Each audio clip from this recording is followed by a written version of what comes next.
out their character or to roll on the tables. I shall roll. Let me quickly. Yeah, didn't have time this week for a fact. A bit tense than usual. Yeah, I have to say, no one's ever given me more of a valid excuse to potentially miss a D&D game. Eventually they did move the food brigade there, the food soldiers, but the things come down to around the weekend. Just to fill everyone in, Jerry sends me a message the other day saying I might not make it to Saturday's game. There's been missiles coming in and they're putting troops on the like. Wait, what? Okay, man.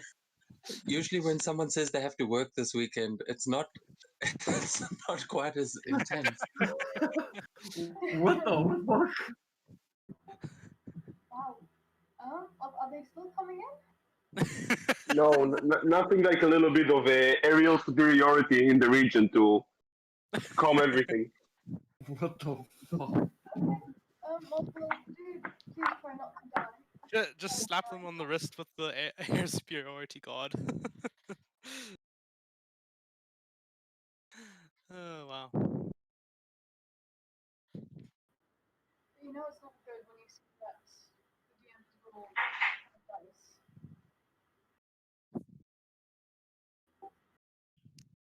dice. Can everyone else hear Sakura properly? Because I didn't catch any of Fairly that. weak. Kind of soft.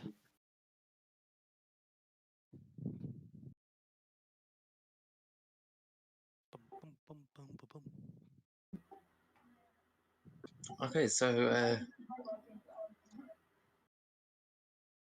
oh yeah, Sakura, you sound like you underwater. Just maybe double check your settings. Maybe it's I don't think it's just me. I have her volume at my normal thing. I can't really hear her very well.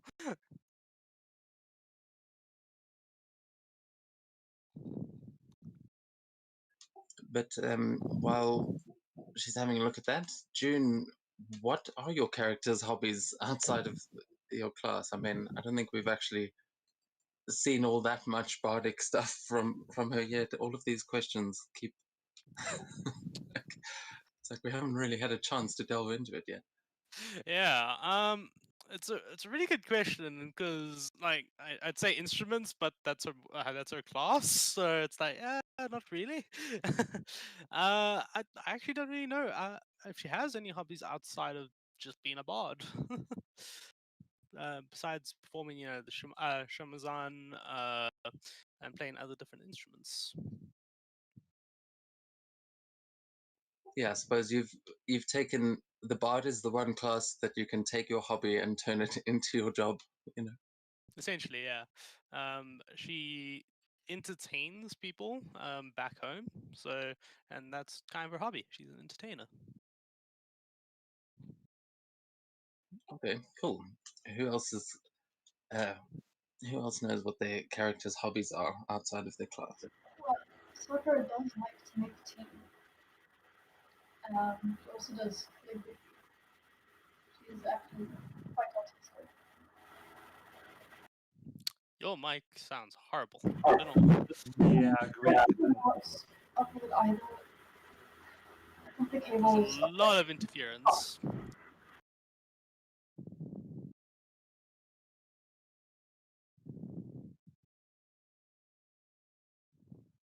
Yeah, maybe have a look at the Discord's noise suppression things because we can hear your voice, but there's a lot of extra stuff on top of it.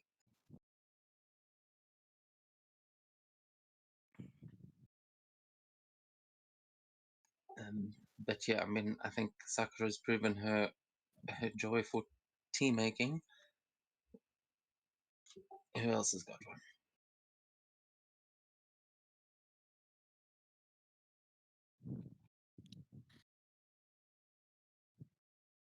The fuck?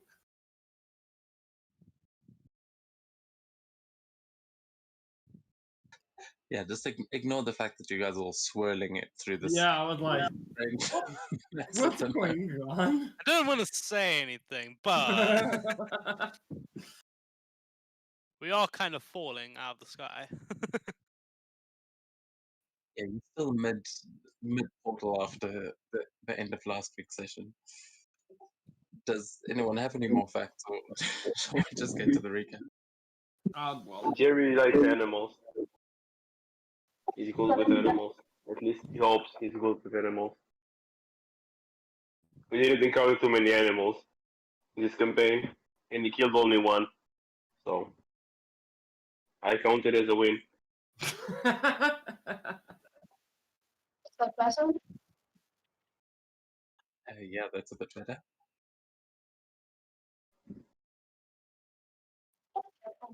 It's my mic's in- Okay, no, that wasn't any better.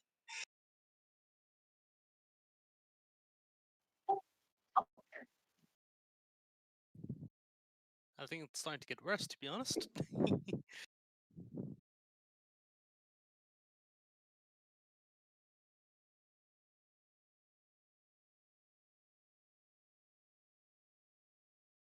And Seto, what about you? I think all of the Seto's hobbies are already known, with both blacksmithing and just having a good, I guess, the smoke. So I don't think there's anything to add to there, to be honest.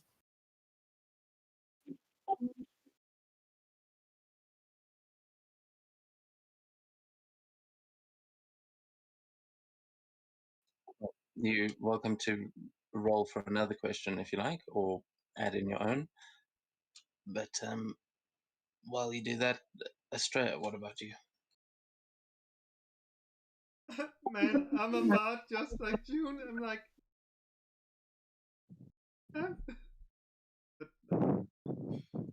I think being a bard is a hobby. pretty much like everything falls under bars. Any better now? Can you input device?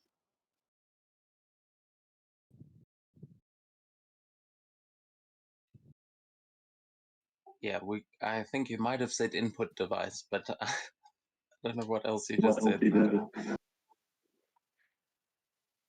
I'm asking if that's better. And then device.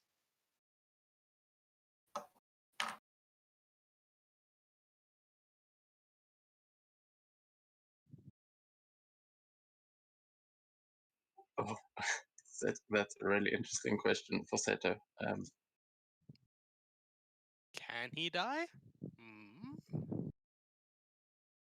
Well, I mean, he's seen he's seen some things, but his hopes may have changed. What what do you think, Seto?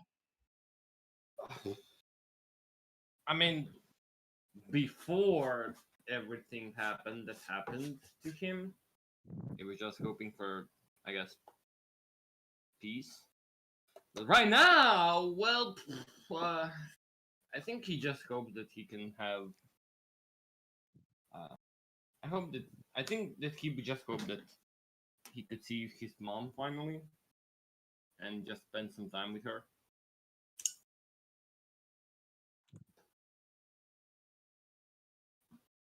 Okay, yeah, that is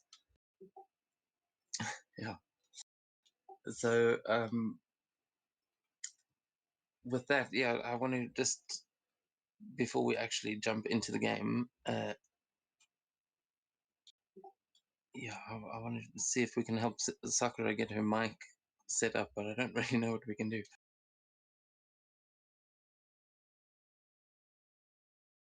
Sakura, if you can hear me, steal your dad's mic.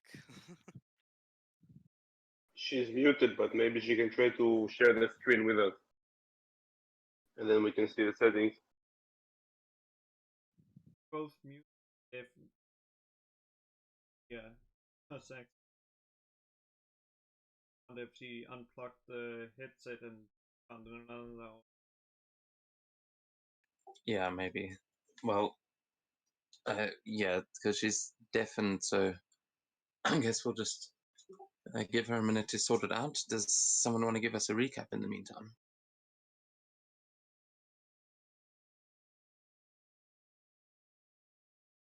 Sure, I'll give it. I don't remember if you woke up exactly on the ship and then started roaming around, like in the basement, or did you already roam around the basement? I'm pretty sure we were knocked out and then we woke up. Yeah, but we started the session in the basement, or did you already walk around the basement a bit before? Yeah, began, we're about halfway through yeah. the dungeon thing. Okay. We walked around the basement, fought another Eidolon. I tried to drop kick him and failed. I almost smacked June because she looked like Sakura's mom. Then we kept exploring, found like a weird, I don't know, wizard with a giant shadow with him, which we fought and defeated. Then the bomb activated and started flooding everything.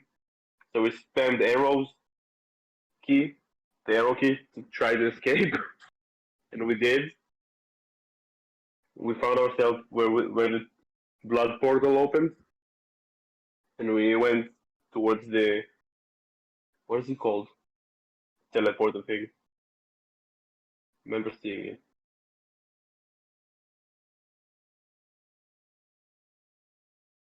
Yeah, you guys managed to break No, into the treasure in. Oh yeah. I don't remember what the thing itself called. Which Sakura took. Orrery of. Ori. Yeah, Ori. We also have a hostage. Yeah, that. I was going to make a monologue with her before we decide to teleport out over there, but maybe I'll keep it for this one, for this session. We'll see how it goes.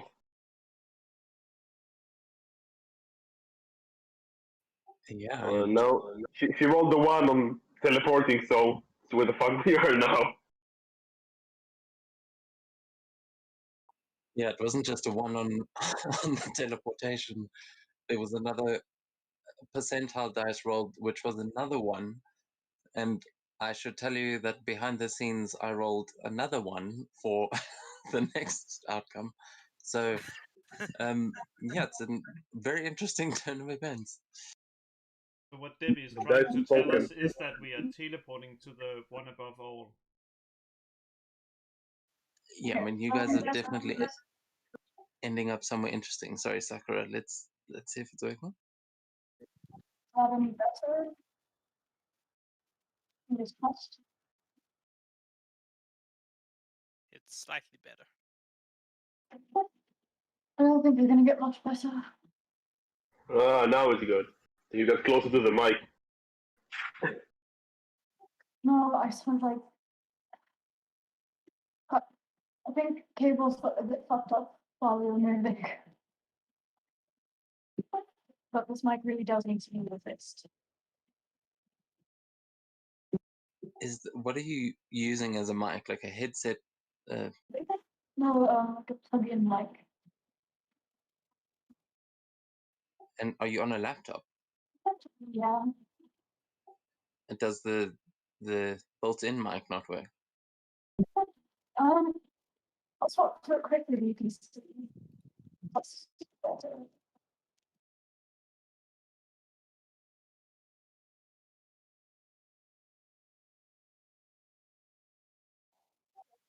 I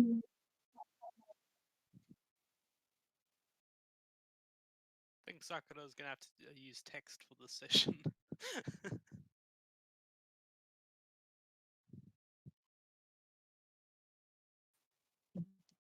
Yeah, it's just it was Sakura that kind of got you into this mess. We need we need her input. So this mic is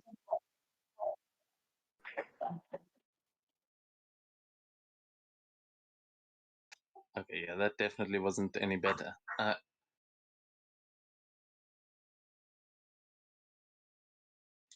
Yeah, we'll just have to.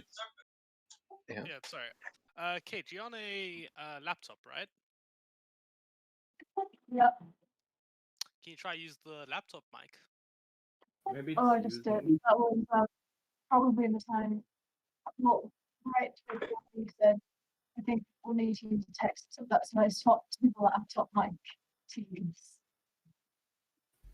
So I said Yeah. right before that, the laptop mic.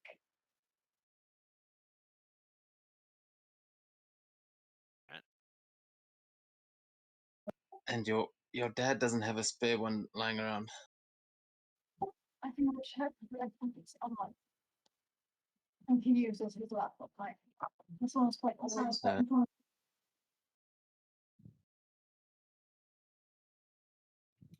Okay, well, maybe just we'll try with this one, but you may have to supplement it with text. And if you are able to actually get onto the maps, just use you can use the theater thing to actually pop up when you if you're saying something specific. Oh, thanks. Not try and put something else next time. Sorry about that.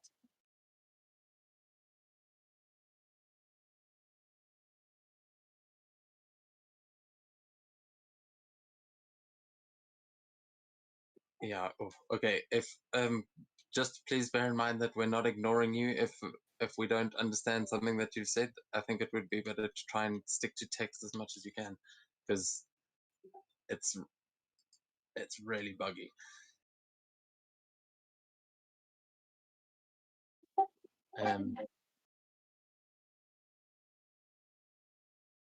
But yeah, so after you guys managed to break into the treasury and steal, well, you managed to get the sword.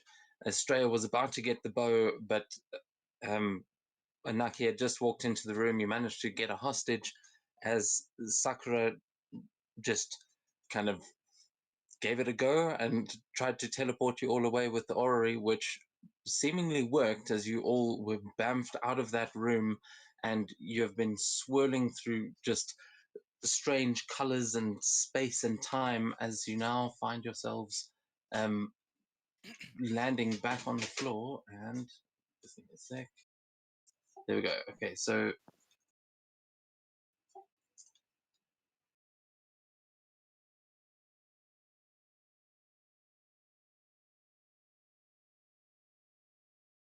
and I don't know if you noticed the giant hole you left in their floor, but you have you awaken now standing in this room with you can hear gears spinning underneath you, and some of you land on this cold metal, others you actually I think you all landed on the metal. So and as you look around you, you find yourselves in a room made mostly of wood with several doors on every wall with strange symbols that look like suns and moons on each of these door faces. And the orrery itself, it seems to have either disappeared or expanded underneath you. There is this strange network of cogs and mechanisms working underneath you, and it seems like you are standing within the orrery itself at the moment. But yeah, you guys find yourselves in this room. What would you like to do? First thing I want to know is that thing that I see like right behind me? Oh, right. Is it actually? Yeah, so Australia, actually, what you see is the last thing that you saw is you just managed to get that case open and just managed to touch the bow as you were wrenched through this portal. But now, as you land back on this floor, you hear something clatter to the floor next to you, and you see that there is a bow lying there, the one that you were trying to grab. It seems like because you just touched it at the last second, it got teleported with you. Oh well, I see. I think I sit down and start like identifying. Identify. Okay, yeah, you can pick it up as you start doing that. Are you casting it just on this, or are you giving it a kind of broadcast over this room to see what's going on? I, hmm, Yeah, the room, because I'm a bit interested in like what the heck this is. Yeah, so The inside of the gallery. you can give me an Arcana check, Sakura. And but with Estrella, as you start to cast Identify, you do identify that bow as being something incredibly powerful, and you're very glad that you got it. I'm sure, as this thing, it seems to be Mordian, or at least from Mordia, and the room that you're in, it does actually seem to be a demi-plane that the orrery has created. You recognize it. Let's see, Sakura, what did you roll? At 27. Okay, so between the two of you, you figure out that this room you're standing in is an actual demi-plane that you have now created with the orrery, and it looks very similar to some of the magic that you saw inside Anaki's tower, especially in that ballroom. Sakura looks very proud of herself. And Jin stands up, probably on the floor, and says, "Man, second time I've been teleported in the last week. Where the hell are we?" We are in June, Canaan. you also, sorry, just June, you also see that Mata, who is still like all bound and gagged, you've still got her there. She is busy looking around in awe, like you can see she looks very interested in the space around her, but is still currently gagged. Are you using, I forgot to ask last time, are you using that gag that you found? I think I have it and I didn't place it on her. Okay. The I just magical wanted one, to I check know if what it was. I know what you're if it talking was- about. Yeah, because that one's a little bit more hectic than just like putting a cloth in the mouth or something. But all right, so just regular gagged. But yeah, take it away. Sakura will Yeah, I'll lean and then, down to. Oh, okay, sorry. You go first. she'll smack at June and say, "It's a demi plane that I created." She's very smug. She's very happy with herself. Ah, wow, that's great. How are we gonna get out of this demi plane? Huh, smartass. She's going to pretend that she knows how. And says, "Well, why would you want to get out of it? It's beautiful, don't you think? I think we should stay for a while." Please enlighten me how we would get back. I'm very interested. And she flutters her eyes. Well, she has a mask on, so she. I don't know. She makes the motions that she would be fluttering her eyes right now. Please enlighten us. I'm so interested in finding out how we get out of this place. Can Sakura figure out how to get out? You see with your passive investigation that there are lots of doors in this room. That's generally how you get out of rooms. Oh, that's a good point. She'll point to the doors and be like, "Oh, look over there, dumbass. Which It's the door? door." Which door, huh? Where are we gonna go? What happens if those doors lead to more rooms just like this one? And, Well, and, then as she says that, Jin is gonna go up to the this door over here and just have a peek in. Game's paused. Even better creator than I thought it was. What? Does it still say game paused? Yeah. Sorry. Is Yeah. it? Okay, so sorry, which door are you going up to? This one over here where my character is. For some reason, I can't ping. Yeah, okay, I see where you are. So what are you doing there? I mean, just you gonna, approach the door, are you? Yeah, I'm just gonna open it and peek in to see if there's more than likely a room that looks like this one. It's just my prediction. Okay, you open that door, and as you open it, you there's this blast of cold wind that hits you in the face, and you can see that the door opens to a stairway that seems to lead down and just spiral around. But it seems like you can see down into what looks like a room, strange sort of green flooring. But there is definitely something through there. Soccer like takes over June's shoulder, looks down, and looks even more smug. She's being able to create a demi-plane with more than one room in it.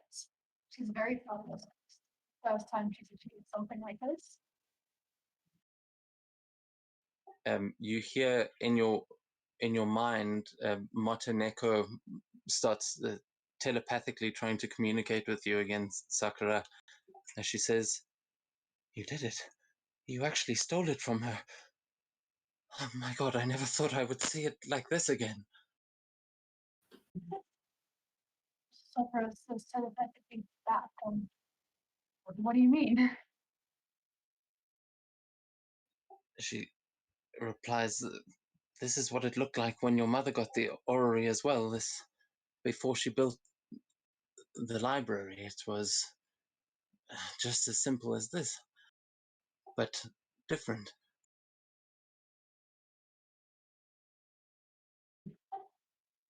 Sakura feels a bit sheepish. She didn't pay for anything. A bit embarrassed now. A little bit young. Just asked him. So they didn't create this stuff. Sorry, I missed that last part. So she'll ask him. So that means that I didn't create this then. Oh no, you created this. I've just never seen anyone else actually do it. It's that the power of that orrery is. I've only ever seen your mother use it. She's proud. So based on last time, did you did actually identify the orrery at some point, didn't you? Yes. Yeah, so you would have known that one of the spells that it can cast is a demiplane, and through your stealing of it, it has bound to you, so you are attuned to it now. But so your intelligence does increase, and you get all the rest of those benefits and things that we spoke about last time. We are going to stick with the madness that you rolled. But what you also now realize is that the orrery you used all of its charges to do this. So currently, it'll only get its charges back the next dawn. I think that's and so you've basically got a full day before you can actually use the orrery again, because you used most of its features all in one go.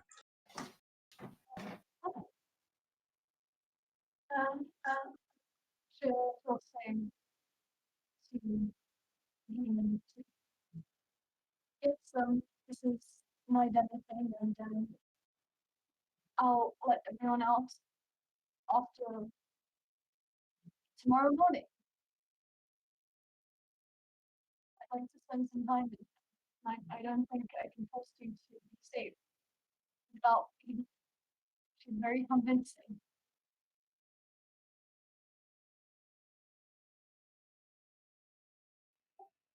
Mata says to you again that this is just the hub room, if you will, but those doors, those will lead to other demiplanes, and well, I'm not exactly sure how it works, but I think they could lead to wherever you so desire.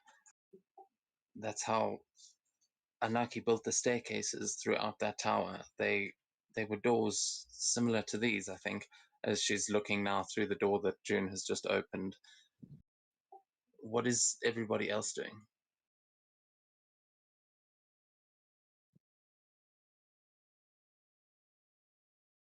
So that being Seto and Jerry. Yeah, since I just crashed on the ground, like on my stomach, I'm just going to sleep. It's only go. My instinct is just okay, sleep now. So I'm just in the middle of the floor trying to sleep. Okay.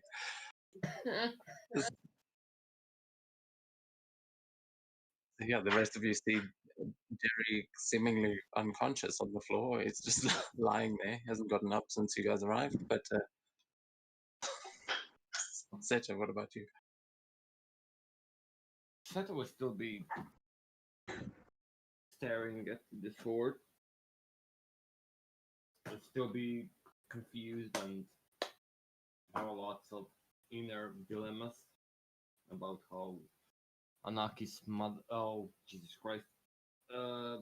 Sakura's mother could be behind everything, so he'd still be just shocked. He would be extremely defensive to anybody trying to even get near him. Oh yeah, that's actually an interesting point. Are you because the time that it took you guys to go through that portal, it was long enough for Sakura to attune to the weapon. Are you going to be attuning to that weapon immediately? Oh, I mean, Seto isn't planning on giving it away to anybody or parting with it at any point. So I would assume yes, I guess. Okay, because then what you would see is after you took it, it would have begun to actually transform as you held it in your hands, and now as you guys have arrived in this place, it is now just turning from that great sword that you picked up. It has the blade. You just saw these green swirls and what looked like ribbons almost tying themselves around the blade all along until it became this glaive, which you instantly recognize, and I'm sure that's what you're busy staring down at. And the rest of you will see that the sword Seto picked up is now quite an impressive looking, what looks like a naginata. Sakura does want to inquire about that. She wants to ask what the soul is and what it means to him. Also, quickly, long-time madness. That was it amnesia or hallucinations? Hallucinations. Okay.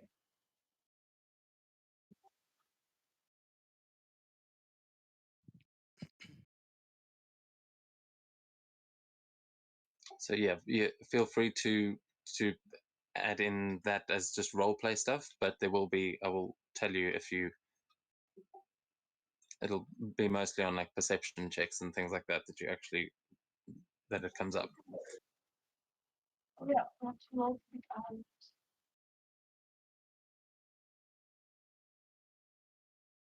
Sakura has unlocked her third eye. 80 hours. It's not too bad. Wait, what was that for? The amount of hours, long-term madness. Oh, okay. Oh, right. 80 hours. Okay, that works. Shit, that's quite a while in this campaign. Yeah, it's quite a while. That's gonna be a long while. It's going to be an interesting while. Just actually take note that this happened to you at basically say 7 a.m. on the 22nd of Sizek. So we can work out 80 hours from then because I'm sure it'll only come up like in a few sessions. Yeah, well, Sakura is currently trying to figure out her hallucinations. June is going to cast a single dancing light and just send it down the stairs that she's looking down right now. My madness will end at around 1 on the 25th of Sizek. Okay, cool. Yeah, keep a note of that. June, you can give me an investigation check with your dancing light, so with your stat, but just to see what you can actually see down the staircase. Gladly, gladly, gladly. Okay, yeah. So it is actually fairly well lit down at the bottom of the staircase. It looks like there's some kind of sunlight or something flooding into that room, but with your dancing light, you properly illuminate it, and it goes down the stairs, illuminating what seems like maybe some kind of a shrine or temple that is down there, but without actually descending the stairs, you probably won't be able to tell. Though with that, you don't hear any activity or any movement down there. It seems like the room below you is empty. All right. June will start making her way down just to have a look around while the other party does, while the rest of the party does their thing. Okay, cool. So we'll jump back to you in a second as you move into the next map.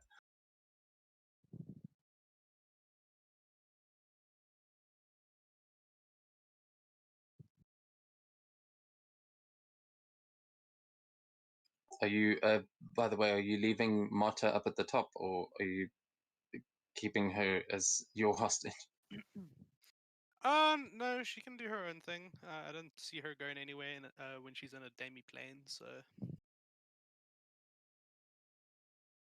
Okay, cool.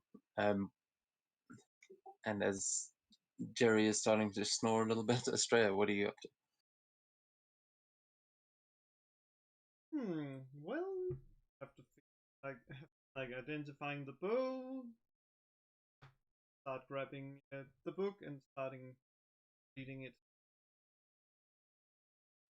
Oh, sorry, another thing I forgot to mention that you would have noticed with your identify is all those runes written around the circle. That is a sigil for a teleportation circle. So this location, you guys will now be able to return to by using the spell teleportation circle. This is the first actual sigil that you guys will be able to have taken note of. Oh, I love this. On what? Station on this Yes. like this outer edge or on the bow? No, on the outer edge of this ring of the orrery. So this room, if you use teleportation circle, you'll be able to come back to this room. Because some of them, like, there are major teleportation circles, but they're quite rare in the world, and I don't think you've come across any yet, or you definitely haven't realized that it was one when you came across. But those are like, yeah, some of the runes that don't really make sense might just be a kind of a code to put in when you're teleporting. And Sakura, you'll also have this information now as you guys were working together to kind of figure out what was going on in this room.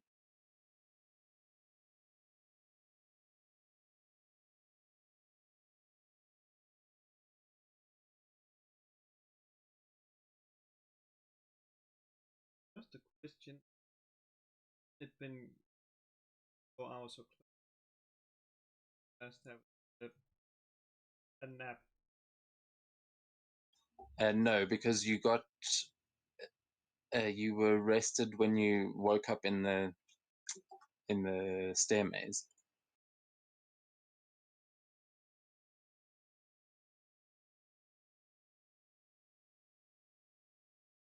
So that was technically the last time you slept, but it has been a while.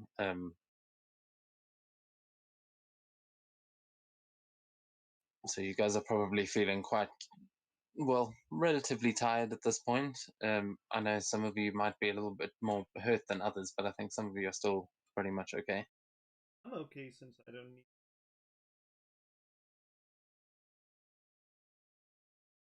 And what about your hit points? Have you healed or anything?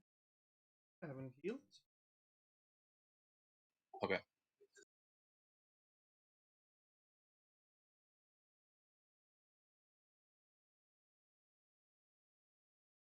Okay, so if no one else is doing anything in this room, Marta and Z are both going to start trying to follow June down the staircase through that doorway that she opened. Yeah, so I can read the book. Go away.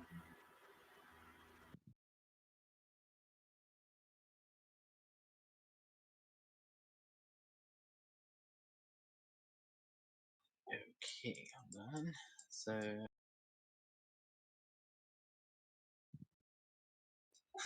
me just double check something.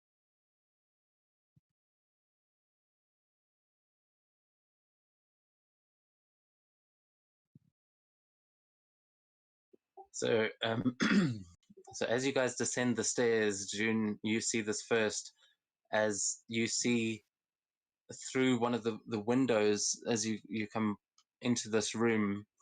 You see something very strange in the sky, just mostly clouds, but you all descend into this room more or less together. And you catch a glimpse of this through the clouds.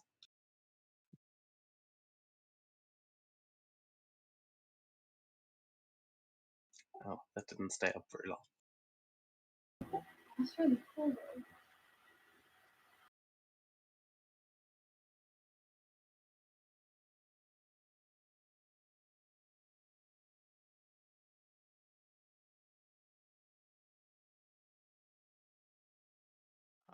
For some reason, my map is not actually showing. That's strange.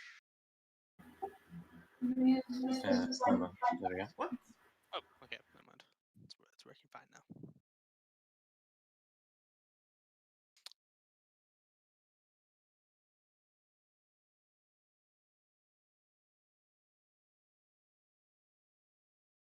I mean, I have to refresh my map, but yeah, the map isn't showing for some reason.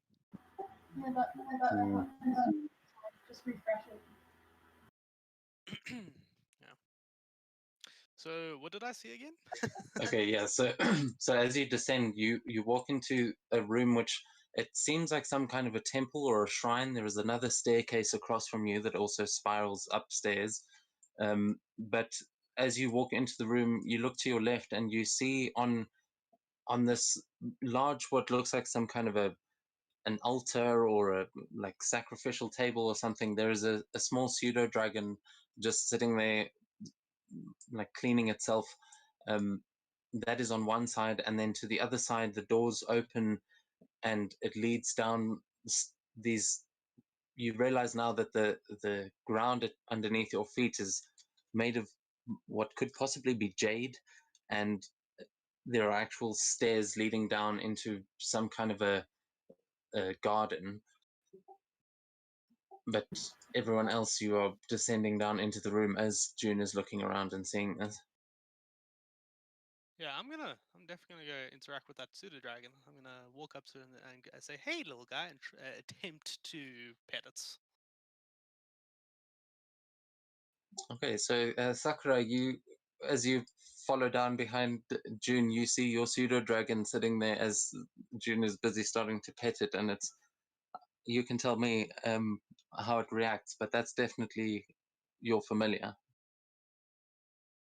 I have the texture.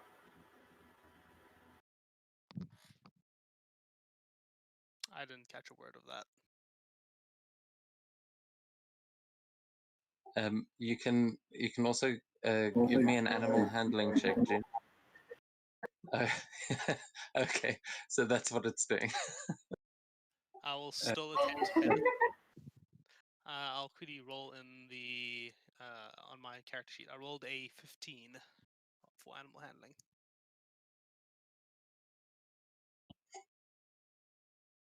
Yeah, okay, so I think that's appropriate. It doesn't seem to want to be petted, and it just tries to duck out of the way, and it actually flies off of the little altar around you and just onto Sakura's shoulder as it sits there and greets her. As everyone else is descending the stairs, did anyone want to do anything as they were leaving the room? You did all see Jerry just sleeping there in the middle of the room. Are you leaving him, Janelle?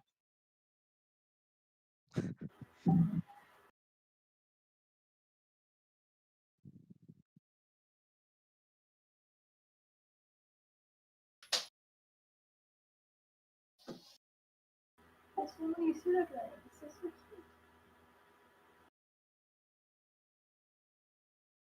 That question was to either Seto or Australia.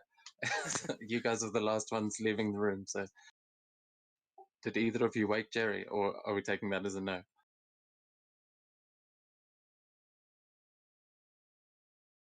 Oh yeah.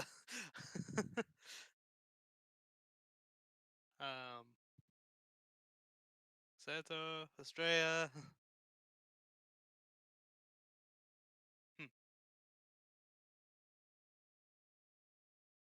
Oh, oh, I can exactly how. I'm gonna take my alchemist jug and ask for wine. Take a little sip of it. Activate the basically the required amount to get Amulet of the Drunkard to work, and then for the rest on Jerry. Shame. Prank, The prank, fish just prank. wanted to know.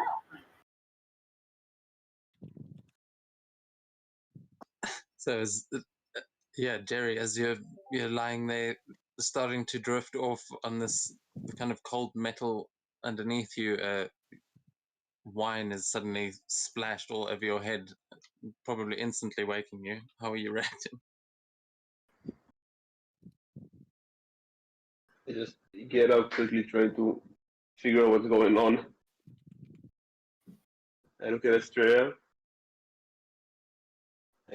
She can't really see my face to the match. I'm just staring at her. Should I try?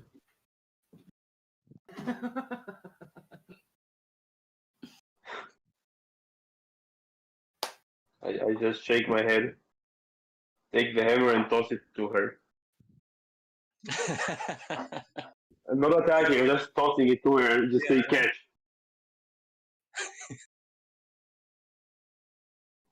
Nothing hard, just next to her. She's probably not even too far away from me. Wait, Yeah, no, I get it. Estrella, what are you doing? Are you going to try catch it?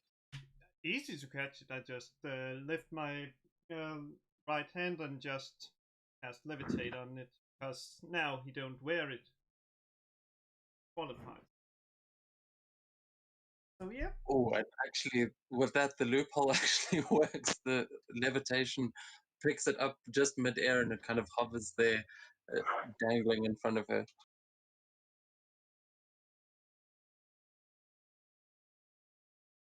How high is it? It's just hovering off the ground, but yeah, it's definitely she's not actually holding it, but she caught it midair.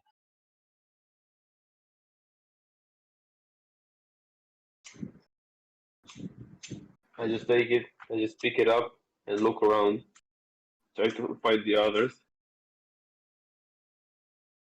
Where did they go? Down the stairs. This way. I'll just start walking.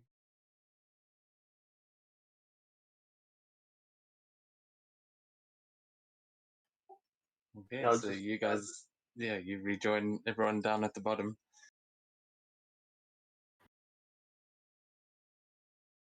Is anybody taking our hostage friend?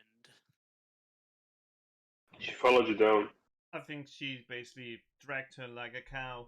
Something. And no, she went down. She followed you pretty soon after when she realized that nothing else was happening in the room up top. Cool. I'll actually go to her and like, alright, so this is how it's gonna work. If you promise not to cast spells and try kill us or knock us out or any of the above, I will take the gag out and I won't take those cuffs off yet. You have to prove yourself. She bows her head respectfully to you and sort of closing her eyes. She seems quite humbled in this moment. She's like very agreeable. Yeah, I'll pull it down. Oh, thank you. And look, I'm so sorry for what happened back there. I hope you understand. I had no choice. She, all I ever wanted was to meet you. And she's just kind of looking very nervous and still still manacled, but very happy to be not gagged anymore. Gonna lie, you have one hell of a boss. But to be fair, my boss isn't that great as well, so we're the same in that department. Ah, finally, my map loaded. Yeah. But yeah. I wonder if she looks giving her some insight. weirded out by you saying, "Oh, finally, my map worked." She's like, yeah, I get it. Cartography problems. We all have to.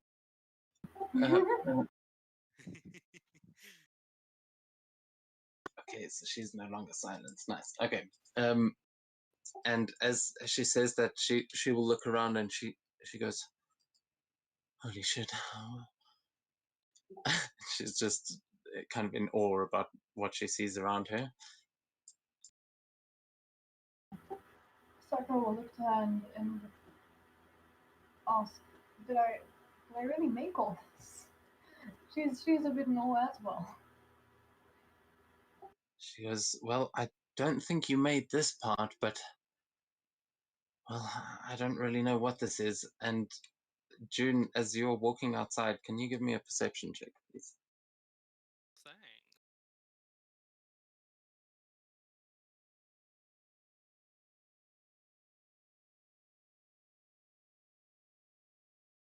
Why is it not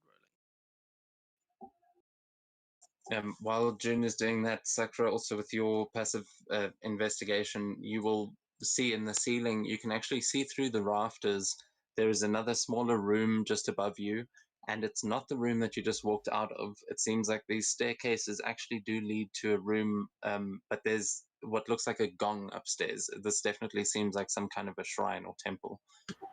But yeah, with the jade floors, this is very, very fancy. Can she go and look at the room upstairs? Yeah, you can do that in a minute.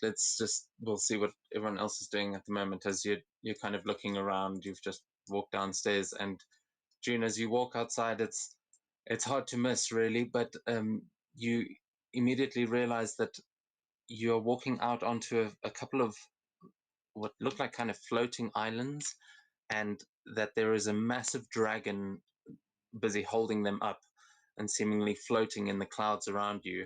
You can see its massive head right across from you there, and yeah, I mean the head is about the same size as the building.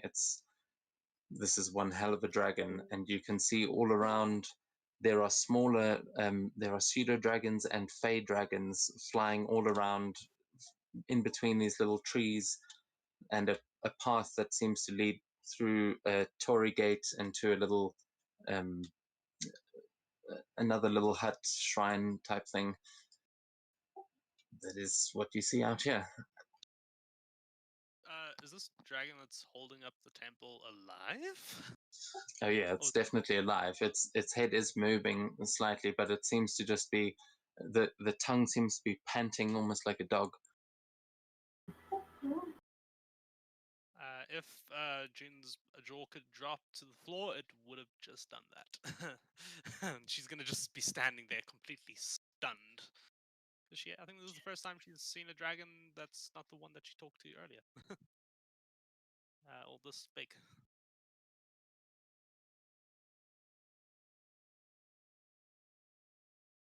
Okay, what is everyone else doing inside? I said I'd go look upstairs, so we can't go out and see the dragon right now. So I'll look upstairs first. Okay, what about the rest of you? Walk outside to this, like here, and just sit down and just looks at the beauty of this place. So, Estrella, you can give me either a nature or a history check as you walk out, and you'll have advantage on this.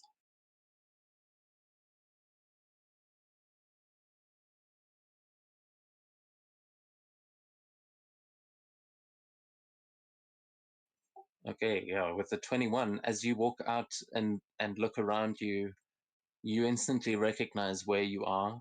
At least to a certain extent, there are clouds all over that you can barely see through. They are so thick, but this is unmistakably the Feywild. that this jade temple that you're standing in, if you were on the material plane, it probably wouldn't even be there. But you know how crazy things can get in the Feywild, and seeing all those Fey dragons and these little pseudo dragons, you definitely know where this is.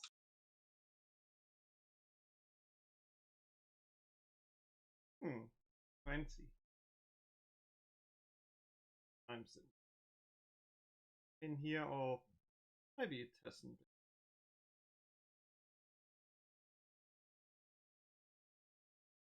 Yeah, that is another thing that you definitely know, is that time does work in crazy ways in the Feywild. And yeah, that was what I rolled another nat 1 for. so, so actually, you guys, you probably don't have to worry much about about getting things done, because I'm just going to tell you this. It's a kind of metagamey, but I think it's a minute here is, or no, and what is it? Yeah, a minute here is a day in the material realm. We're fucked. So fucked. So you're telling me? Our- Oh no, other way around. Other way around. Sorry. It's the other way around. Not. I was just Yeah, about sorry. to say, our No. Genpuku is gone. We're fucked.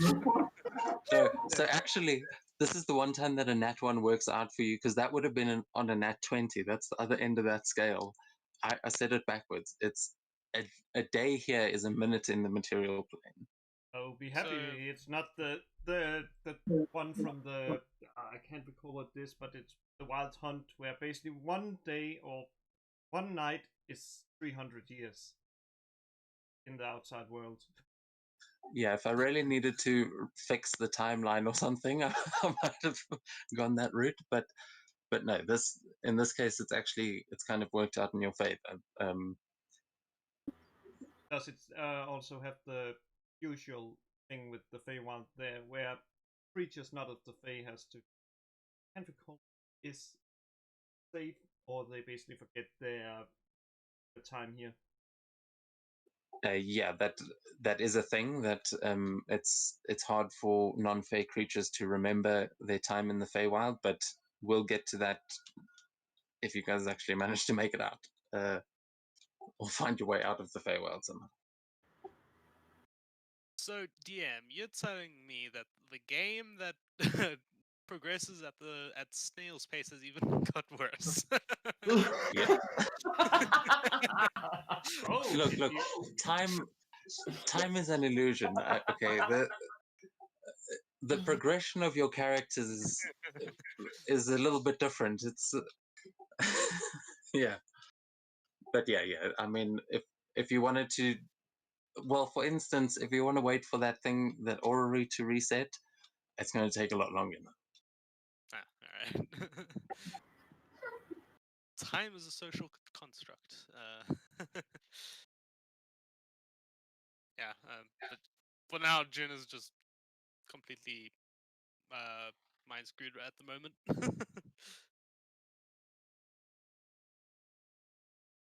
Okay, Seto and Jerry, are you guys doing anything? Well, I think Seto would finally snap out. He would grab the large glaive, and he would mutter some words underneath his breath, and he would place it on his back, and he would walk, I guess, with everybody else. Still silent, but would at least be with everybody else. Okay. And Jerry? Did he just say one sec? Sorry. No, I just asked Jerry, but then I saw he just said one sec. I'm busy just loading it up to the second floor. but how much is second then?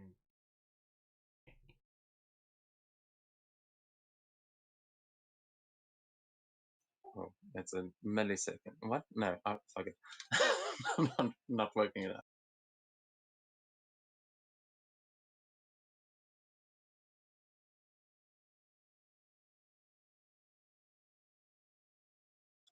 Yeah, so Sakura, you arrive on the second floor, and the pseudo dragon sort of jumps off of your shoulder and goes and sits on the top of this what looked like a gong from below, but now that you get closer, you realize it's actually a massive golden drum,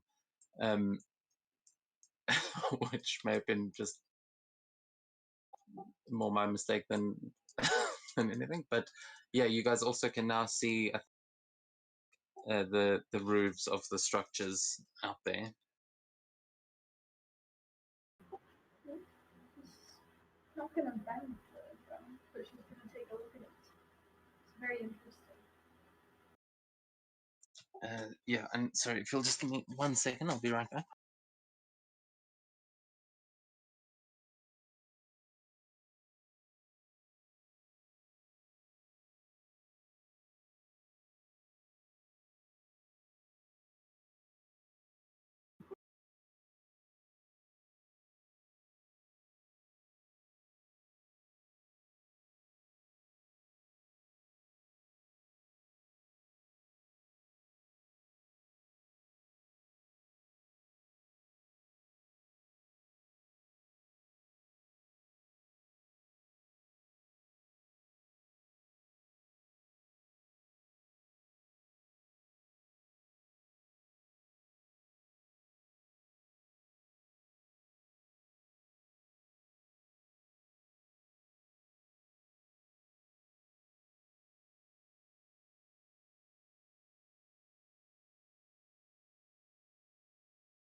Okay, sorry, I'm back.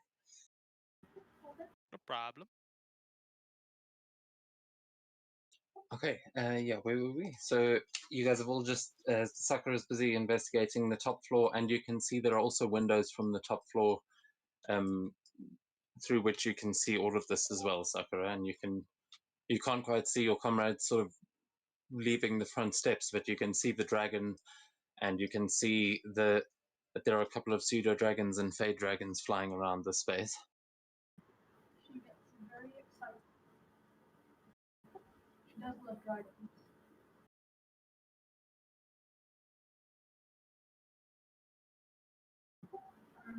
I suppose she'll rush out to greet the dragons.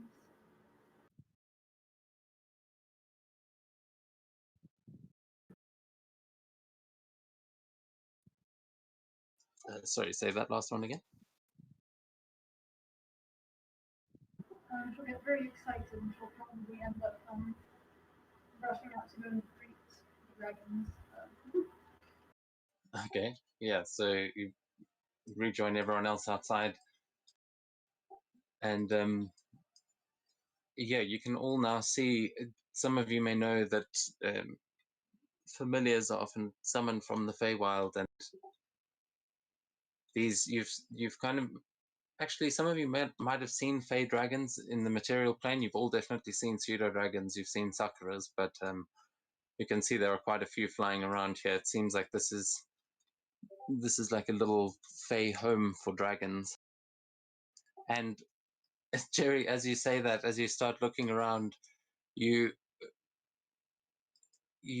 don't actually at this point, because it hasn't been that long. It's you may be in the Feywild, but I just realized it's still a long way for Spike to travel, so maybe soon, but you could try and call him back here.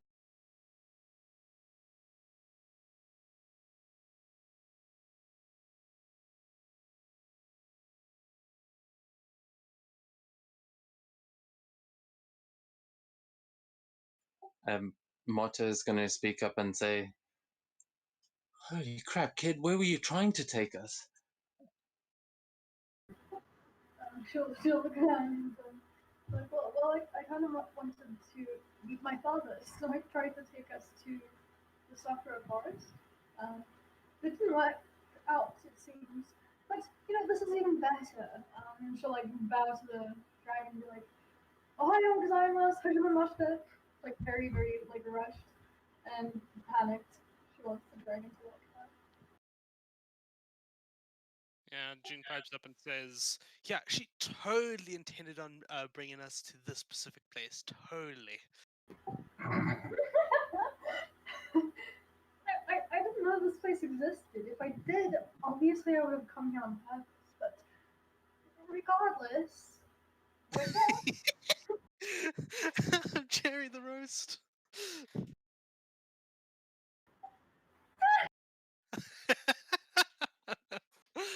oh, that's a roast.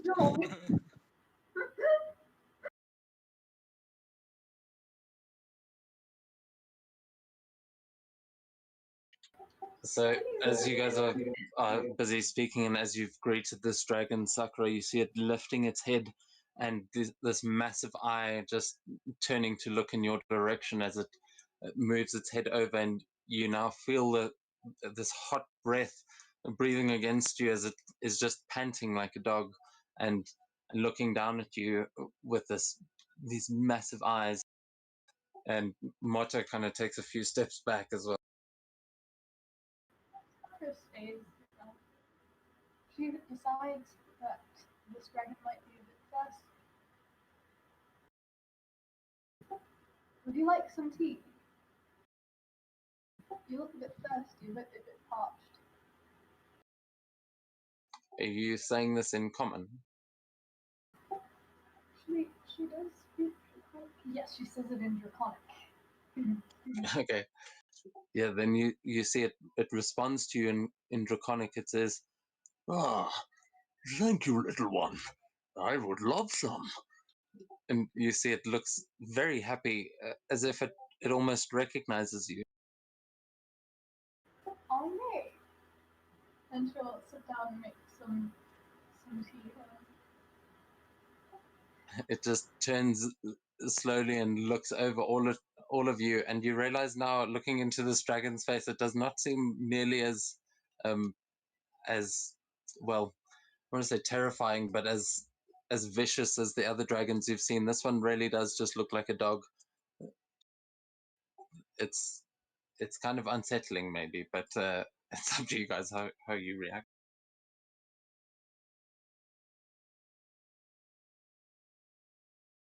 Where will be like, I guess one of the courts is playing around with those. Maybe that has spited them. You can give me a nature or a history check again if you want to try and figure anything out about this dragon. Okay, so I was trying to figure out how I'd make so much tea. Then I realized I have a creation. So I'm going to create a stone bowl from which dragon can drink from. Okay, yeah, you can definitely do that. How are you making a stone bowl? Just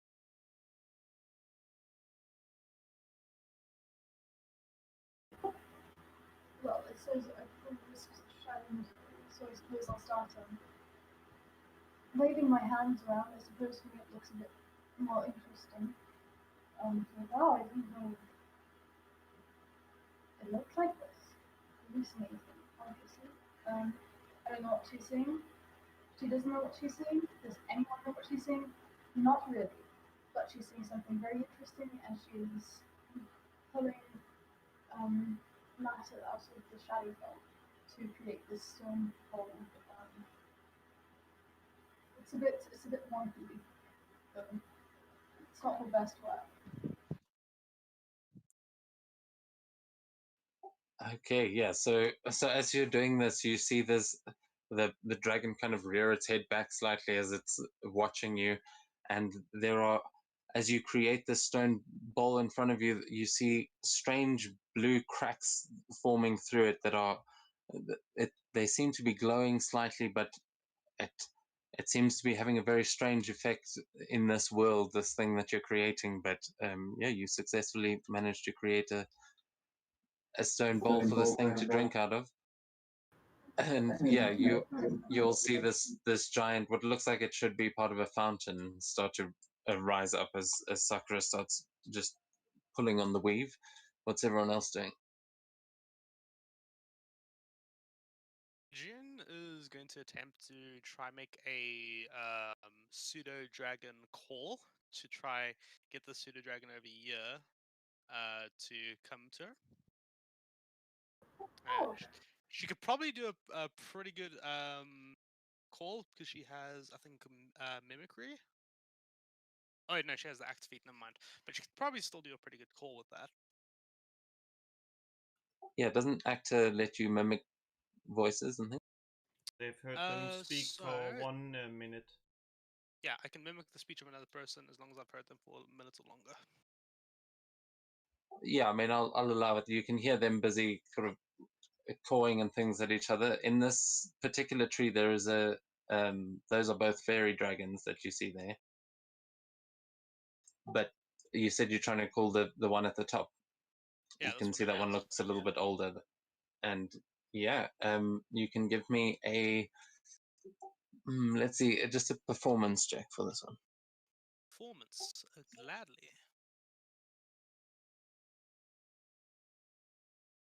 Okay, yeah, with that you see this thing take notice of you and just come hopping along one of the branches and then just fluttering onto the corner of the building. It seems to be sort of checking you out as it comes closer and closer. Yeah, I'll hold out Eventually, my arm to try and get it to hop on. yeah, and it will fly down and just hop onto your arm and give out a little strange kind of noise that you imagine would be far more terrifying if it were much bigger. But this is quite a cute little one. Yeah, I rub its head a little bit and grab a little ration out of my pocket and feed it a bit and keep petting it. Yeah, it seems totally happy. It sits there and sits on your arm eating as Sakura's busy preparing her tea. I think about the fact that this might be the Feywild, and the Feywild and Shadowfell don't mix well, if I'm not mistaken. Well, you're pulling from, I mean, if you think about it, the material plane, the Feywild, and the Shadowfell are all kind of on each other's borders, but you've pulled right from the other side. So yeah, it's a big connection to make, but I'll allow it. Yeah, and she'll start making her tea in this lovely bowl she's created.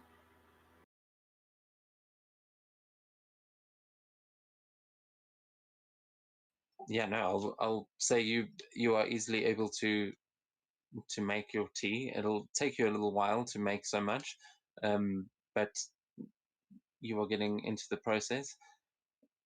Is there anything else that Seto, Jerry, and Australia would like to do?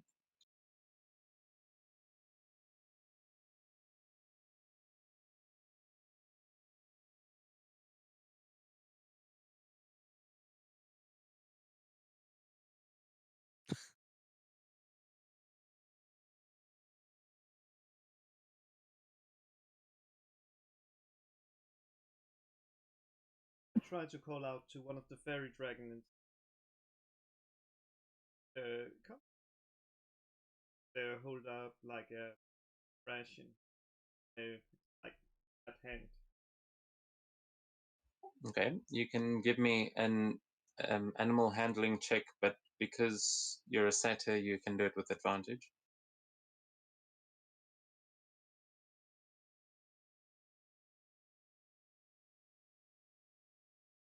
Okay, yeah, you see that the other one that was on the tree has been sort of watching this one that just went to June and starts looking kind of jealous, but then when it hears you, it flies over their heads and comes over to your side.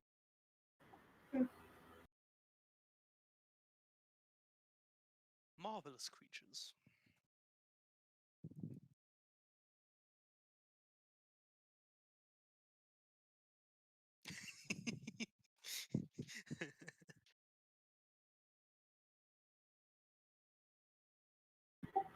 Sakura is like an excited kid. Like she's like sort of like, you know, when kids get excited and they sort of like bounce a bit. She's doing that like slightly while she's making her tea. She's humming. She's very excited that she gets to be around so many dragons.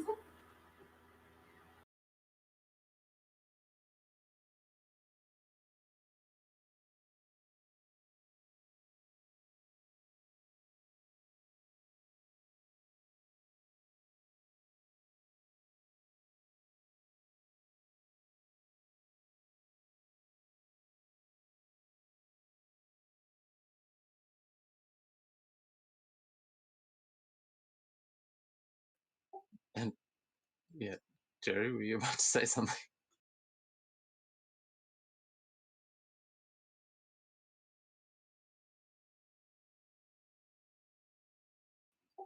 And what about you as well, Sato?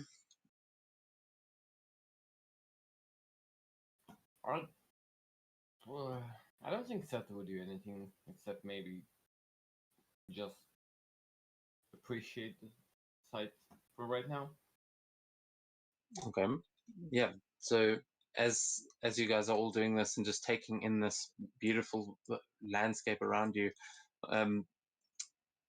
the Sakura finishes making her tea, and this dragon brings its head in and just nods its head to you before going in towards the tea and just starting to lap it up with this ridiculously long tongue that is now just splashing it everywhere, and it kind of splashes onto you a little bit, but it seems to be enjoying it.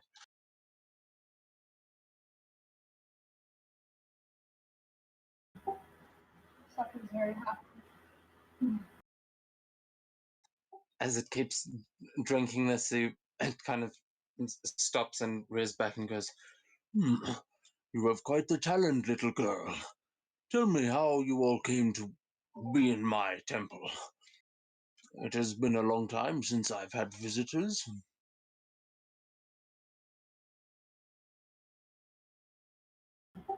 Well, you know, it's a bit of a long story. But basically, I met my mother. Um, she didn't really want to have me, but it's fine. Um, and she kind of like put us in a basement, tried to kill us, you know. Normal, ugly daughterly bonding, I guess. I wouldn't really know. When we got out, we kind of stole a magic relic that I used. Didn't really take us where we wanted to go, but we went down some stairs, and now we're here. She's like very chippery. Yeah, the dragon gives you a smile and it says, Yes, I was also wondering why you are here. I mean, I understand this is, you don't, maybe you don't have all the answers. You don't even recognize me, do you, Saki? And you see it leaning in and kind of turning its head, trying to give you a better look. But yeah, you definitely don't recognize this dragon. Wait, what? She looks very confused. And she feels really bad. Says, no, I don't. I'm really sorry. It lets out this bellowing laugh that kind of shakes the island that you're standing on, but before it drops its tongue out, panting again like a happy dog, and you can see the tail on the other side of these islands start flapping around as it says, Oh, don't worry. It is understandable that you have forgotten, but my name is Gulong, and I am, well, this is my home. Welcome. And he sort of looks over all of you as he says welcome. Arigato. How did how do I know you? It seems like I do somehow. I just don't quite remember. Well, Where do you think you've been getting all your little dragons from, my friend? It has been fate and destiny that have chosen us to be united, and at this point I am happy that we have finally met. Oh. So basically, he's the Super Super Dragon. Yeah, it seems like this is where your pseudo dragons come from, and you haven't actually named your pseudo dragon, so I wasn't sure if it was just one particular one or if they might change from time to time. But there are lots of little pseudo dragons to draw from, and these are probably the ones that you've been summoning. But this is where they live. Nice. And this creature in front of you seems to be their sort of protector, father. You're not entirely sure, but this seems to be the little temple where they all reside. That's so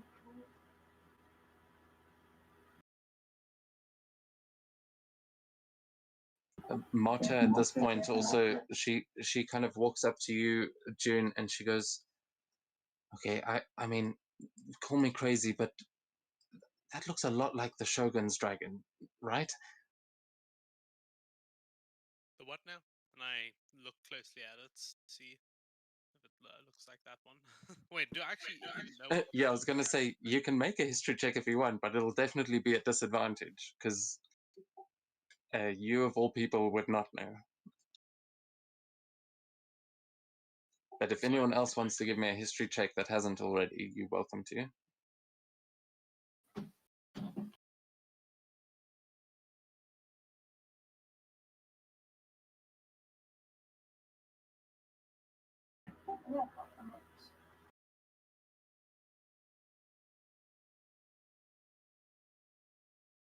I'm not. Okay. Oh, Australia, was that history check for the dragon? The 8? Yeah. Oh, okay, yeah. So that's fine. Or if you mean that one, like, yeah, that was long ago. Like, that's Yeah. fine. I remember you were looking into it when you actually just walked out. So between Jerry and Sakura, you guys both now suddenly, it does seem quite familiar. You've seen images. You've probably never seen the actual thing, but in every painting that you've seen of the Shogun, um, he has a dragon in the painting. He's often referred to as the Red Dragon, and there's always this giant red dragon behind, but the face looks eerily similar to this one. Do you look like you look a bit like the Shogun's dragon? Smiles and says, I don't know what you mean. The who?"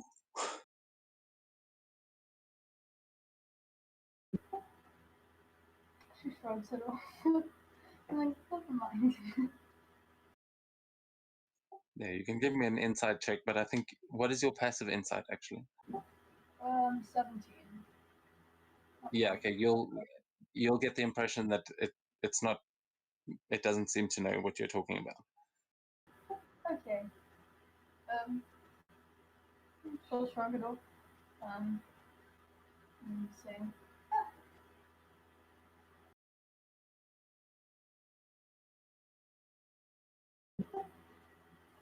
she'll also just offer some tea to the rest of the dragons as well. She would have kept like a bit aside and just sort of just put down, like, like sort of like a bird feeder, like that kind of idea. They can always come and like have some tea.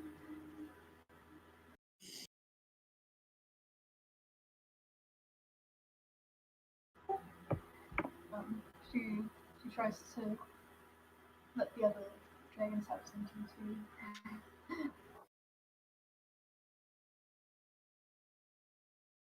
Yeah, cool. So, guys, Sakura's offering everyone some tea. What do you guys do?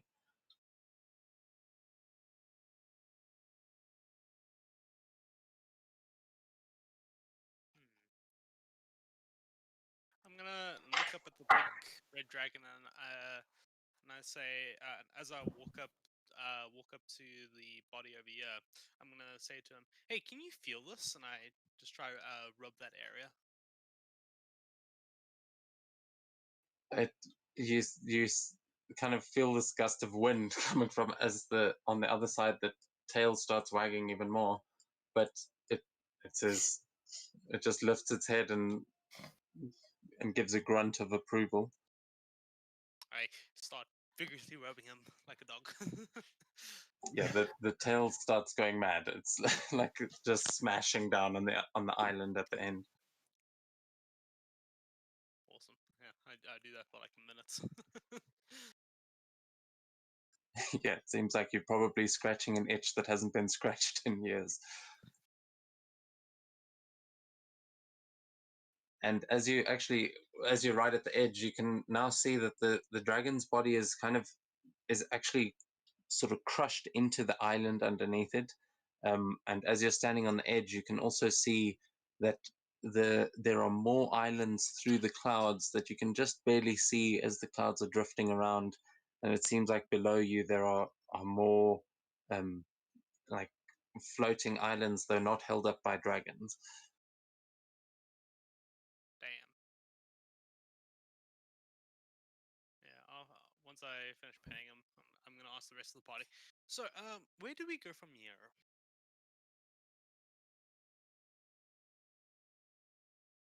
Can't we just leave and teleport out of here now?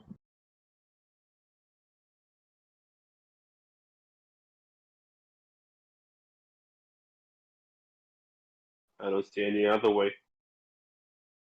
I mean, Sakura has to bail us out, but I think we should probably maybe keep the Sakura's forest and try to find Sakura's dad in order to find more answers. This whole thing has been quite a roller coaster, wouldn't you say?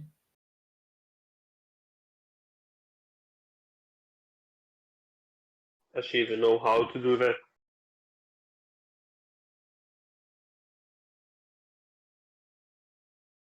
Because I don't think she planned getting here. Nobody succeeds on the first try. He's gonna need some time, but he'll probably manage to get it at certain points.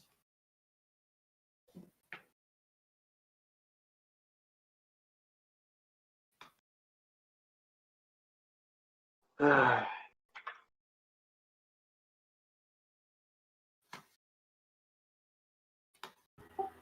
someone go take a look at what's in the building down to the south? Yeah, you can. You guys can move your tokens. I mean,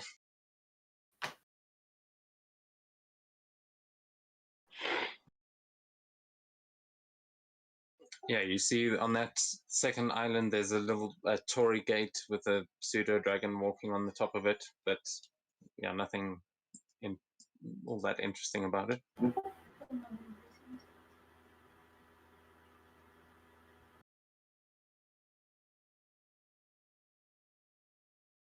Yeah, that's just a small little like kind of gazebo type canopy with a wooden floor, and there's a couple of candles on it that are currently unlit. She'll light the candles. Yeah, you can do that, and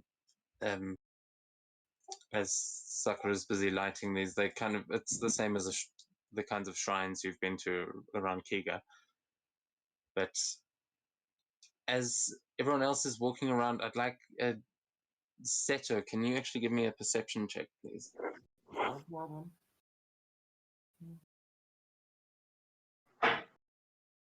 Yikes.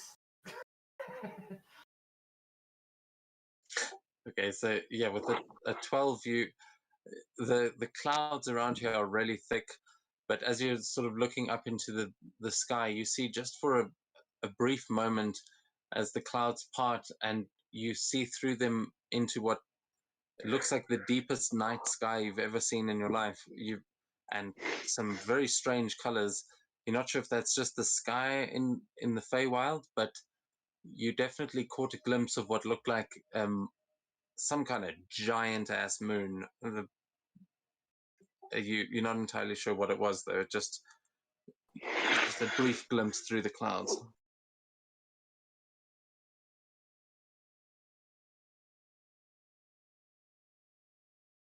Cool. Okay.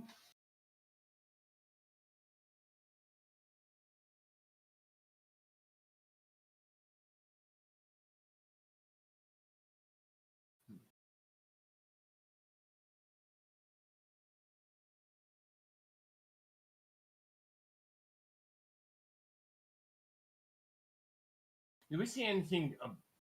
If we get near, do we see anything in the clouds besides the Yeah, island you already mentioned?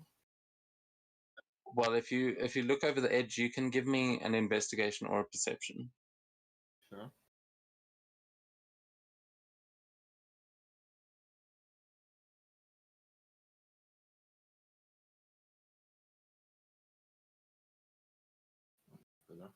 Okay, yeah. With that, you look over the edge, and it's much easier to see through the clouds at the bottom, as you look down, and you can see these islands. One of them seems to have a small river flowing on it, like flowing off of it, like a waterfall. You're not entirely sure how that even works, but there are a bunch of trees, and interestingly, all of the trees and the grass that you can see down there looks to be this different shades of pink. The trees do look like sakura blossoms, which it seems you are above some kind of sakura forest, but it is all these pieces of land seem to be split apart and floating around. It's yeah.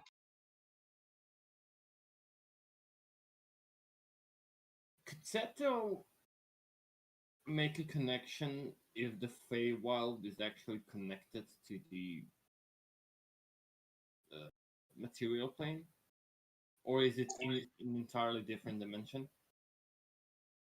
Yeah, you will know that you will all have a basic understanding that it is like a parallel dimension. So it's basically there could be a mirror image of this in the material realm, but things could be vastly different. Like if you were the Shadowfell and the Feywild are just on the other side of that veil. But yeah, this is you probably haven't actually been here before, but this you would know that this has got some this will have some reflective side in the material realm. If you guys want to make another history or nature check, you can, or arcana actually, to see if you know how one gets in and out of the Feywild. Oh. Can I make my check an advantage? So, Yes, what you check can. exactly? And so nature, history, or arcana, either any of those, and June and Australia, you'll both have advantage on that. Yeah. So I didn't read those books. Yeah, no, this is definitely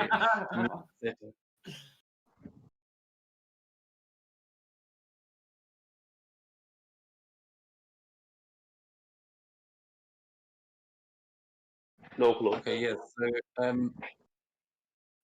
so Australia, June, and Sakura, all three of you will know that there are various ways to do this. There are certain places that can act as like gateways between the realms, and but where you guys are right now, you don't really know where there could be a gateway. There might be one nearby, there might be one like ways away, but it's hard to actually tell where in the Feywild you are at the moment because of this thick cloud around you. And it seems like you're on almost like an airship, similar to how Anaki had her airship, but hers was more mechanical. This seems more natural. So whatever you're flying above right now is the actual Feywild, like where there's ground. Where you guys are right now is like this could move around and be anywhere, as far as you can tell. But yeah, you would know that there's usually portals or some giant tree or something that one would have to walk through to get between the realms. Yeah, Jin will go up to the big dragon and ask, "Hey, Mr. Dragon, do you know where the nearest gateway to, get back to the material plane is?" He seems like you would know that, right? Give me a persuasion check. Oh, sure.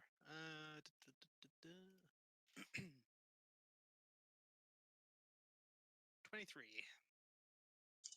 Oh yes, of course. There is, I think, a portal in the mountains. There is one in the forest below. I think. Yes, that squashed-looking tree down there, and you see it kind of turn its head and look over the edge of its body and down beneath the clouds, seemingly implying that there might actually be one right underneath you guys. But there are many land moats underneath you, so he does mention the big flat-looking tree.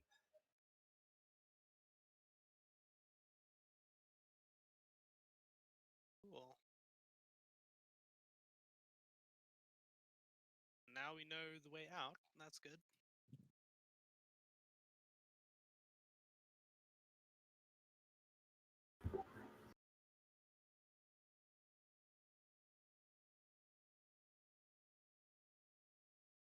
Oh yeah, and I still have the pseudo dragon on my arm right now.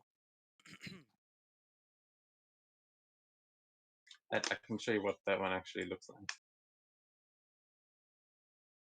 Cool.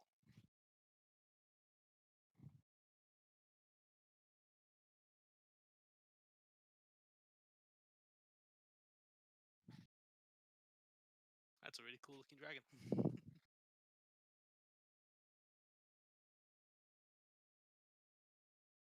So yeah, that one seems quite content to be just chilling on your arm. But yeah, what are you guys doing? As he's just mentioned that there may be a way between realms underneath you.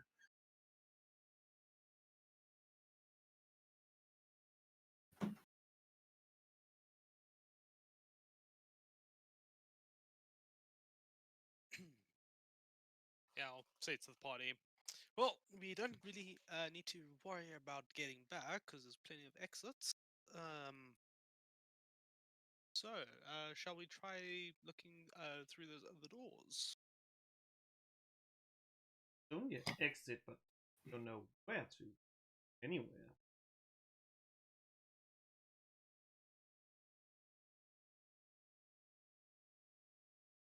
Well, we'll still go to the material plane. We'll just have to figure out where we are on the material plane.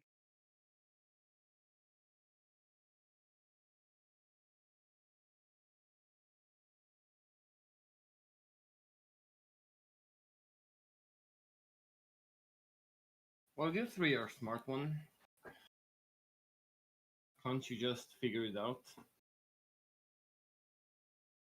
Don't get me wrong, it's pretty beautiful here, but we still don't know what might consequences be once we get back to the Toto. Then he finally keeps following us or trying to hunt us down.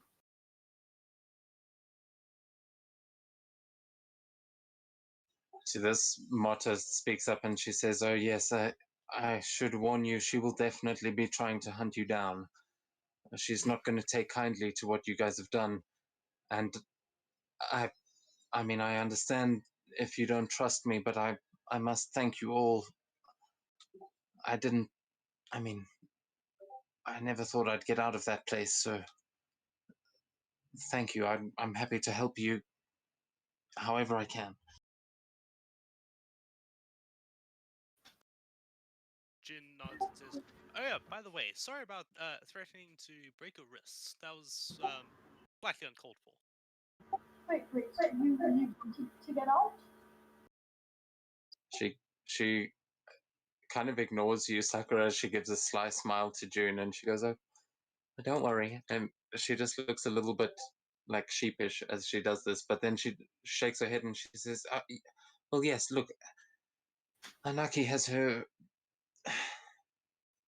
she has her ways, and I mean, seeing how she turned on all of you, I think you can understand things are not always pleasant there, but the only reason I ever joined her was to meet one such as yourselves, and I thought that that would be the only way. I didn't think that you'd all be so, I don't know, civilized?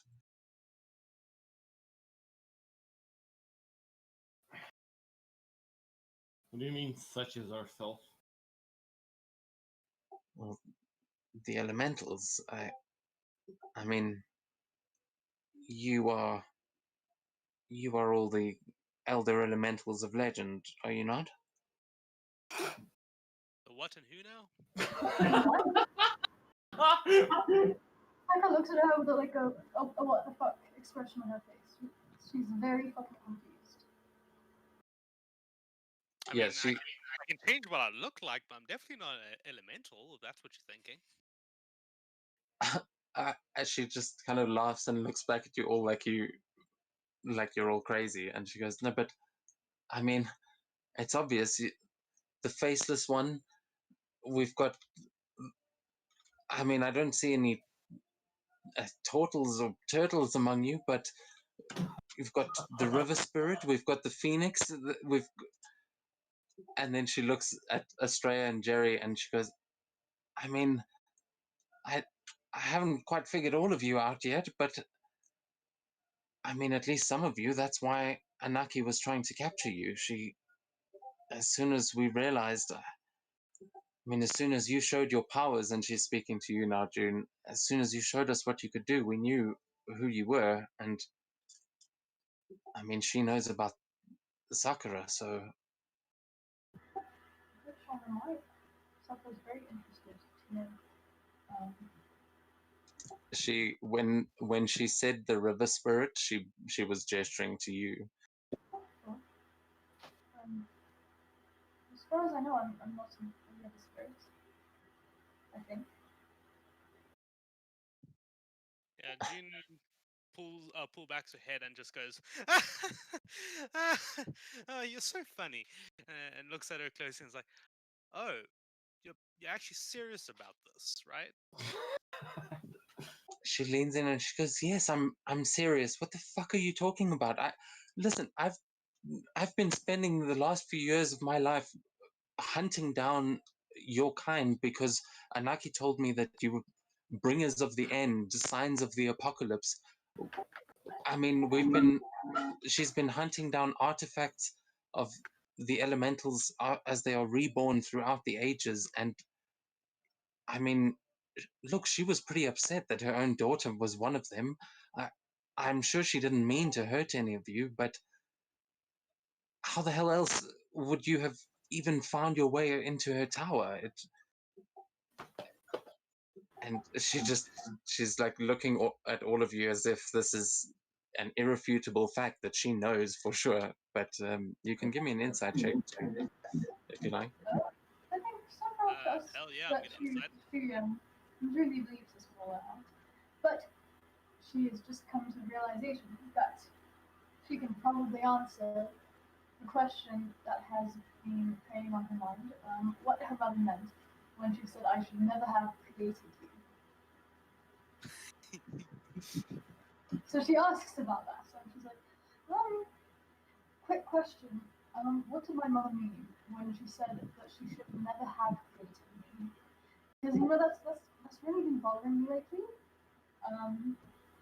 Firstly, how did she actually? Do I want to know if it wasn't the usual way? How did she create? And then and then secondly, why? So all of you that gave insight checks get the impression that she is both telling the truth and also thinks she's just as confused as all of you are. She's like, as to why you don't recognize this.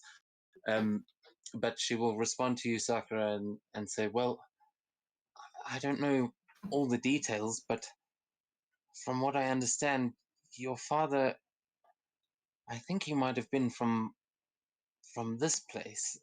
And she gestures to the place around you. I think he may have been or had something to do with the Fey realm. I don't really know all the details, but I know that she didn't want to bring a world ender into the world. Look, you all seem like fairly nice people, actually. I'm not gonna lie. I kind of prefer your company to hers, but she's got a point. So are you telling me that none of you have any intention of destroying the planet? No? Well, I mean, I why mean would it be bad? that's good, I guess. I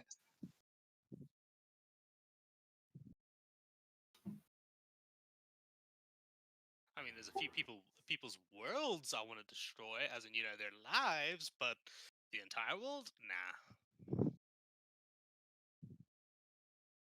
Well, I guess it's a start, but look, from what Anaki told me, it's not something that you might even be aware of. It's like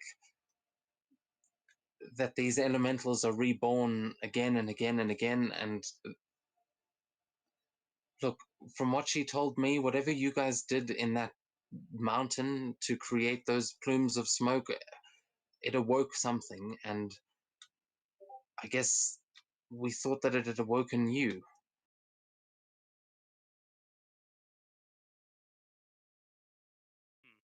Well, I haven't burst into flames yet, so that's good. Sakura would go up to the dragon and ask him, do you by any chance know my father? Wait a minute, Seto's burst into flames. The dragon shakes its head and says, I'm sorry, I don't think so, little one. And you see it thinking really hard, but it definitely doesn't seem to recall anything. Oh, that's sweet. She'll pet it and say, it's okay. Just having some very interesting family issues, you could say. Right now.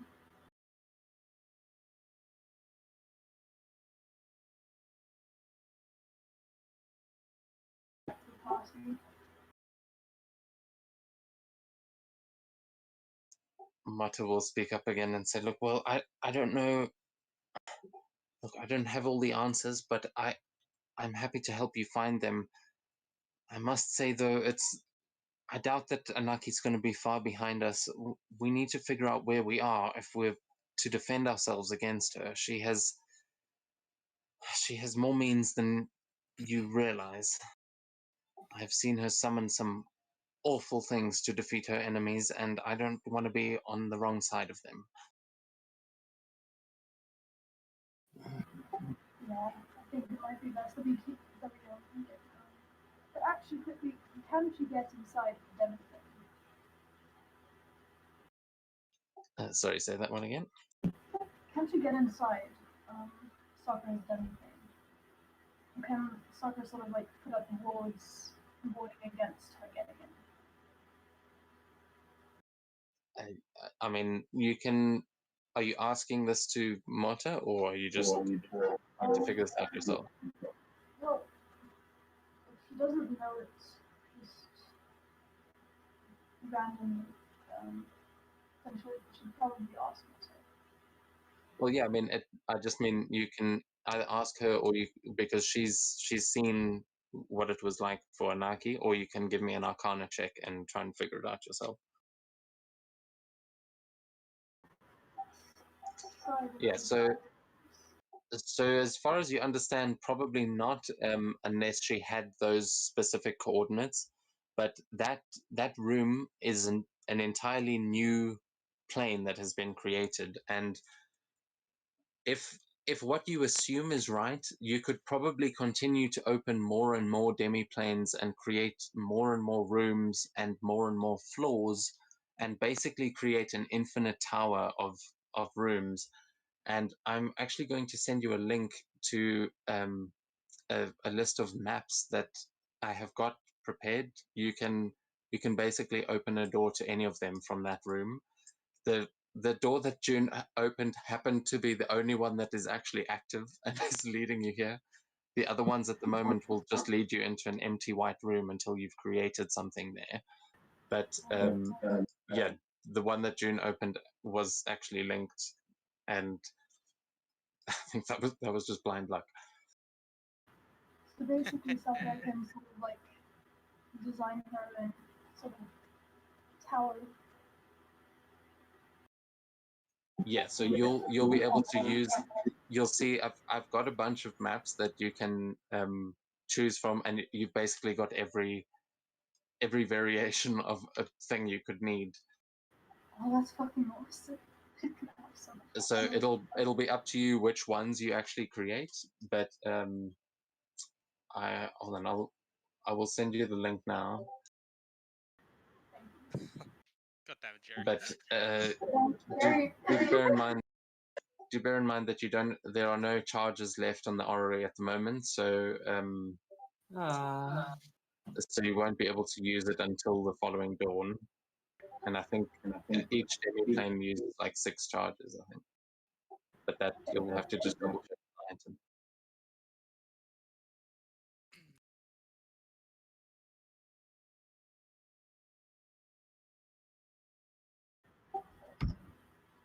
so it basically takes 6 charges to create a new demi plane. Yeah, so for every room you create, but then it'll stay in existence, so you won't have to create it every time. You'll be able to revisit. It's just you've basically got the hub now that you've created, and then you can use that to affect the doors and where they lead to in the same way that you were doing in the ballroom, but it's now your own, and you can kind of customize it as you like. Yeah.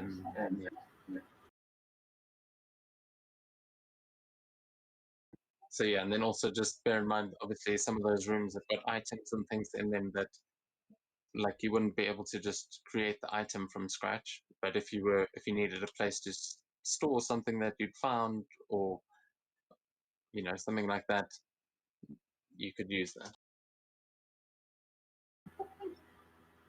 Oh, and this, for some reason, I don't think they. Oh no, they're all there. Okay. Cool. So yeah, as Sakura spent some time trying to figure out this new orrery thing, what do you guys want to do? Are you going to try and get off of this island, or are you trying to? I don't know. What are you trying to do? Well, if we do have to fight your Sakura's mom again, I do believe there's a few spells that could really help against her.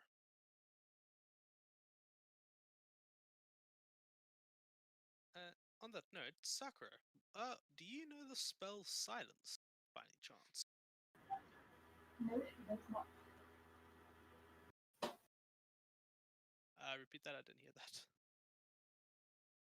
No, she doesn't. Damn it.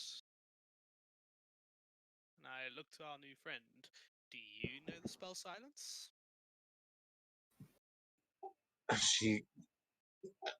She looks kind of flattered as she says, "Well, I mean, if you're thinking of going up against Anaki, you're going to need more than that. But I think I could probably figure it out if I could." Oh shit! And she looks around and she's now looking for her spell book. But then she taps down against her robes, and you see her just go, "Oh, thank God." She goes, "Yes, I could figure out a silent spell. Why? What are you planning?" Well, a lot of spells that wizards cast require vocal components. So, if you were to cast silence on them, the vast majority of spells would not be able to be cast. You've got a point, but I would also like to remind you that Anaki is smarter than she looks, and I'm sure you saw how many books she's got at her disposal. she uses more than just her own spell casting. She has got allies that you cannot even fathom the power of. It is.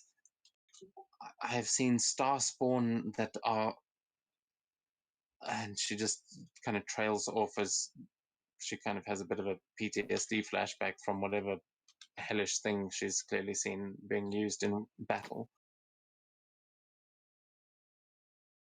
Yeah, I have a few friends I can call upon as well. So, what ideas do you guys have? Gonna have to find her Well, at some stage. before we move on with any plans, how do you feel about it, Sakura? If we were to fight your mom,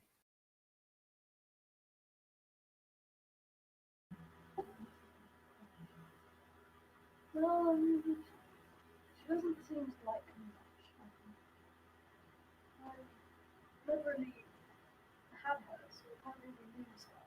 So, to me, I guess she's just a person who happens to have made me at this point.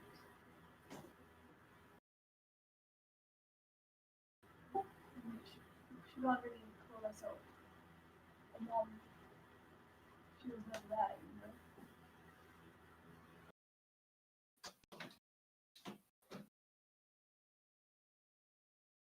Might be being a bit harsh.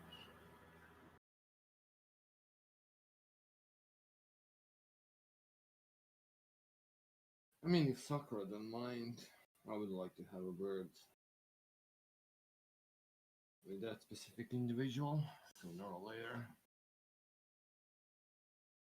But anyways, before we even think about doing anything, we should probably find a way to get out of here. I don't suppose we can just jump off.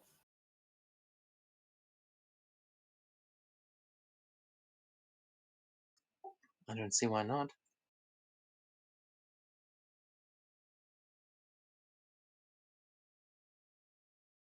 I'm sorry, what was your name again? Oh, I'm Motoneko. A pleasure to meet you. And you are? I don't think I caught everyone's true name.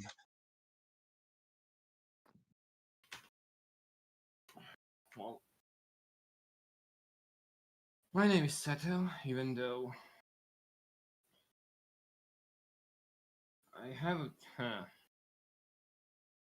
Seto still looks like pretty shaken, and he's gonna grab his new glaive or whatever from behind his back, and he's gonna ask whoa, Jesus Christ, my language. He's gonna ask Mota, do you know anything of how your master came to this? Yes, I was interested into. I was actually going to ask why you chose that blade in particular, but Anaki stole that from the White Tiger in the north. It was a, a Tabaxi clan, as far as I know. That was, I think, before I joined, or shortly before. But he was known as the Lord of Storms, the White Tiger of the West. He was trying to summon the Elder Tempest, but we managed to get his weapon and keep it away from him, at least for now. White Do you, Tiger. do you believe he's still alive? Oh yes, we have been tracking his movements. As the last that we heard of him, there was he was being chased across the ocean somewhere near Uchibito Bay. We think he was heading towards Konasa. There are mountains nearby which have had traces of the storm elemental before. We think he may be searching for the weapon there, but well, unless you happen to be there, I suppose he's not going to find it. I appreciate your honesty. If anything else. Seta, is this a friend of yours, perhaps? Enemy? Oh, He's no friend of mine, but he could potentially be someone I need to deal with.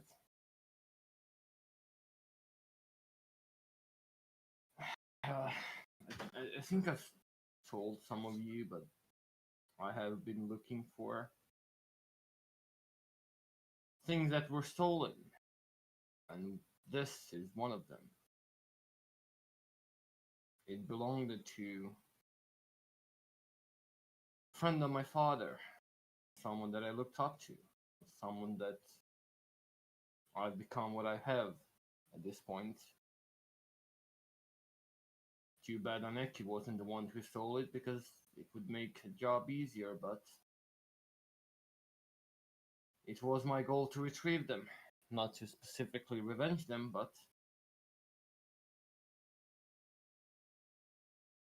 I guess I am getting a little bit too angry about it.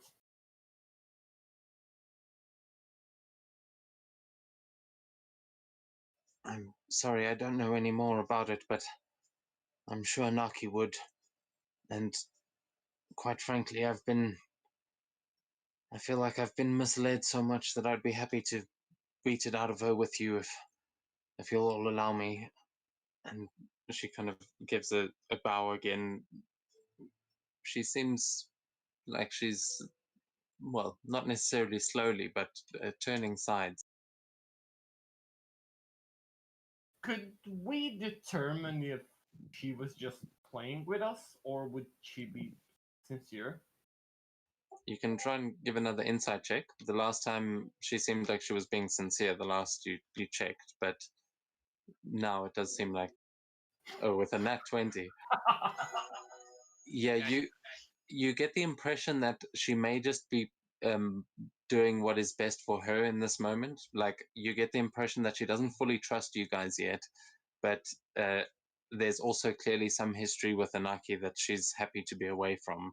So there's no reason for her to turn against you at this point, but it seems like she may just be offering the help to get the shackles off.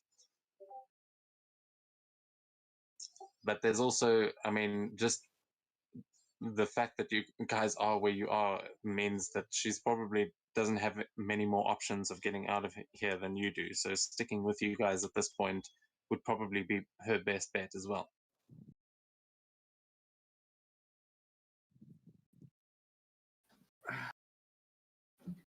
June, would you be kind to ask our big fellow there what would happen if we jump off? Oh, sure thing. And I'll go walk up to the big dragon friend of ours, and I'd say, "Hey, what would happen if we jumped? Obviously, if we cast Feather Fall, we'll fall down nicely. But what is below us?" Gives a big smile and says, "Oh, well, I suppose you would land on the islands below. Don't worry too much. I mean, you fall a little slower than you may be used to in your world.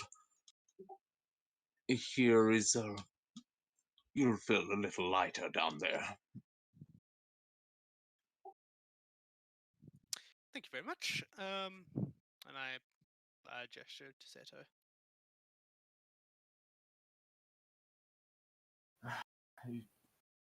If anyone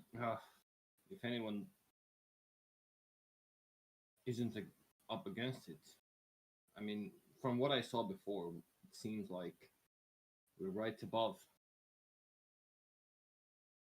forest filled with sakura trees. Who knows, we might find your father there, Saki. And hopefully this time we won't get attempted to be either captured or murdered. I say there's a 50-50 chance that guy wants to kill us.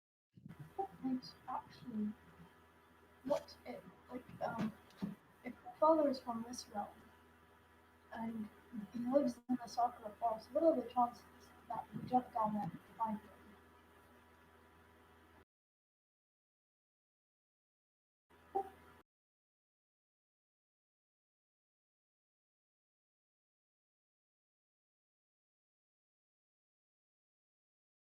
Sorry, who were you asking that to, Sakura?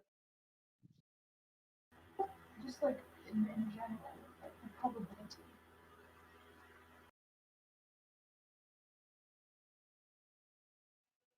Sorry, I missed what you said. Can you just repeat it? Never mind.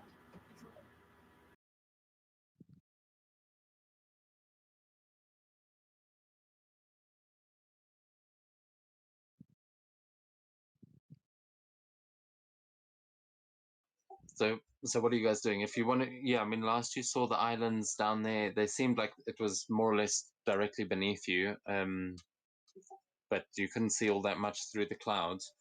I think most of you have got some sort of flying capabilities and things, but yeah, tell me what you guys are trying to do. I will ask the dragon one thing. Hey, can I keep this little guy and I pet the little pseudo dragon that's on my shoulder right now? Well, I suppose that is up to him. And you see the little fey dragon on your arm just kind of peck at your shoulder, and it seems like it's either asking for more food or it's agreeing with your proposition. Yeah, I'll give him a little food and pet him on the head again. Yeah, I think he wants Okay. to stay. Okay, you can add a fey dragon as an older fey dragon as a pet on your character sheet. Nice.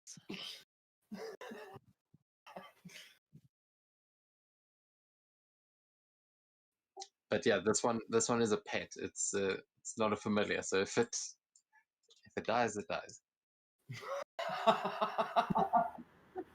You better not kill it. I plan on stabbing it while it's sleeping because I'm evil. No! Shame! He's planning to do a lorry. Sacrifice. That's how wizard serial killers start. They just kill familiars, like Man. leaves no evidence. Have you heard about like if man like fate wizards are even bigger? They are like animals to other spells or something. Just killing them. Yeah, not sure. It's just fuck. Yeah, it sounds pretty fucked up. But yeah, you've managed to get a little pet there. Awesome. It is a use the pseudo dragon stat block, right? No, it's a older fey dragon, fairy dragon. Sorry, Oh, fairy dragon. Let me see if I can find it. and it's the older variation. So it's actually, I think, quite a bit stronger than a pseudo dragon. Yeah. I can't actually seem to find it. Let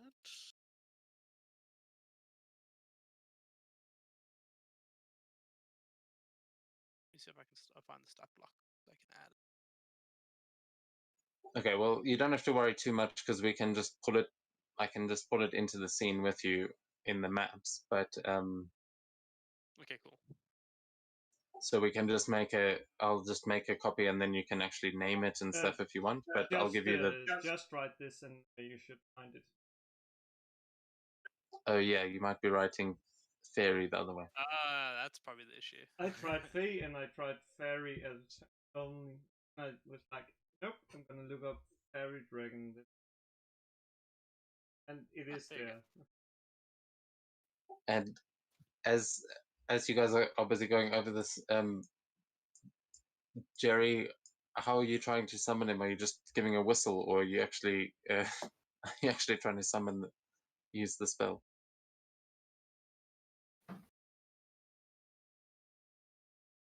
Okay, yeah. So as you cast the spell, you see this light above you as through the clouds. A Spike comes flying through the clouds, opening his wings, and you can see it that he's panting like mad as it comes tumbling onto the Torii gate, and he jumps back down to where you're standing, and you can see that Spike looks completely exhausted, like he's been just like he's been chasing something for ages. But he looks very happy to see you, Jerry. He like nuzzles up to you,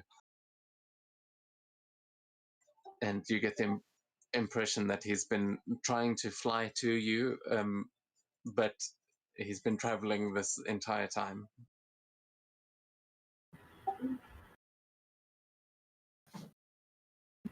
I realize that Sokka's just like building up like an army of dragonflies. He's got so many dragonflies. It's so great. Makes me so happy. And also, I will point out that anyone who can use Find Familiar, you can now use pseudo dragons and fey dragons. I mean, fairy dragons as your familiars as well, because you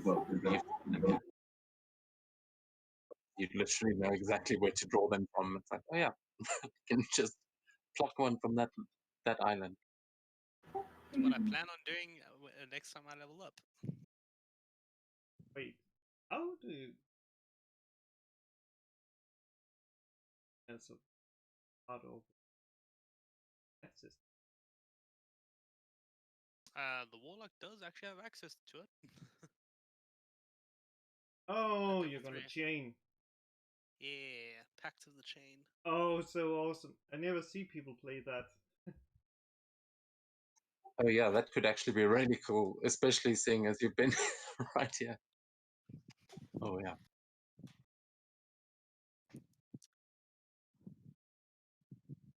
Okay, cool. Yeah, so yeah, what are you guys doing? Are you going to try and jump off this one?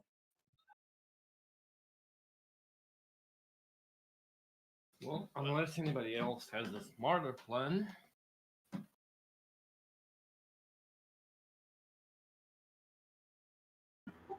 Well, if I can pick someone on, I can take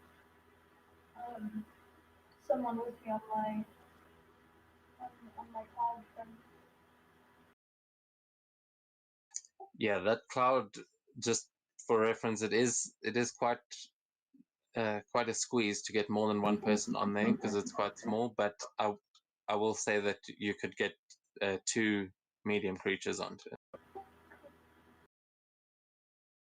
So anyone who doesn't have persuasion can join me on my cloud friend.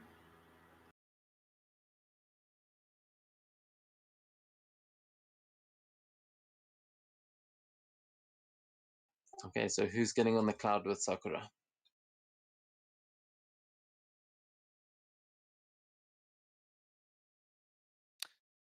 Well, if no one else will, I will. Probably someone that's white. Yeah, so what about the rest of you? Okay, so June and Sakura on the cloud. Jerry can get on Spike, I'm assuming, and as he's sitting calmly next to you. And what about the rest of you? Oh, I suppose. Oh yeah, Z and Moto might be looking at that cloud as well.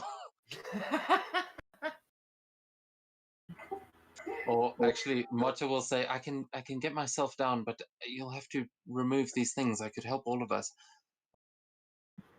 I look at Z and ask him, how would you like to be an owl again? Sorry, say again. Sakura will look to Z and say, how would you like to be a giant owl again? Oh yeah, that would work. And yeah, she looks kind of excited again. It was fun last time. Yeah, sure, I'm probably most Z into a giant owl and shoot it to people.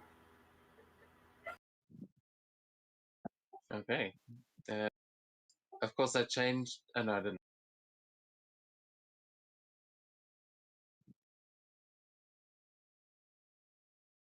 Oh no!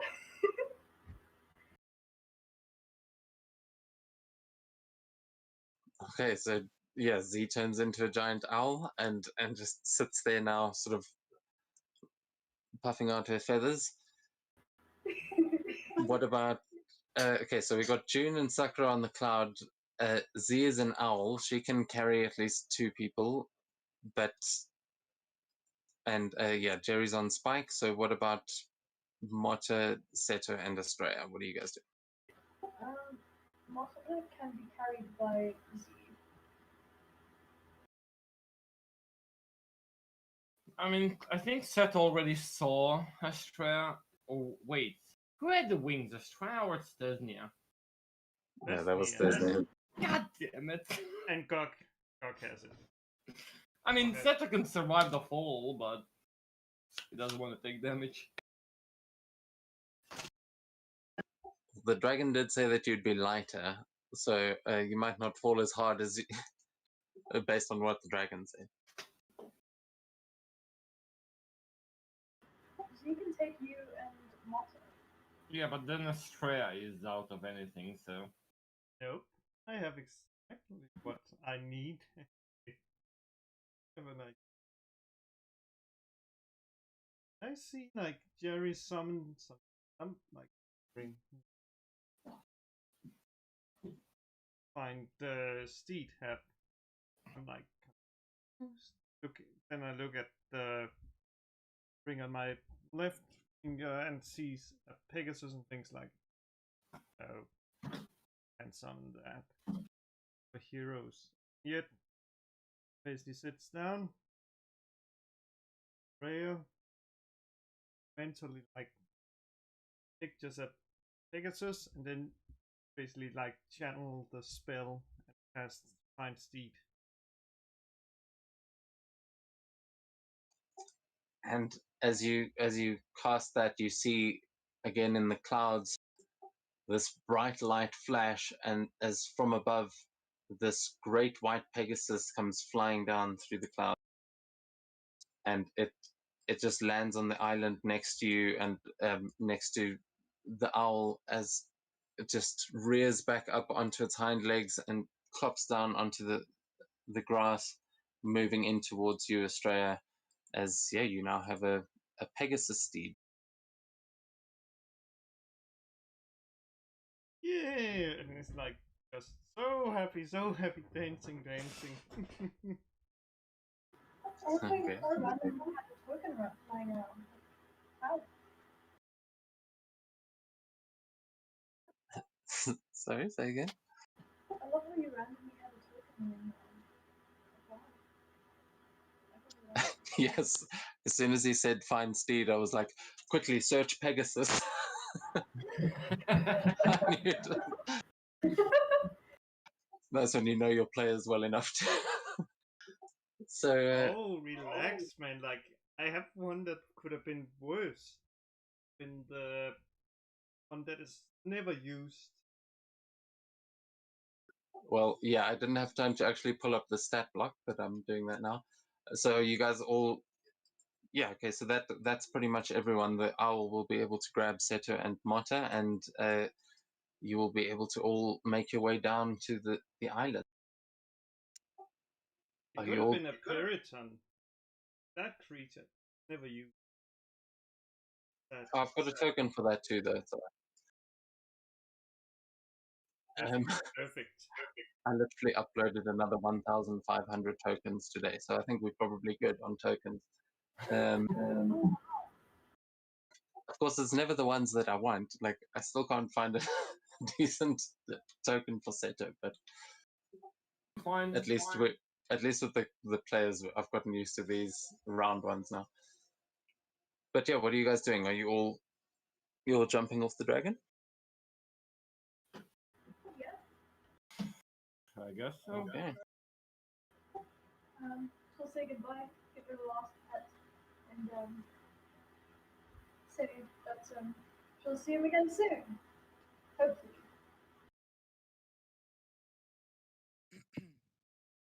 Holy shit, this map is huge. By the way, Dev, what color is the fairy dragon?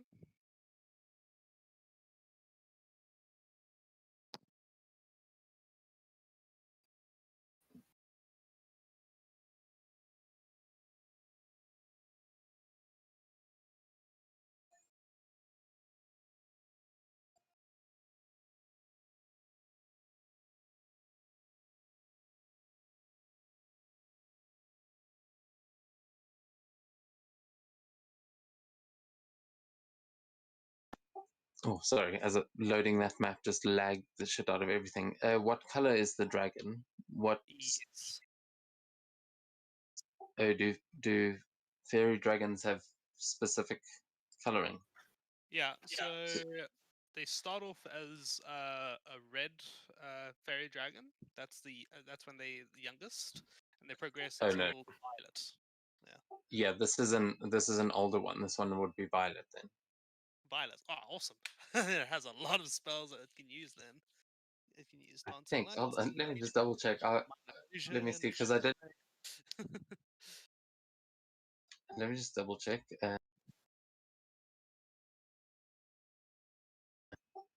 Yeah, it's the CR2 one. Yeah, I know that. But depending on what color it is, even if it's older, it has access to different spells or more spells. So the oldest version of it would be violet. Then below that is indigo. Below that is blue for the older fairy dragons. Oh, okay, no. So then this one would only be blue at this point, but because it's a pet, it'll age with you.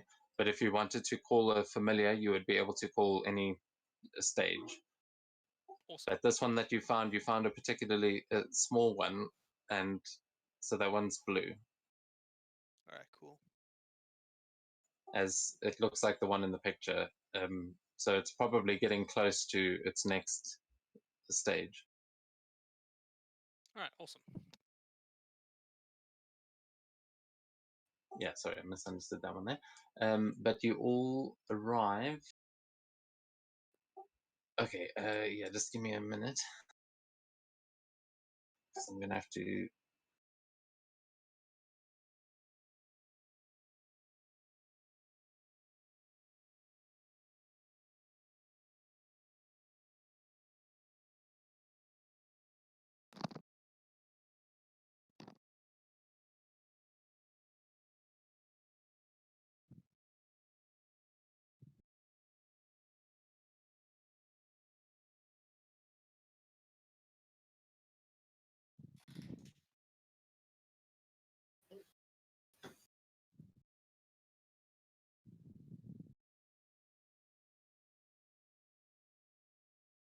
What the?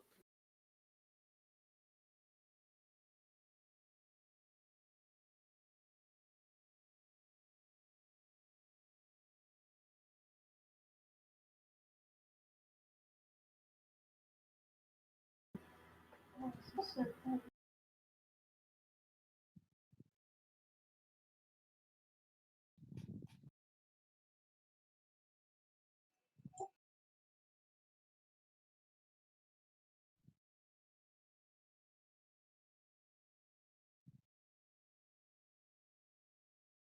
Okay, yeah. So there we go. I think I've got everyone down there.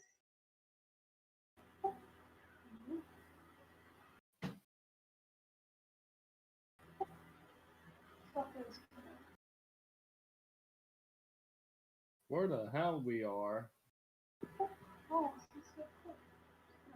Okay, yeah. Did everyone actually see the thing in the transition? It didn't load from. The text. Just look back on the screen. I don't think I did. I caught the test, but Okay. Wait, I'll play it again.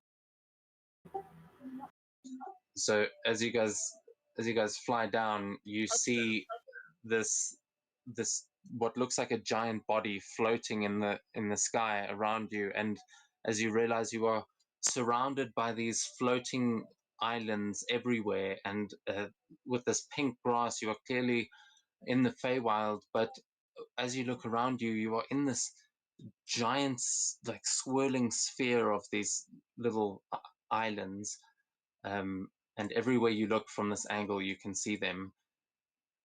Anyone who wants to give me a perception check to give me to give a look around as you land, you can do that. fuck. That is still 10. That's 19. D&D. Okay, so Seto and Sakura, you both notice across on one of the islands in the middle. I'm not sure if you can actually see it. Yeah, okay, so Sakura, you can both see, if you go up a little bit, you can see a fox standing on the edge of this platform up. And it is just busy sitting there looking quite calm and watching you as you all land. Other than that, you see pink everything around here. This looks like maybe when you said the Sakura forest, this is where it brought you, but it's not, definitely not the Sakura forest you were aiming for. Well, then this place seems quite a bit hallowed.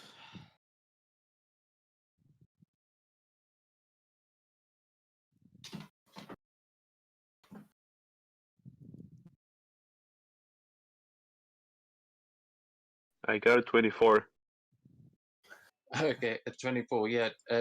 Jerry, you are quite taken by the by that giant figure floating in the sky that looks like it's probably the body of some sort of dead god or something. But you notice floating in front of it, just as it's kind of drifting, you notice what looks like a moon, but it is far bigger, and you vaguely recognize it with a 24. You recognize it as a version of your planet. You guys can definitely tell that you're in the Feywild now, but your planet is way over there, and you're standing on a bunch of rocks floating somewhere in Feywild space. Huh. So yeah, you're on the moon, but it's not a moon, and you're in the Feywild as well. But Jerry, you also see a big ass flat looking tree right at the on one of the islands far to the north with that. But yeah, that's all you guys notice at this point.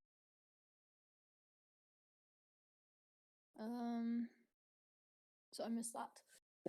Holy What shit! happened? Your mic is better. What the Your hell? mic is amazing! Oh, I'm on my phone. Oh, that explains it. Damn! Yeah. But yeah, my internet just decided to die. Yay. Okay, well, hopefully your data will last through this. Yeah, you just basically figured out that you are in the Feywild, but you are on one of the moons, which it doesn't really seem to be a whole moon. Oh, nice. And I saw on the map before it died. Am I right in assuming that that is a kitsune? Yes, you can. Yeah, actually, I'll just allow you to have figured that out. Yeah. Nice.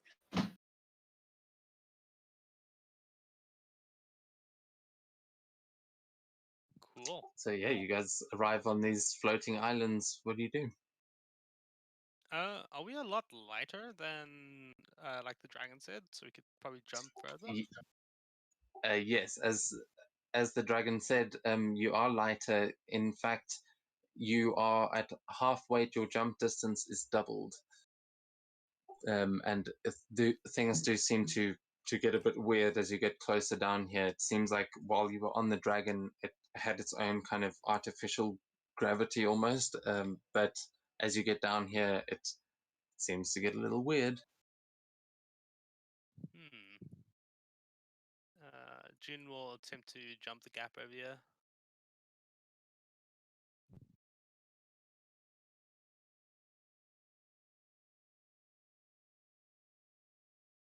And just want to try and make this thing actually follow you around. Cool.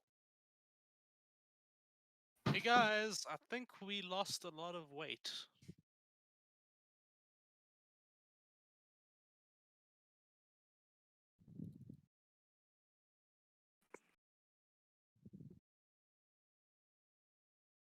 Okay.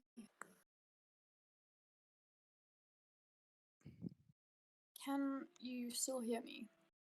Yep. Yes. Yeah. Okay, I think it's still going through my phone, if I'm not mistaken.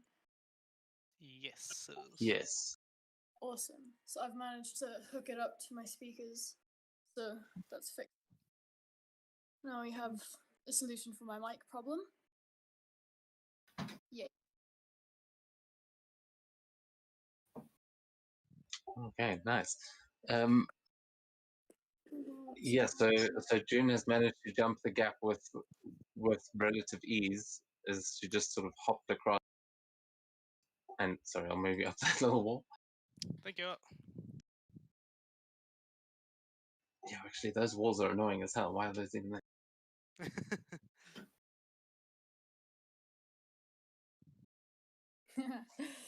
um, do I need to put push to talk on, or is it fine right now? It's No, fine. it's all good here. Okay, cool.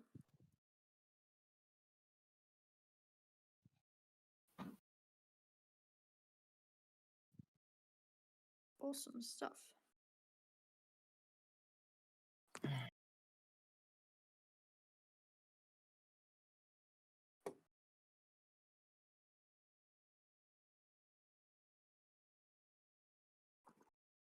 Yeah, June will continue making her way. Just hopping across the islands for now. Okay, yeah, you guys all see June just happily hopping her way across these islands as this little fox, as you get to it, it just turns and runs as you come towards it. Seems quite skittish and starts darting off up the hill. Fucking Ari.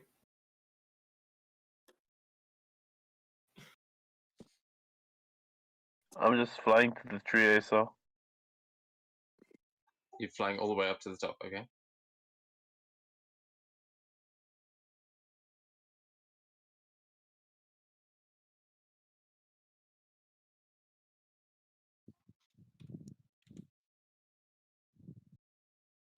I guess Sakura would like to try to pursue it.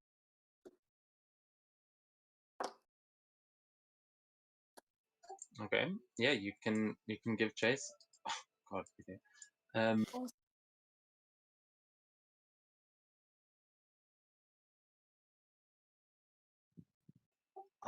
I'll say, yeah, you start chasing after June, and you also manage to just hop across these gaps. It's quite easy at this point, and you are chasing after June. What is everyone doing on the other island? Z had put you guys down on the island, but she is still the giant owl. Oh, she did? I pretty much fly over here, like follow June Sakura. Okay. I guess Sakura would like to ask Z whether she'd like to stay an owl or not. Yeah, at the moment you've already made some distance between her, but Z will just be hooting and offering a claw again to pick the other two of you up and follow the others. But she can't actually communicate that, so it depends. Seto, what do you want to do? I'm just catching the stream to see all of the islands before I join the game, since I didn't even saw any. Give me a second.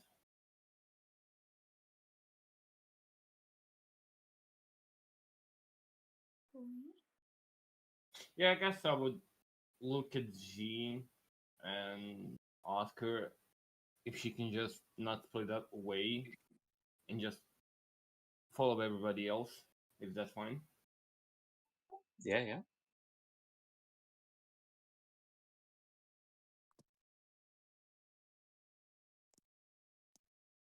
Wait, no, I know what you want to do.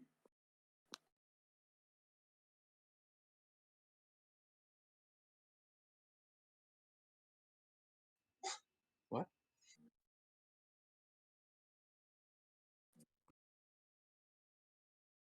Okay, yeah. So you guys all give chase as the fox goes running up the hill and is also jumping across. From you see it runs past a little stream and goes bounding across these islands. Is everybody just going all the way up to the top? You're not stopping to do anything on the way?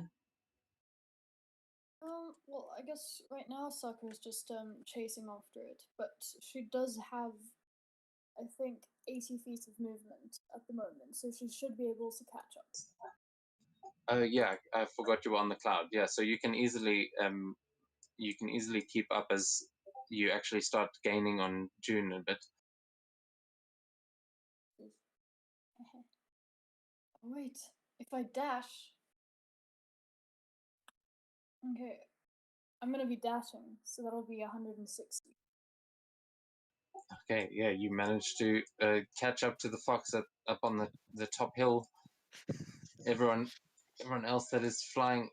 Oh no. June spinning at the moment. Oh wait, it stopped now. Okay. Oh no, it's still going. She shouts out, "Mate kudasai," to the fox as she sort of gains on it. And Estrella, are you also flying with them all the way up to the top? I don't see why not. Like,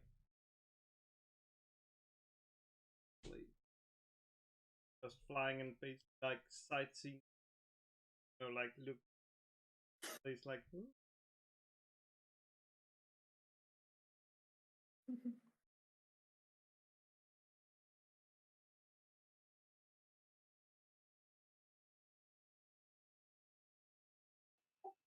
And and June, are you breakdancing in the bushes? That's what the token is doing, but June is gonna actually look at the bushes, see what if there's any fruit on it or anything like that. She's particularly interested in the local fauna. Yeah, you can give me an investigation or an survival, nature, or investigation, your choice. Survival, nature, or investigation. Let me see which one's higher of them. You know, actually, I'll just make a nature check. I'm interested to see what these are and if I know them.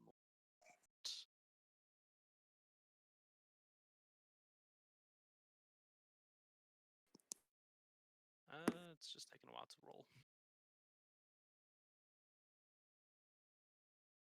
Okay, yeah, with the 20, the pseudo dragon is, I mean, the Fey dragon is really enjoying flying around there and flying through the trees, and you see it eating one of the berries that it pulls off of one of these bushes.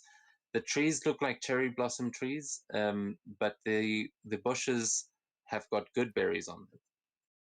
Ooh. I'll start collecting a whole bunch of them. Okay, you can roll a d12 for me. Awesome.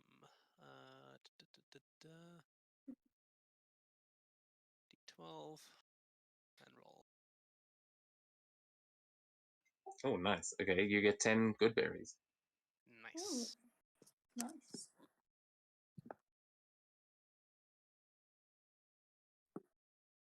Nice. Hmm. Okay, and yeah, Jerry, are you picking some as well? You see there are similar bushes up at the top there where you are.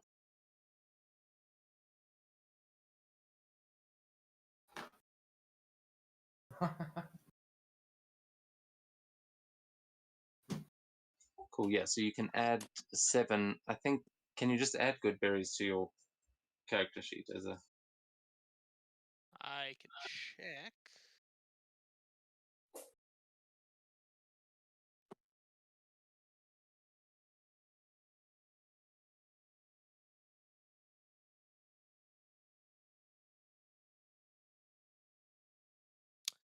Doesn't look like it. I'll just add a custom item for now.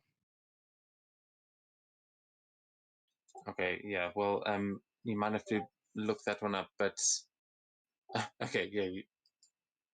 Can you do that? Just eat them all? But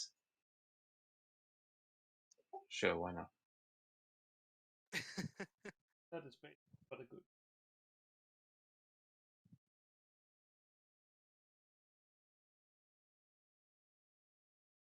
I can Okay, imagine yeah. you So Jerry, lightly you eating them, and then I just hear Jerry just scoffing down a whole lot of them behind me. yeah, Jerry, your stomach almost starts to hurt like instantly because they are very filling, but yeah, you eat a handful of these berries and you feel pretty good. Other than yeah, like like you've just had a feast. God, would you stop fucking running around? Is this? Are you talking to June about this? Because currently she Yeah, doesn't want to stop spinning. yeah, no, I think it's because the dragon's getting confused. But yeah, sorry, I'm assuming you hop your way across to the other side. Yeah. Okay, Meet at the party and stuff.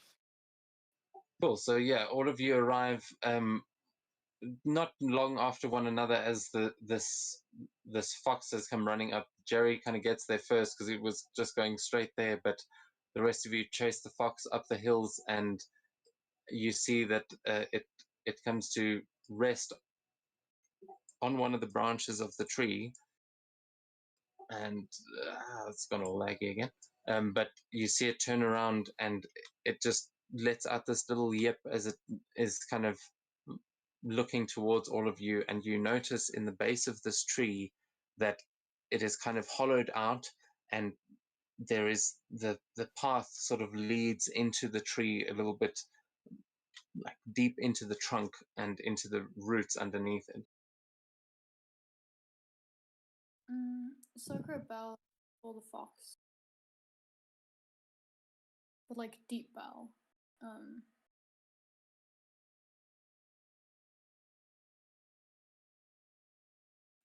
And as you do this, Z will just be putting Seto and Mata down. I don't know. Seto, did you move down there yourself? Yeah, I wanted to see the thingy. Oh no, I was just confused as to how you moved across the islands. I thought we'd had but I guess moving down. I'll go back. No, well, you up at the top. That's why I was. Everyone else is up at the top. That's why.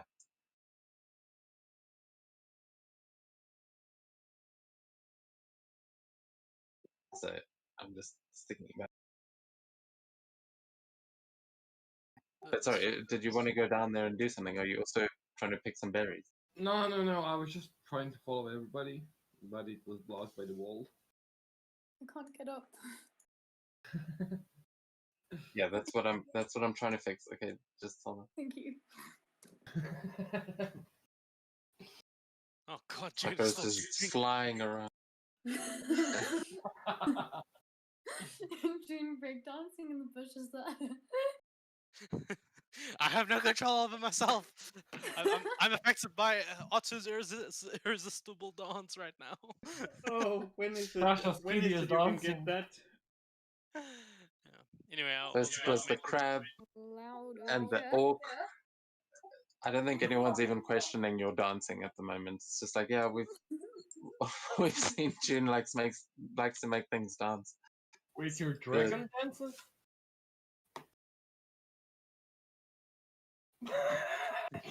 Fuck. I'm trying to click on the dragon to stop it, but I can't even click on it. I can't catch it. Okay. So yeah, Sakura, you bow to this fox, and it seems to like give you a little nod as it gives a yip, and Mata comes and walks up next to you as she's just been placed down by Z, and she bows to it as well and says, "Thank you, my friend." Says, "Well, shall we?"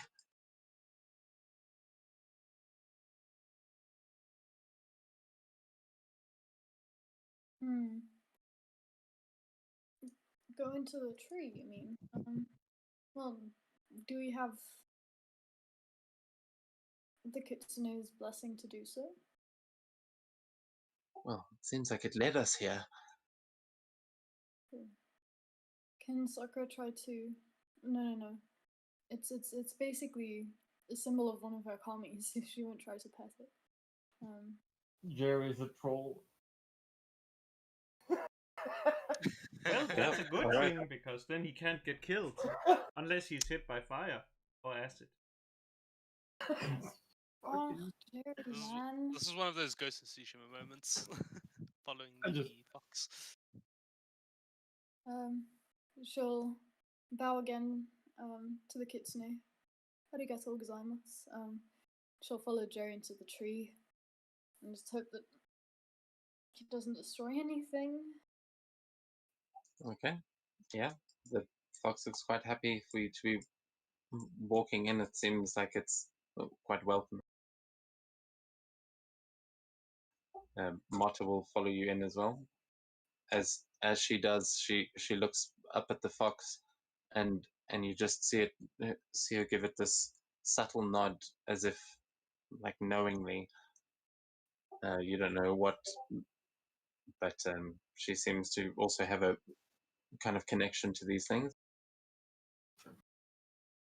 Okay, no, that's different, Jerry. If she was just following Jun's instructions, in hindsight, is not a good idea. I think in future it's safe to say that June does not give very good instructions. Not thinking is probably not the best way to go. So in future, let's think before we act, instead of act not think. I think that's the lesson we learned there. Where in the dungeon or at the orrery shit? Where One we went thing and we know for steal the- sure, she is high intelligence, low wisdom. Well, My wisdom is 16, actually. Yeah, but isn't your intelligence like 24 now? Yes. Yeah, so by comparison, yes. Everything is relative. When you Anyway, realize that she's like less, like her charisma's 10, so she's like less than half as charismatic as she is intelligent. So Yeah. she must either be, well, she is really smart, but on the flip side, she's also just not really much of a people person, I think.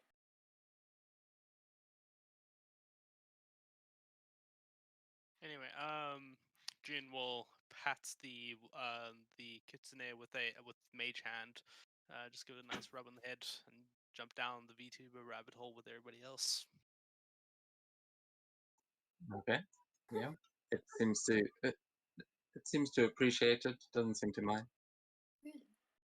That's where Aw. look up at they in still. I wonder God. where you led us.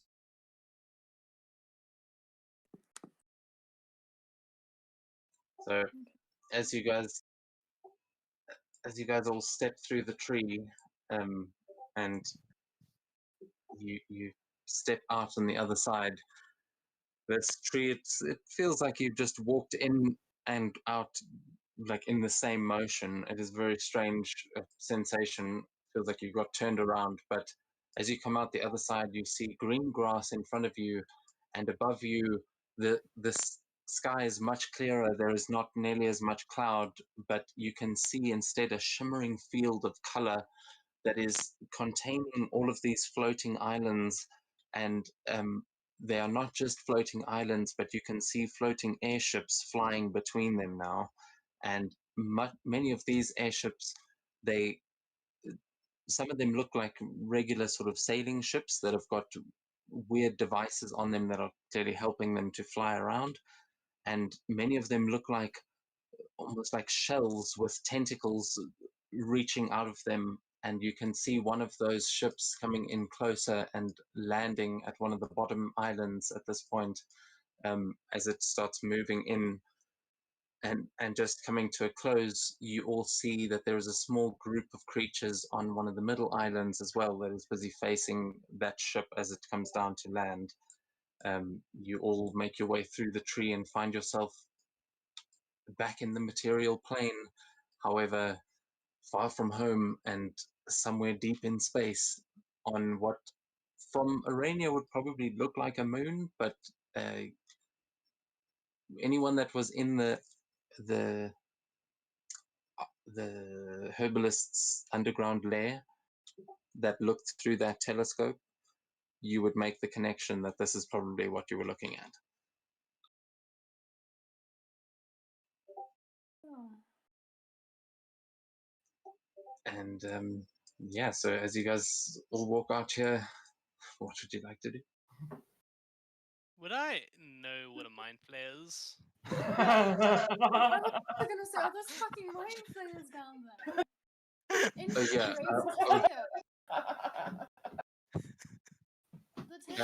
you can give me. Actually, yeah, June, you know exactly what you're looking at. You know exactly what that thing is that you just saw land. But you are the only one. The rest of you, this is a very new sight. Like leaning into June and ask, like, family? Oh shit! Oh fuck! Oh shit! Oh fuck! And she's gonna dive into this bush over here and hide. Back through the tree?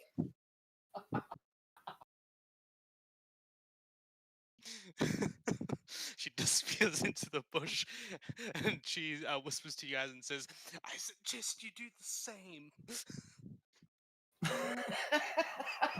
Are we able to back through the tree? Yeah, I mean the tree is still there, just as you had it before.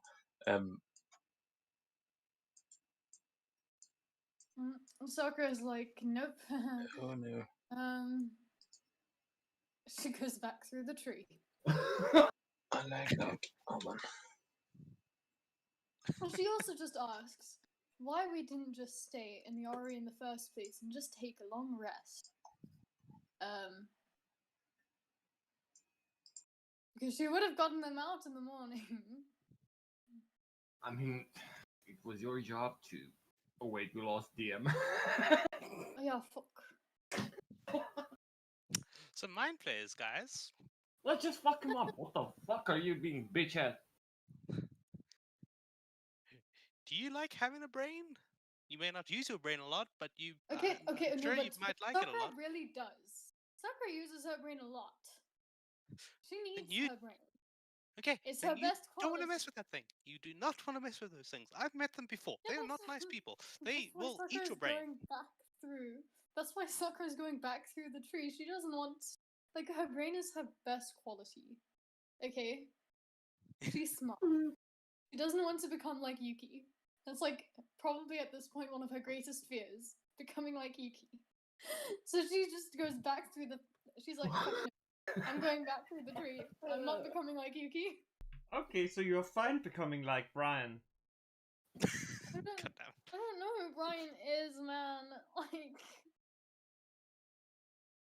Yeah, Sakura wasn't with you yet when you met Brian.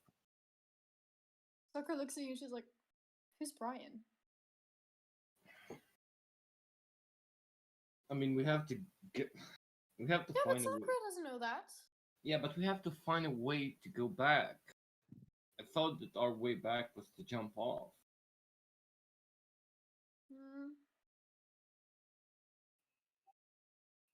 Z kind of lets out a hoot. She looks at you all, but then just looks back. I don't know if I should. I look towards her and I'm like, Nod. Wait, no. Hoot if you want to be back into a human. She turns her head like almost 300 and well, she goes a full 180 and looks into the air, and at Arania in the distance you can still see this floating body of a dead god, but this time you can see your home planet in the distance, and she looks at it and considers for a moment whether or not she could fly there, and then she just turns back and gives a nod. Yeah, she wants. Okay, so Okay, yeah. She gets turned back into a human then. Maybe Sakura still thinks we should go back through the tree. She doesn't like this place. She doesn't really want to be brainless. Yeah, but does Sakura know about the mind flayers?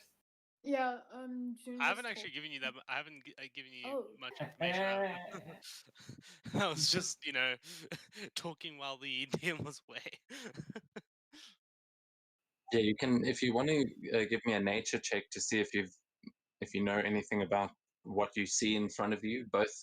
Because what you can see down there, I mean, there are some green-skinned people over on the right-hand side, and then some definite bulbous head, purple-skinned. No, you've never read about mind flayers, so all you know about them is what June has just told you. Okay. You do know of a force known as the Moon Dwellers, which you can kind of make the connection that one of the two forces you see in front of you, or both of them, could be considered the Moon Dwellers, but you've never actually seen one. You don't know what they look like. So to most of you, it would be kind of a toss-up whether the Gith over there are the Moon Dwellers, or if the Mind Flayers are, or it could be both. You're not sure what's really going on here in front of them. June, you would probably understand the dynamic.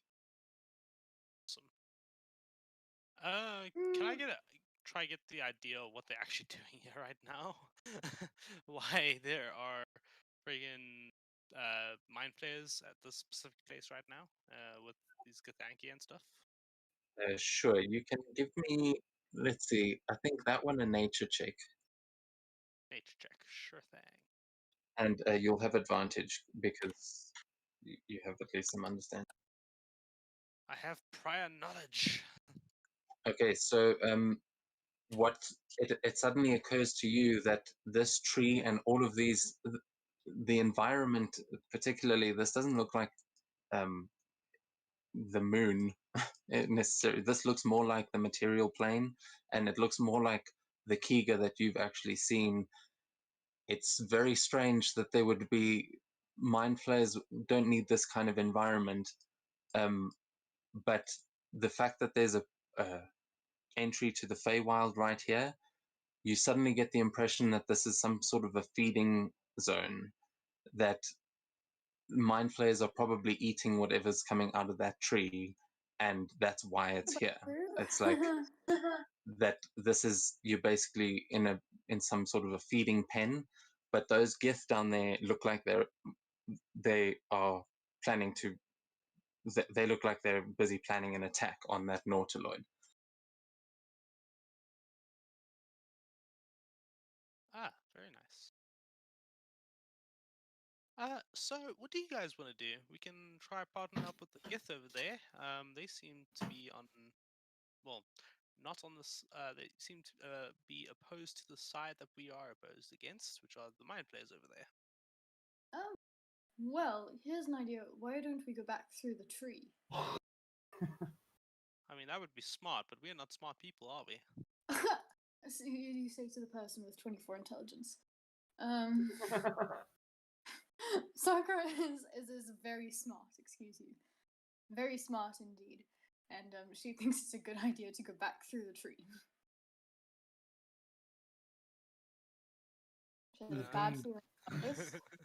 Who's going back to the tree gonna help us get to where we want faster? Because I don't believe that we can go back to the dragon.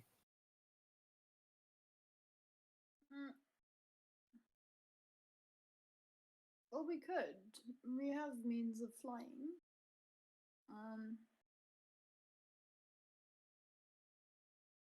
But we basically have to wait until the next dawn and I can get us home. I think. Marta speaks up and says, "You realize that in there that could take days." Oh yeah, fuck that. And she goes, "I mean, I might have a crazy idea. And she looks at the planet in the distance, and then she looks at the mind flayer ship, and she's just, you can see there's something sort of brewing in her head. Yeah. Don't. I like this count. Jin looks at her and says, "No, no, don't think Sakura like looks that." at her and says, "You know, I kind of like your style."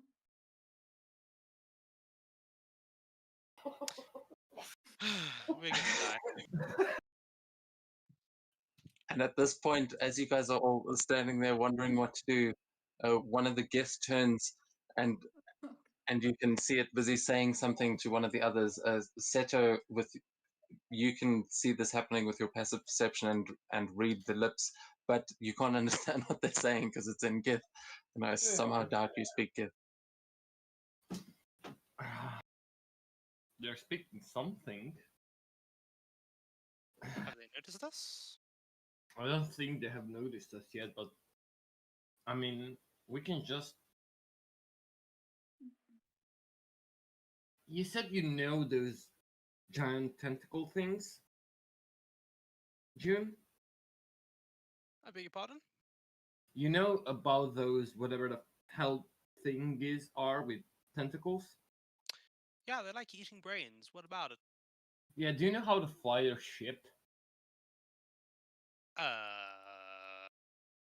DM, can I fly that ship? Or at least figure it out? Do you have proficiency with land, sea or air vehicles? No, I do not.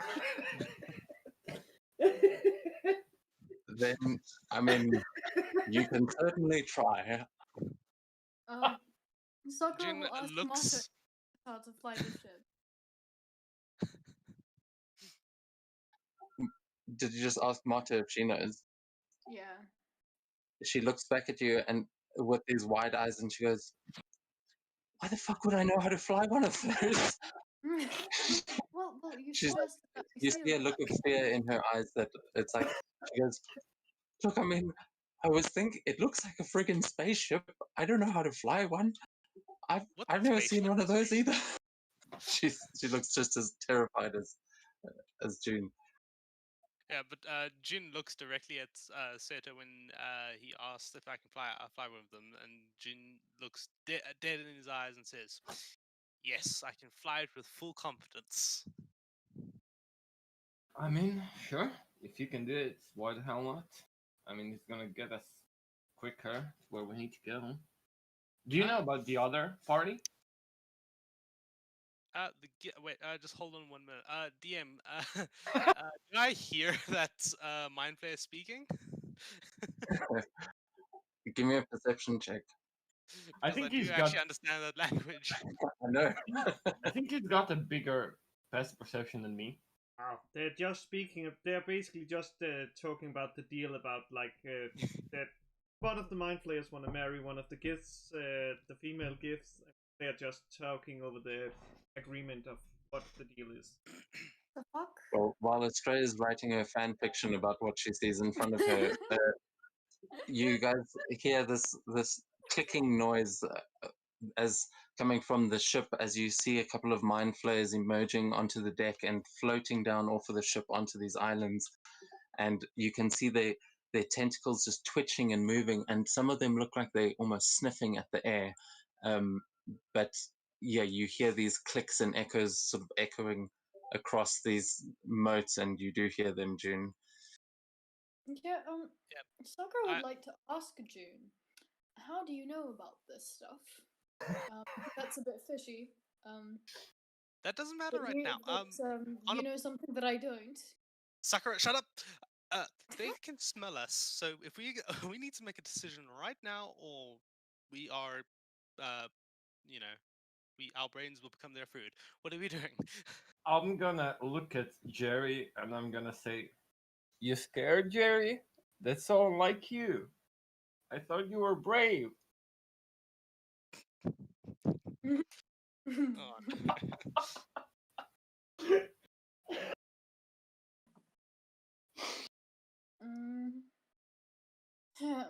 Well, Sakura asked June respond to being offered some tea? They will eat your brain after they drink the tea. Okay, they are talking about us right now. We need to make a decision right now. We're attacking or we're leaving right now. Yes, no, maybe. Let's go. Come on. Yeah, you can pick up Sakura and leave. She doesn't mind. She just Where's gets your cloud? Your cloud gonna stay? Pardon? Or No. is your My oh cloud then will he just follow me. They are He's a going to good eat our cloud. brains. What are we doing? Well, Jerry has picked up Sakura and left, it seems. So, Juni- Sakura cloud and Pseudo Dragon Was follow behind her. But yeah, I mean, you can you can try and do that, Jerry. Are you resisting, Saka? Because I mean, you can easily lift her. The gravity is also lessened here, so Like, she's even lighter. She's a feather to Jerry. As soon as Jerry tries to take you somewhere, you're going there. That's it. Whether you want to or not. Yes. Regardless, like if he rolls a nat 1 on his strength, he will still beat you. So she is just like, oh well, okay, tree it is, and a cloud and pseudo dragon follow behind. Very wise choice, and Jin rushes behind them as well. But Sakura does keep a close eye to make sure that Seto comes. She can't leave him behind. He's our favorite, so he has to come. Yes. So she's like, Seto, come on, we're going now. Before we go, can June just tell Seto the green thingies, are they good or bad in general? If she knows, that is. Well, that's a hard question. Depends if you get in their way or not. Just real quick, DM. Are these the gift from Baldur's Gate 3? How they are they like those gifts? These are they are Githyanki, if that's what you mean. These are not Getzerai. So yeah, they are the same kind that you saw in Baldur's Gate 3, the ones with that dragon. Okay, so they would probably kill you if you got in their way. All right, cool. That's what I needed to confirm. And it's like, if you get in their way, they'll probably kill you. But if you're willing to help and not get in their way, they would maybe be an ally. Really depends.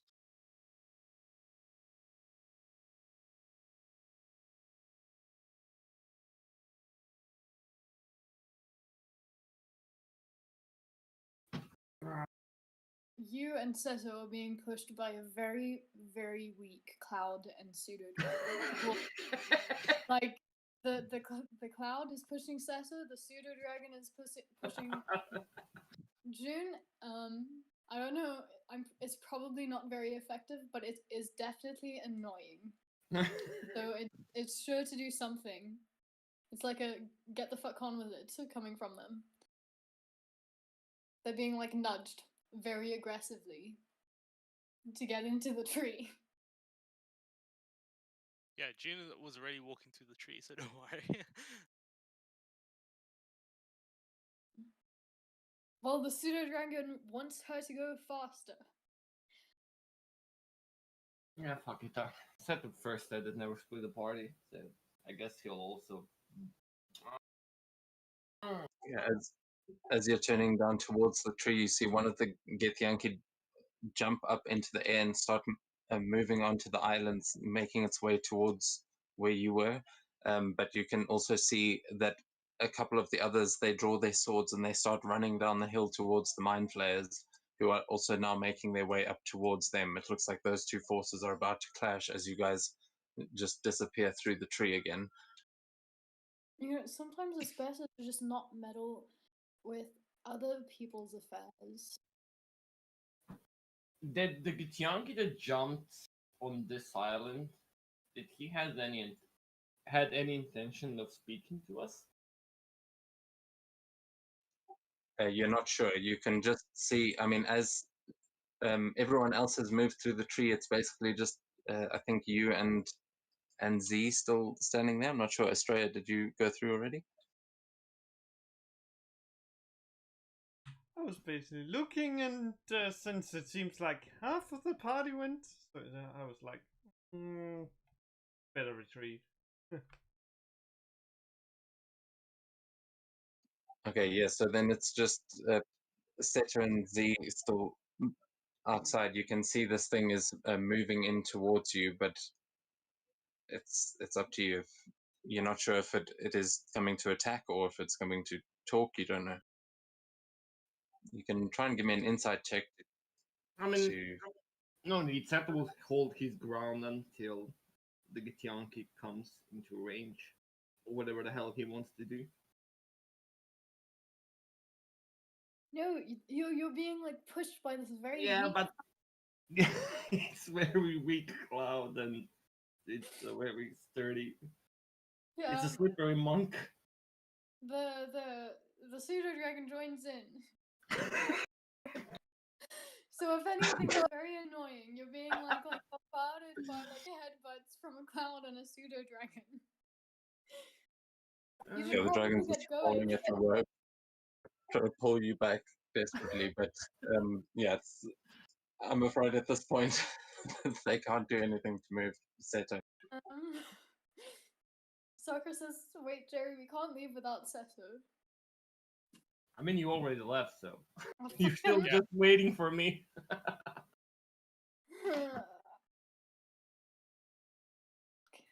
Principles, Sakura, principles. Yeah, so basically everyone's through the tree. By the time this Gith finally makes it up a little bit closer, and he just, you see him jump up onto the edge, and you can see that his sword is drawn as he's eyeing you out, Seto, and Z is standing there with you. She also has her hand on the hilt of her sword, just waiting to try and back you up. But yeah, what are you doing as you see this thing just come up and start eyeing you out? Literally zero response, or essentially zero combat response. Like, I'm trying to pose a zero threat. Yeah, you hear this thing just making a couple of strange noises as it just lets out this clicking, gargling language. Do you speak Gith?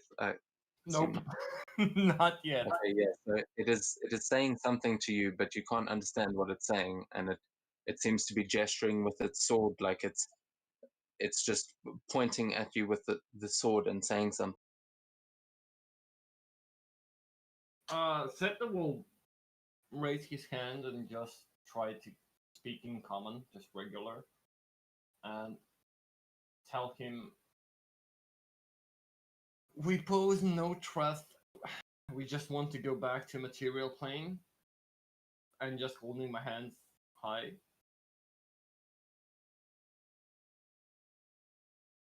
You see him as you say this, there is like no response. He clearly doesn't understand what you're saying, and his eyes just narrow as another Gith comes and climbs up next to him. You see that this one, I will actually show you what it looks like. Do you speak my language? You see this one as it steps up is wearing a straw hat and has got these long flowing robes, and you see that on his hip is unmistakably a katana and wakizashi. He's got a daisho, so he looks up at you, and in common he says, you are Kigani. Indeed, we are. So you are, and he puts his hand on the shoulder of the Gith and says something in Gith to him, and you see the creature look kind of confused and start lowering its sword. And he says, you were not summoned by the Mind Flayers? Long story short, no, we ended up here, and we're trying to go back to Arenia, or specifically Kiga. So who do you fight for? And you can just see he's seems like he's also now resting his hand on his sword, as if this is a do or die kind of question.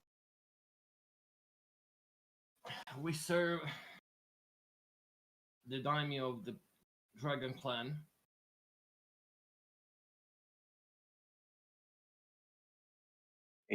He just looks kind of confused. You can give me a persuasion check, actually, Oh shit.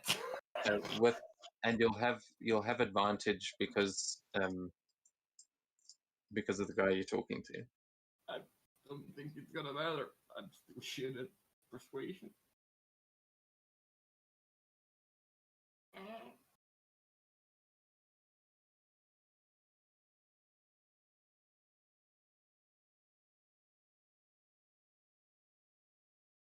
Oh, You it see him matters.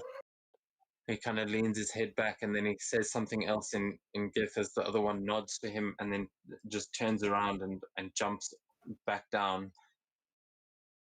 As this one, he looks back at you and he says, I have no time to deal with this right now. If you are able to fight, then join us. We can perhaps find you a way home. But for now, and he just shakes his head and then looks back at you and says, good luck. Then draws his sword and he turns around and he jumps back down as well. It seems like the mind flayers are more of a concern than you at this point. But you can hear him shouting something in Gith to the others that it seems like he's probably letting them know that you're not a threat.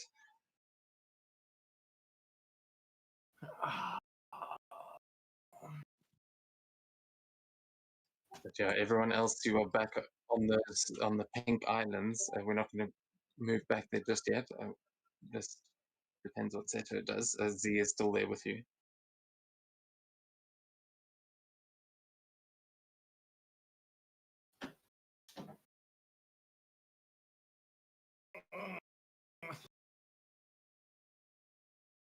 I'll sort of look at G.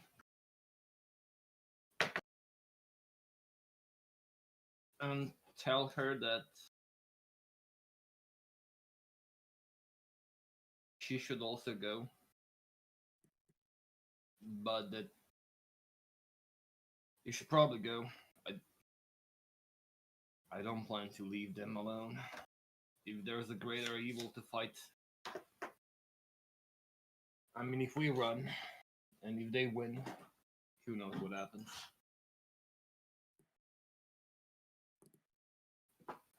All right, well, let's go. And then she turns and heads back into the tree as well. Yeah, Sato's not planning to leave into the tree.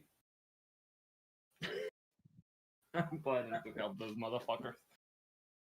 Fuck the mind flares. Okay, so Z emerges on the other side of the tree in the island without Seto. Where's Sato? He was right behind me. What? And she just looks back. She's like, no, I'm sure he'll be here. Oh, shit. Son of a bitch. She turns around and relays what just happened between him and the Gith to all of you, and just explains that he told them that we weren't a threat. One of them seemed to speak Gigani and was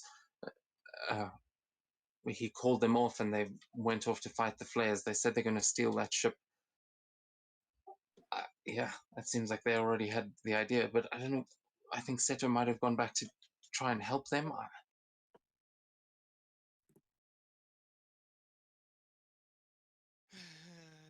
Remind me to freeze him the next time we come to an important decision like this.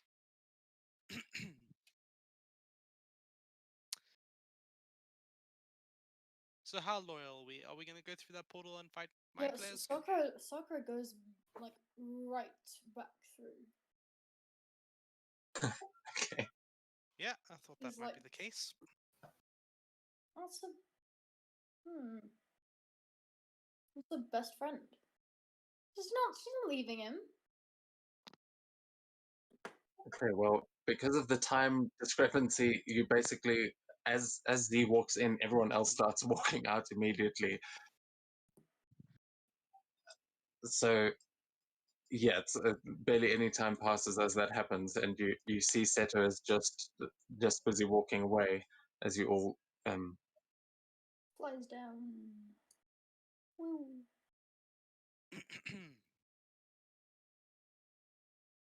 yeah, so barely any time has actually passed. So are you guys moving into? Well, I suppose Seto is already. So I think actually that's where we're going to roll for initiative. Damn it, I was going to cast Fireball immediately, but anyway. Well, you'll get to do that on a turn. It is. Oh well. I love this. Like one of the kids What get the like fuck, nat 1, Sakura? and then Sakura gets a nat 20. What Oh, the fuck? oh my gosh. Oh, she's gonna get to Fireball before me. No! I wanted to Fireball them first. Well, too bad, too sad. I just want to do a quick time check because we're jumping into a battle now. Do you want to call it here and rejoin this next week, or do you want to keep going now? Let's keep going. But I always want to keep going, so that's kind of relevant. I mean, this is probably one of the better cliffhangers we can end on. Yeah, that's why I'm saying it's either end it here or go for another hour and see where this goes. Because there is a goal. You do have help. It might not be a long fight, but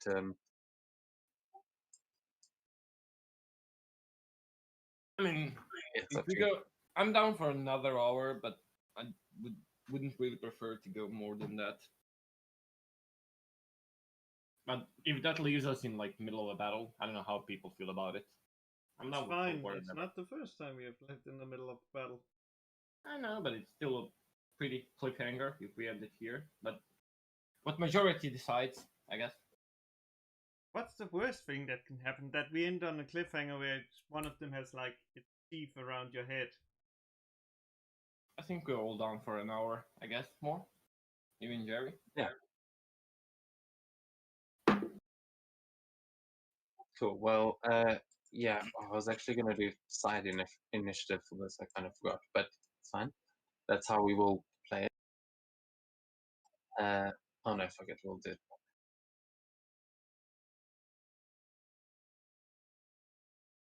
Okay.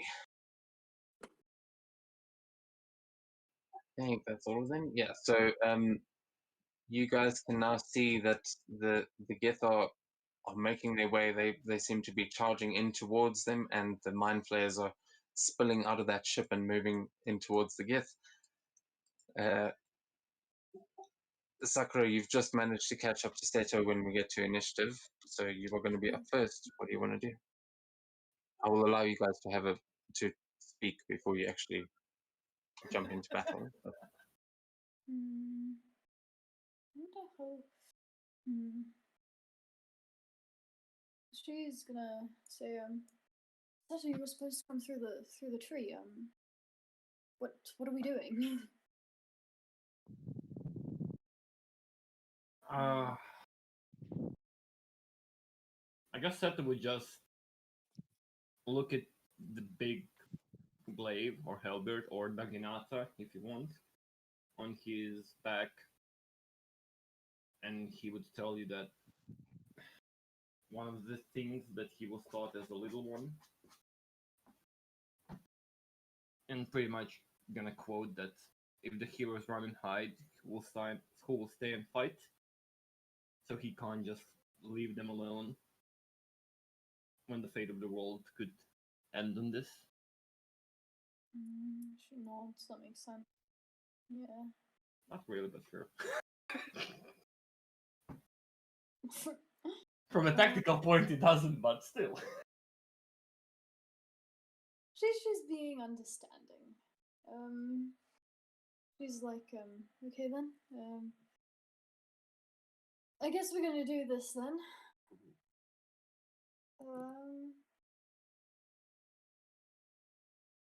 And I suppose she will. She won't Yeah, do. and just before Yeah. you do anything, I think Sutter would tell you that the green thingies are with us, so you Okay. don't fireball the wrong people. Oh, she's like, okay, thank you.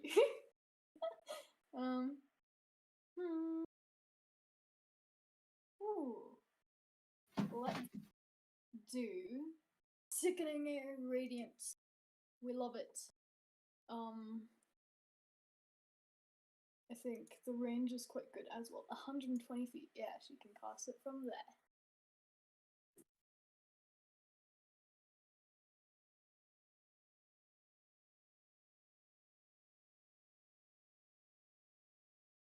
See how many we can get in. Oh, it didn't place my thingy. Oh wait, no. Wait. I feel stupid sometimes.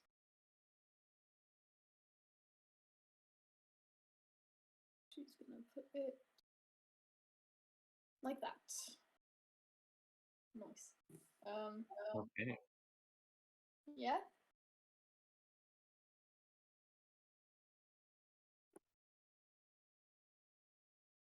And I think that'll be a turn. Yeah. Okay, cool. So yeah, you cast a sickening radiance, and you get quite a few of them. It just starts glowing one side of the ship, and over a couple of these islands, you see that it is a sphere, right? Yeah. So Yeah. it is. They are. You do catch quite a few of them in this, but that will take us to Seto.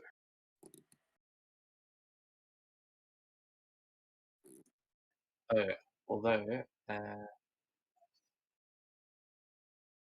Oh, okay. Yeah, Seto. Yeah.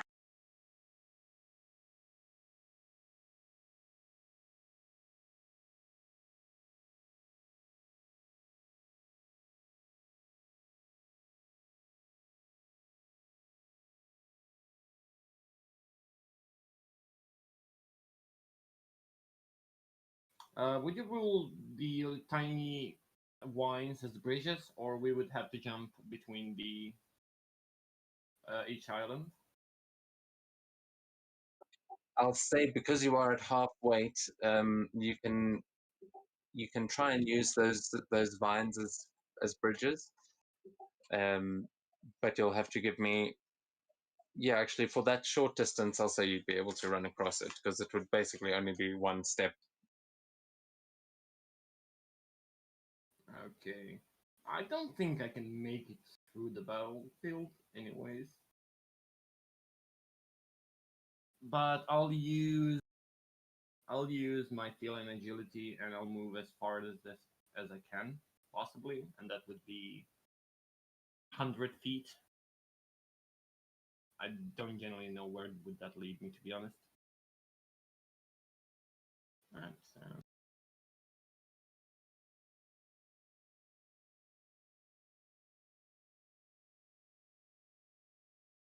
ooh, actually, pretty far away.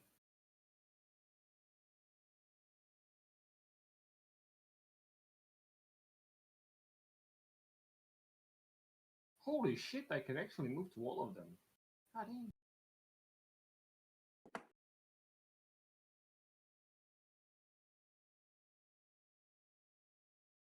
Yeah, I mean, sorry, I can't actually see what that says, but it looks like you could probably get down to the end of the to the end of the island, basically near where Sakura cast that spell. What was the range on that spell? 120 feet. So it should be the same distance. Oh, sorry guys, I'll be right back. No problem. I'm also just gonna go get some coke quickly. I'll be right back. What the fuck? Huh? Never mind. I'm confused. Yeah, you said you were gonna get some coke. Yeah, some Coca-Cola, some Coke, not some. Yeah. Now you get it. Not cocaine. Gosh, He's what do you think secretly I am? Scarface. What do you think I am? I don't know. People have different hobbies. A what? I'm not judgmental. If people want to do that shit, go for it. No, Coca-Cola. Not Okay, okay. cocaine.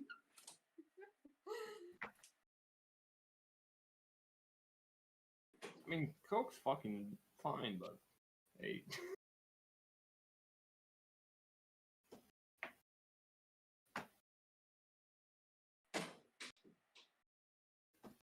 Why is everybody so fucking afraid of mind flayers? Jesus Christ, it's not like they're beholders. Beholders is easy. You just use there's one spell and then it basically easy. Yeah, but they can one-shot you. Those motherfuckers can't. Yeah, I know. I have seen someone being fired. And we have friends, so it's like 10 versus 5. 6.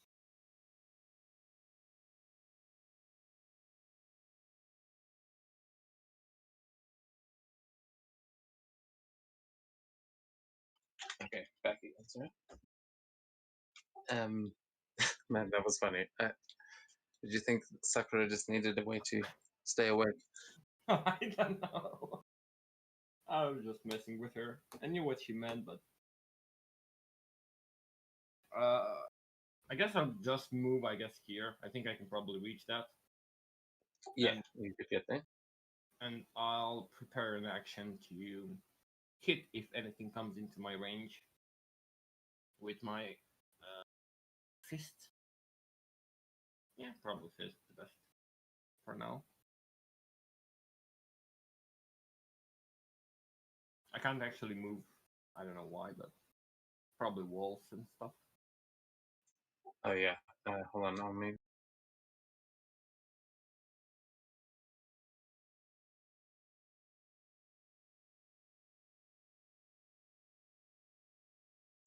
I'm trying. We gotta make the Baldur's Gate justice. Kill the fucking flares. Okie I am back. Oh, that's so cute. Sakura's back with some coke.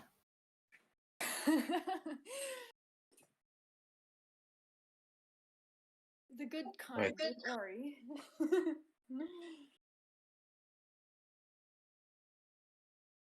Coca-Cola, not cocaine. Cocaine. Okay, so are you in the right spot there now, Seto? Yep. Okay.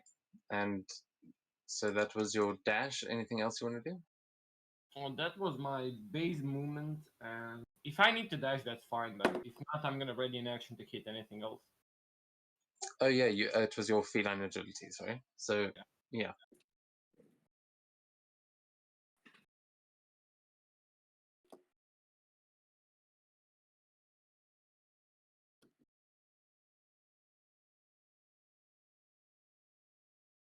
So sorry, what do you do? I'm readying an action to hit anything that comes into my range. Oh, okay, cool. So you've got a readied action. Then, so at the end of your turn, you as you've just run past the commander, you see this sort of female Gith looking at you as you run past. That is clearly wearing some fancier armor than the rest of them, and you see the other one shout something in Gith to her as she clearly takes note that you're now fighting on their side. And then she shouts out, and she is going to use a legendary action to use Command Ally. And she's going to call one of her allies to start making an attack. So it can make a melee weapon attack. Oh, shit. Okay. Well, that one's going to run into the sickening radiance.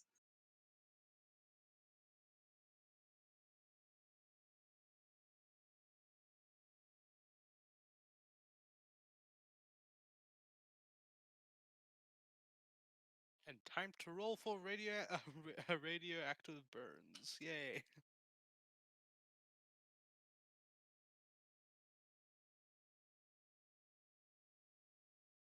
Oh my god, okay.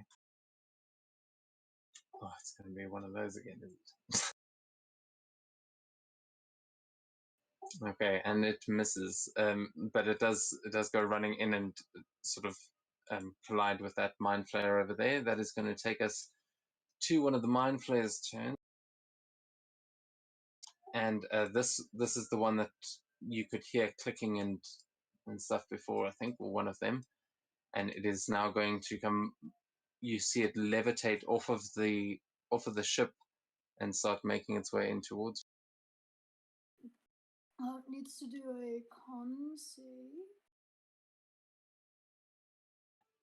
Yes. Yeah. Why didn't it do that automatically? That's weird.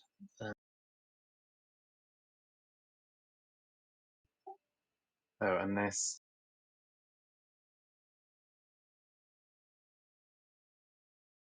Yeah. Okay. A con save. What is the DC? 19.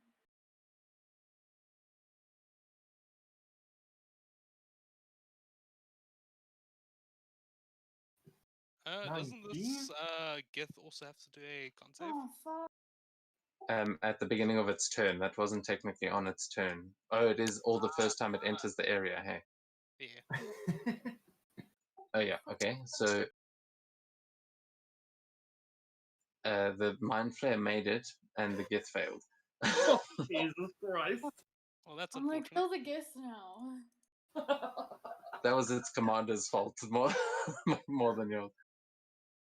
Holy God! Oh What my the fuck? Holy shit!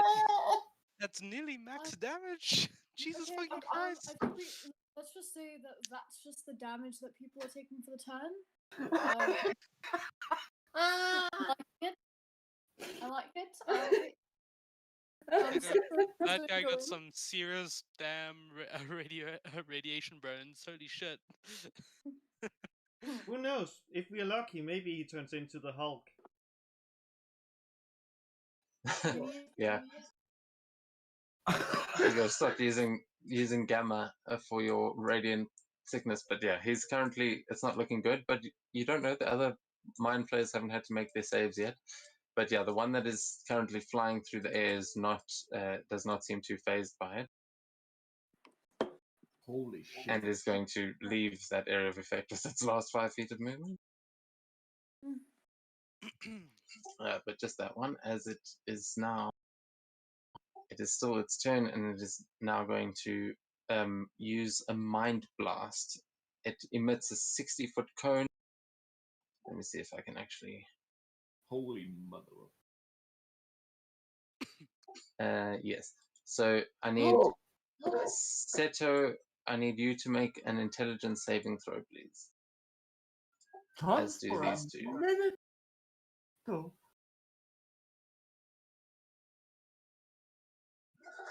Hey, that gets like, you ain't got shit on me, and get. Oh. Oh, fuck. Ouch. Unlucky. I feel like it's a taste of your own medicine, though. Pretty much. Pretty much. Okay, and the other Gith makes it as well. So they are fine, but you feel this blast in your head as you take.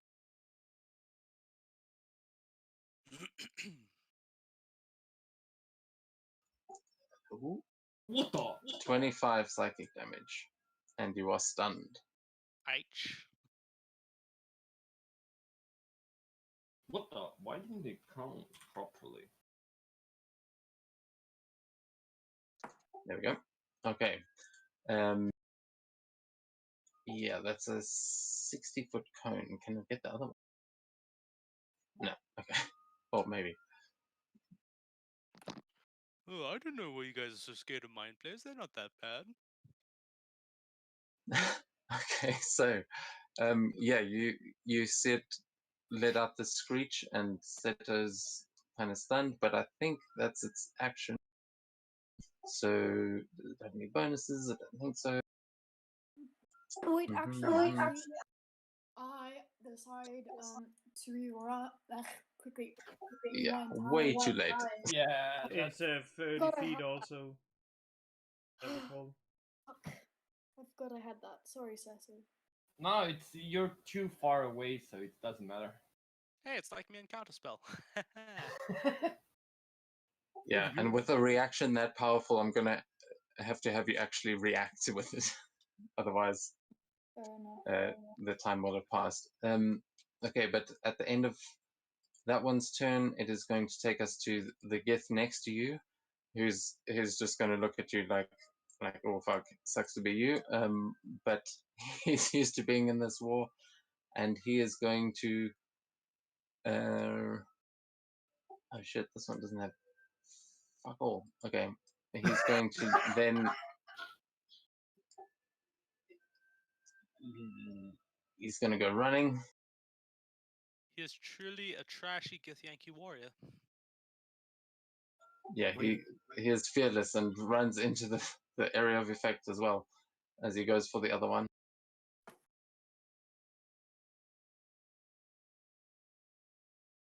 Con save, right?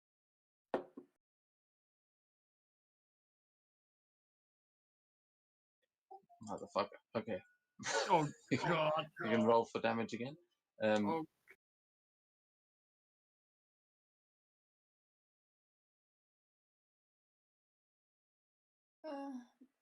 Can I just all take the 39?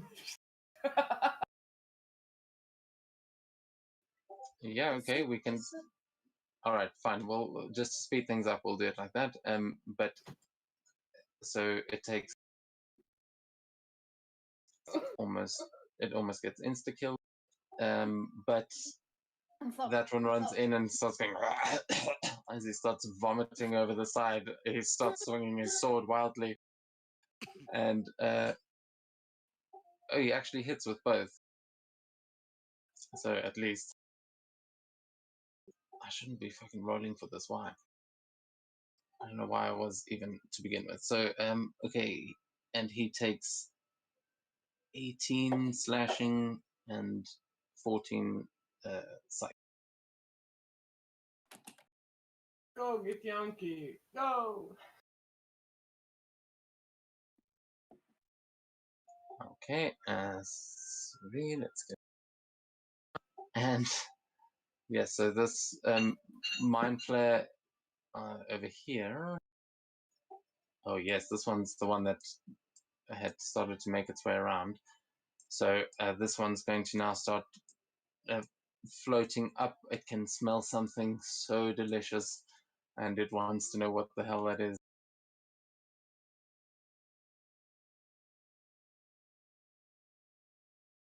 So it's going to use its dash as it starts floating out into space, and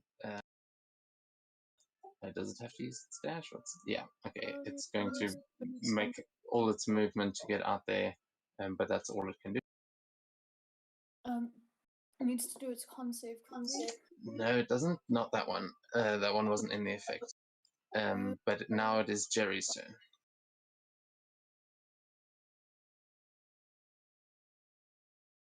That one was on the other island to the side, so it was the only one that you didn't hit. It's all good. I'm sorry. That's my mistake there. No, it's cool. It is now Jerry's turn. You are still up at the top. What would you like to do?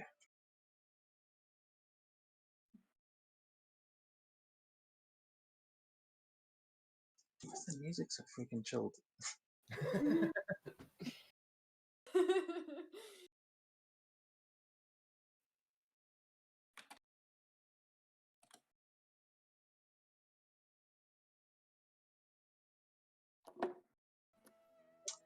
We were on the. Oh, okay.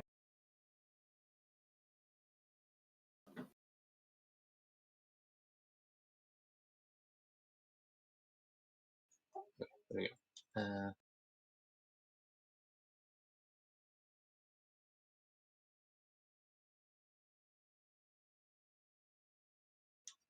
There we go. Okay, so sorry. Jerry, how far are you from the closest mind flare? Did someone just measure that? It looked like someone did. 65 feet. 65 feet, and it is floating out in just open space between two islands.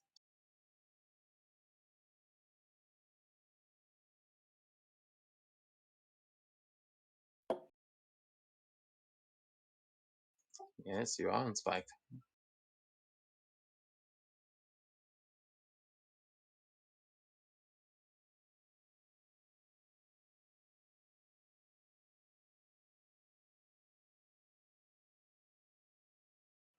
Okay. Yeah, so you guys fly out into the air towards it and bamf behind.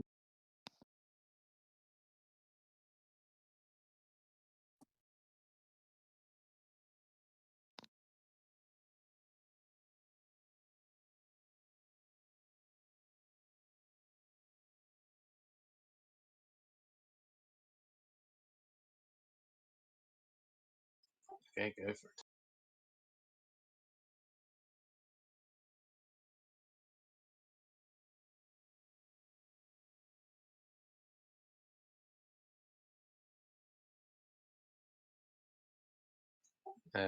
No, no advantage on this one. It does, yeah, this thing can sense you around it.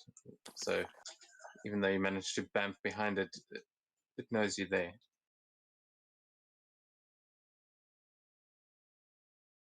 But yeah, it will definitely hit. In fact, you can't miss.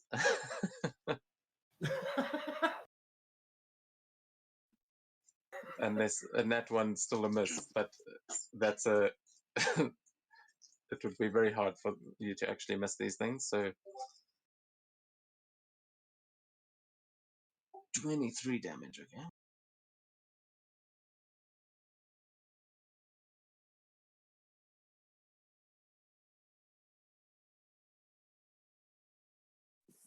That was nearly a miss. Almost, but no, you still get him. You are stinky, man. Okay. Sakura, we heard that. That was probably aimed at a cat. wait, what? You It gotta sounded no, like you were talking to stinky. Jerry. Oh, I was talking to my cat, yeah. Yeah, it was a cat. Oh, you stinky boy. A stinky Jerry. Okay, Jerry. I forgot I wasn't on like push to talk anymore. But he Jerry hasn't showered in a while. Very stinky boy. So, sorry, Jerry, what is the total damage there from the first and the second one? Was it just 23 on the first one? Sorry about that. Oh, cool.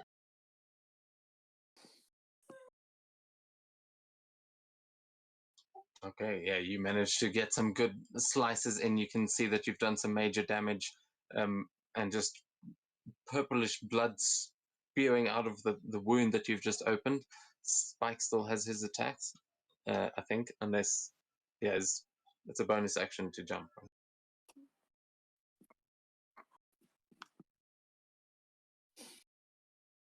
Yeah, sorry about that. But he is really, really sick.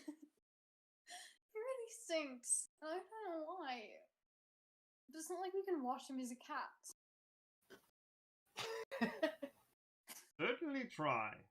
No.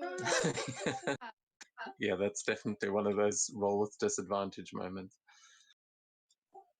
Trying to wash your cat, I mean. Not you, Jerry, that hits. And Spike manages to bite into the mind flayer, getting a good grip on it.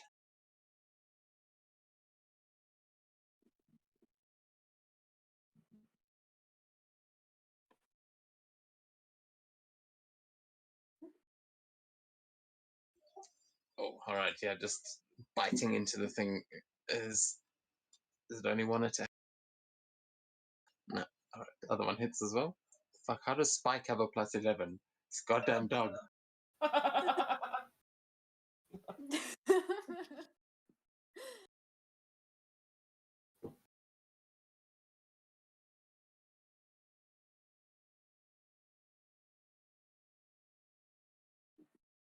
I know he's a good boy. I get it. You can roll for damage. I feel so embarrassed now.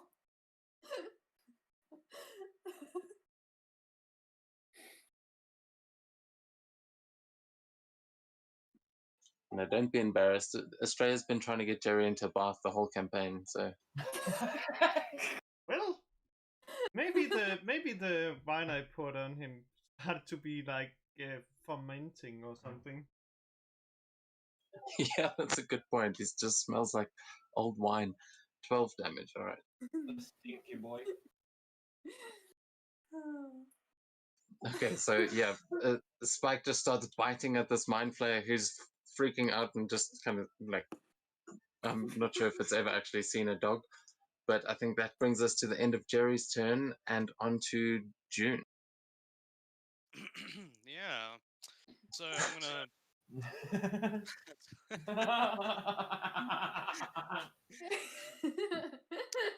You still stink. Anyway, June's gonna slide down here, go right up here and cast Wall of Force. Ooh. Yes. All they So did. it's a 10-foot radius sphere. I'm gonna cast it right in between these guys here, so they should get hit by it. Yeah. So that's the area over there. I will then force those two mind flayers to get stuck inside the wall of the force, and this Githyanki is going to be pushed outside of it. This poor Githyanki is still going to be stuck in it though, and yeah, that's all I'm going to do. They are now stuck in that in that spell effect now. Until yeah. Okay, can you choose which way they get pushed? Yes, I can. Okay, yeah, then cool. So, I guess that one will get pushed in.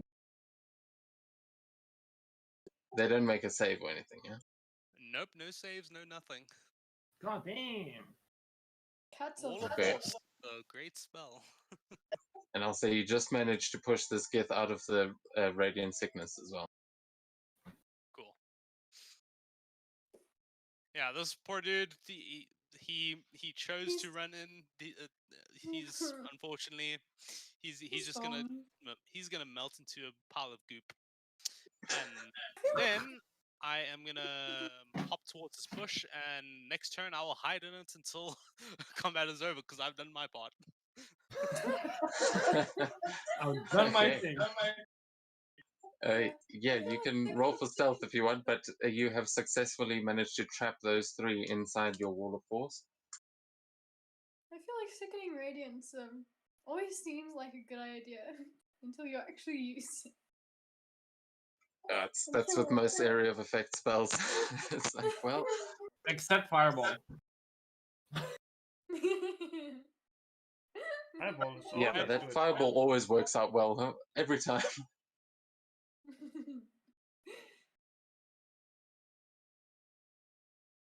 Anyway, Okay, who's it now? goddamn mind flayers, and yeah, that's what I'll do. Okay, so that'll take us to one of the knights, and actually, as the commander sees her Gith get trapped in this wall of force, she just goes, "Fight!"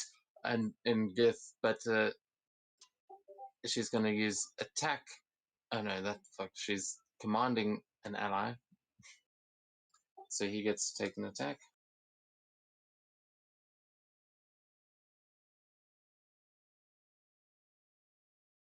And that misses. Okay, just misses. So, oh, it didn't even show up there. But okay, that is going to take us to this one up here. He is using his jump ability that he'd already cast to chase after or to come and move up to Seto. So he's going to start springing across these islands.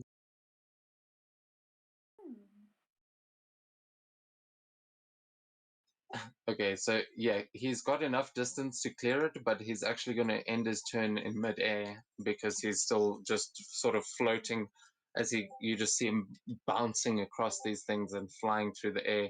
He kind of gives Jerry a curt nod as he goes past and is drawing his sword, trying to get around. But that's going to be his turn, I think. Then Motoneko is going to be up next, and she's just going to look around, kind of panicked as she's just stepped through the tree again and is like still bound by her wrists, and she's going to look at where June was last and just try run up to the edge of this cliff and look around for you. Yeah, she does not see you because you rolled a 31. I can only hide on my following turn, so she can see me. Oh, okay, so you're still busy getting behind the bush, and she just starts shaking the manacles at you and going, "I can help! I swear I can help!" And yeah, that is going to be her turn. I'll I just reply and realized say, she could have. yeah, I'll reply and say, "Well, jump down here then," and yeah, that's all I'll say. Okay, yeah, I'll say she can use the rest of her turn and movement to get down there. Then it's going to take us to one of the other Gith who comes storming in, and well, he's actually going to go up to the side of the cliff, and he's going to focus this one that has just stunned Seto. And what he is going to do is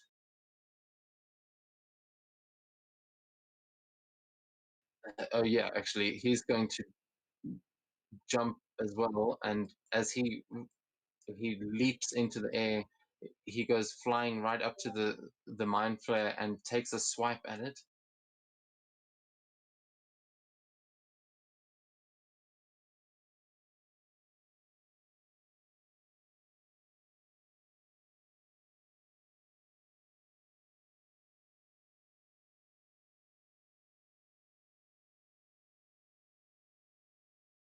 Okay, yeah, and he manages to get a good slice in it as he kind of leaps into the air and full-on samurai cuts this thing through its torso, and then he uses his bonus action to misty step away and appear back on the side of the cliff, but in front of his commander.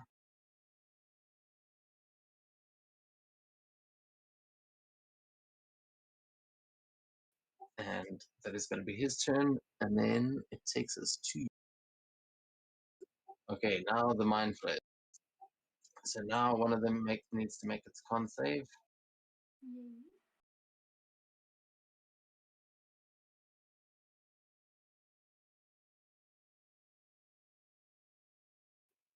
Oh, just fails. Okay, so Yeah. what was it? 36.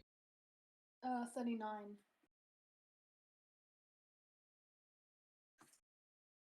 39. Okay, yeah. So this one is not having a great time of it, and is going to fly out of that sphere as you see it just coughing and spluttering, taking the effects of that. And as it lands down there, as it gets to the bottom, you see it just look up, looking kind of annoyed, but it looks around and looks directly across the battlefield at you, Sakura, and you see its tentacles kind of twitching as it looks weirdly excited almost. But yeah, it is then going to use its action to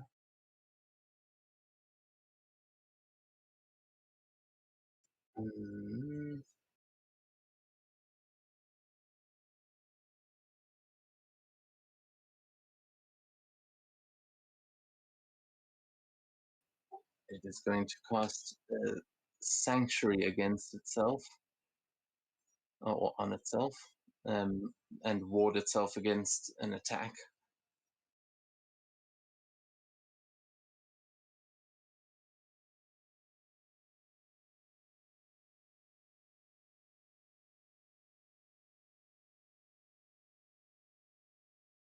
Okay, yeah, so it creates a ward around itself, and then it is going to end its turn there. As this takes us to another one of the Gith. Where is this one? This one is over here. It's going to try and and help you out there, Jerry, as it comes leaping off that island into the air, coming for that.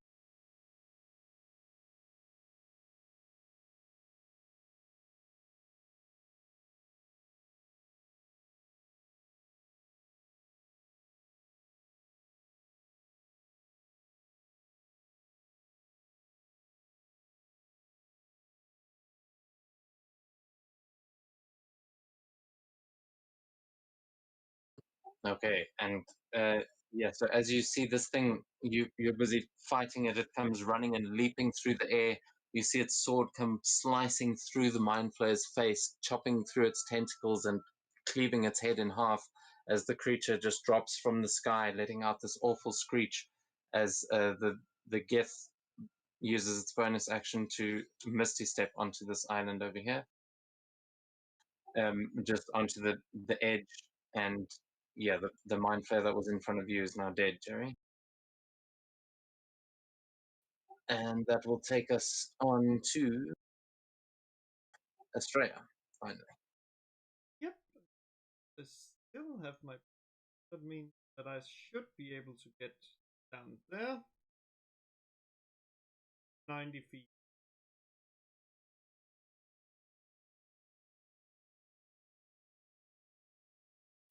Okay, yeah. Yeah, sorry, I haven't put the I haven't put the Pegasus down, but we'll assume that you're still on it. So to where, sorry? Yep. Okay, yeah. Then, first thing I do is X on this one. Make sure.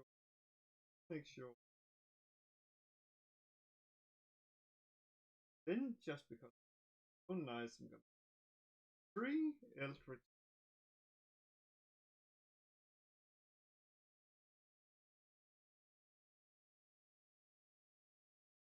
$17 hit. Okay, yeah, that hits. Sorry, which one are you targeting? This one here. Okay, yeah, that hits.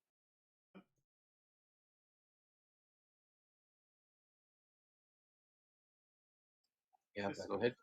extremely good damage. Nice. Okay.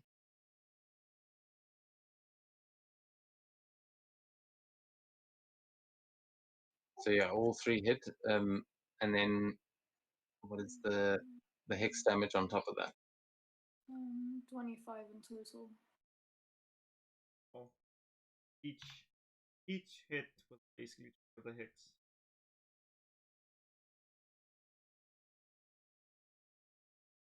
Oh. It is in total 35. Yeah, 35. I don't think that's true. I don't think each of them counts as a separate attack, does it? Yes, B.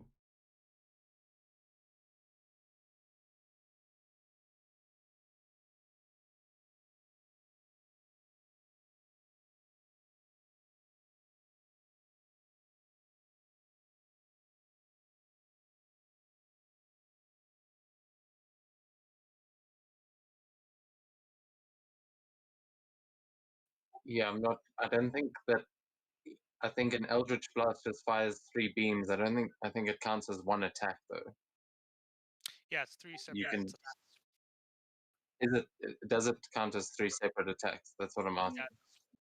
Yeah, you have to roll 3 times, so I think it is 3. Yeah, suppose that makes sense. Yeah. Okay, so we'll say it adds to all of them. So yeah, what is the total then? 25.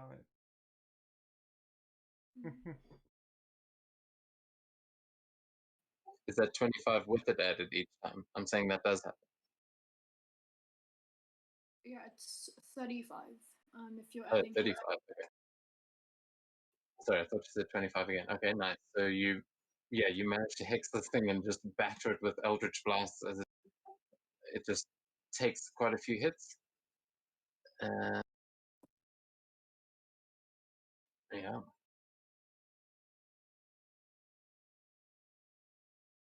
Yeah, so Okay. And That takes us on to the Mind Flayers. Okay, this one needs to make its con save.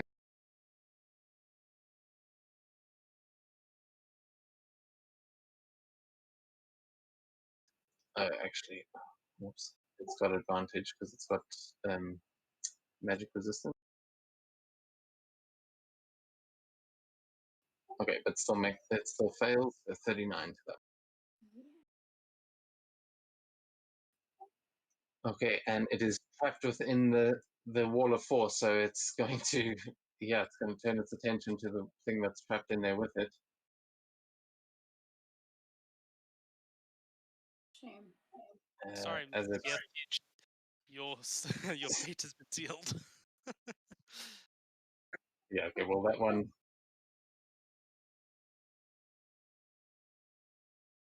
Oh shit. Okay.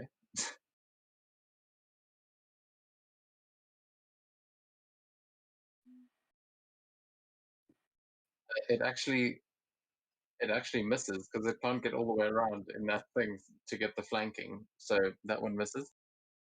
But the other one is probably not going to be so kind, as it also does the same thing. Con save. Ooh, again, that's 20 on the con save, so it's all right. And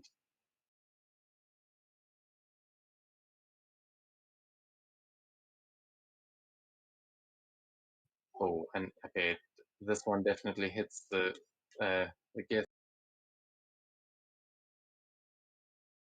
Yeah. Okay, so what you guys see inside this wall of force is these two gifts close in on it. The tentacles wrap around this thing's face, and you see it start screaming as it drops its sword, and the mind flare starts to consume its brain, and just starts eating its brain right there. And you kind of hear the screams muffled by this wall of force. But that is going to be the end of its turn, and that thing is definitely dead. Oh damn, that's such a shame. I feel so bad. Oh no. Okay, so this one that you managed to actually save is just going to like look forward, sort of screaming at what's happening in there, but knowing that he can't get in, he is going to make a bit of a tactical retreat. And it's going to use his full movement to try and get back to the safety of where his commander is, and it is going to take us on to the commander's turn, who's going to take a step forward to try and ward off anything else that comes in closer. But she's also going to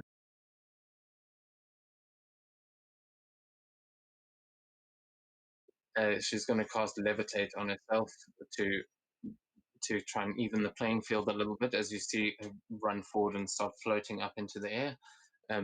You also see that. Oh no, sorry, that's this one. Then it's going to be Z, who Z's going to use as much movement as she can. She's still fucking far away, and now kind of wishes she was still an owl.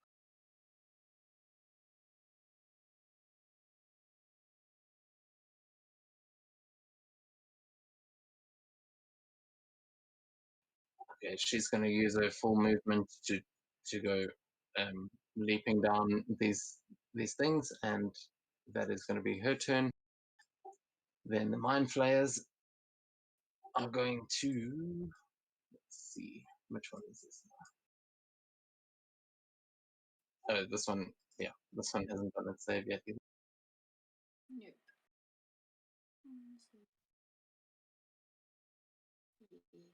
Okay, that one failed.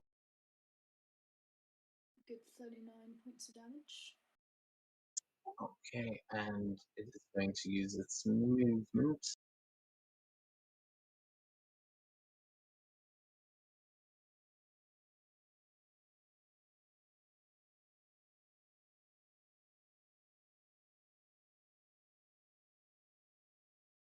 It's going to fly out behind its buddy over there.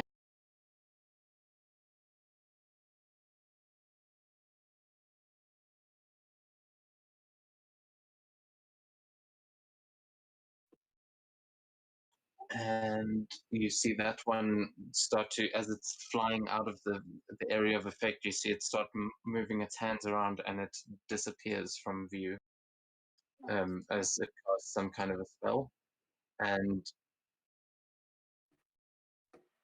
that will take us to top of the round with Sakura. Can I counterspell that spell? You can if you want. As a Yeah, reaction. I'm definitely gonna do that. I have the resources, so I shall do that. Okay, yeah. So its spell has no effect. Oh, I think what is it? If it's third or lower, that it's automatic, right? Yes. Okay, so let me just double check. Hmm. Sorry, it's innate spellcasting, so I have to check.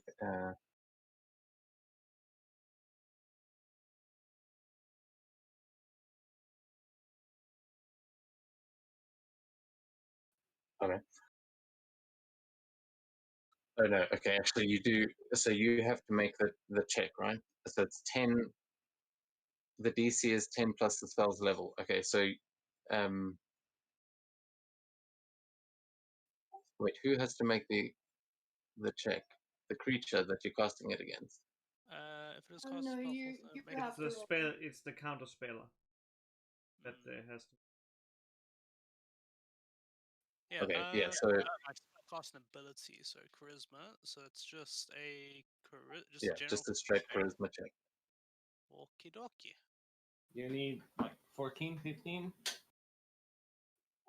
Oh yeah, okay, you make it. You needed a 17, but you did get it, and you managed to stop it from casting a 7th level spell. Very well done, and that'll take us on to Sakura's turn. Okay. Holy shit, June. Not today. I think she is going to use Fireball. Why not? I can't find my thing with my spell, so I can't do a thing. But am I able to get all of them in it if I center it right? No, No. Okay. no, not even like a little bit. What are you talking about?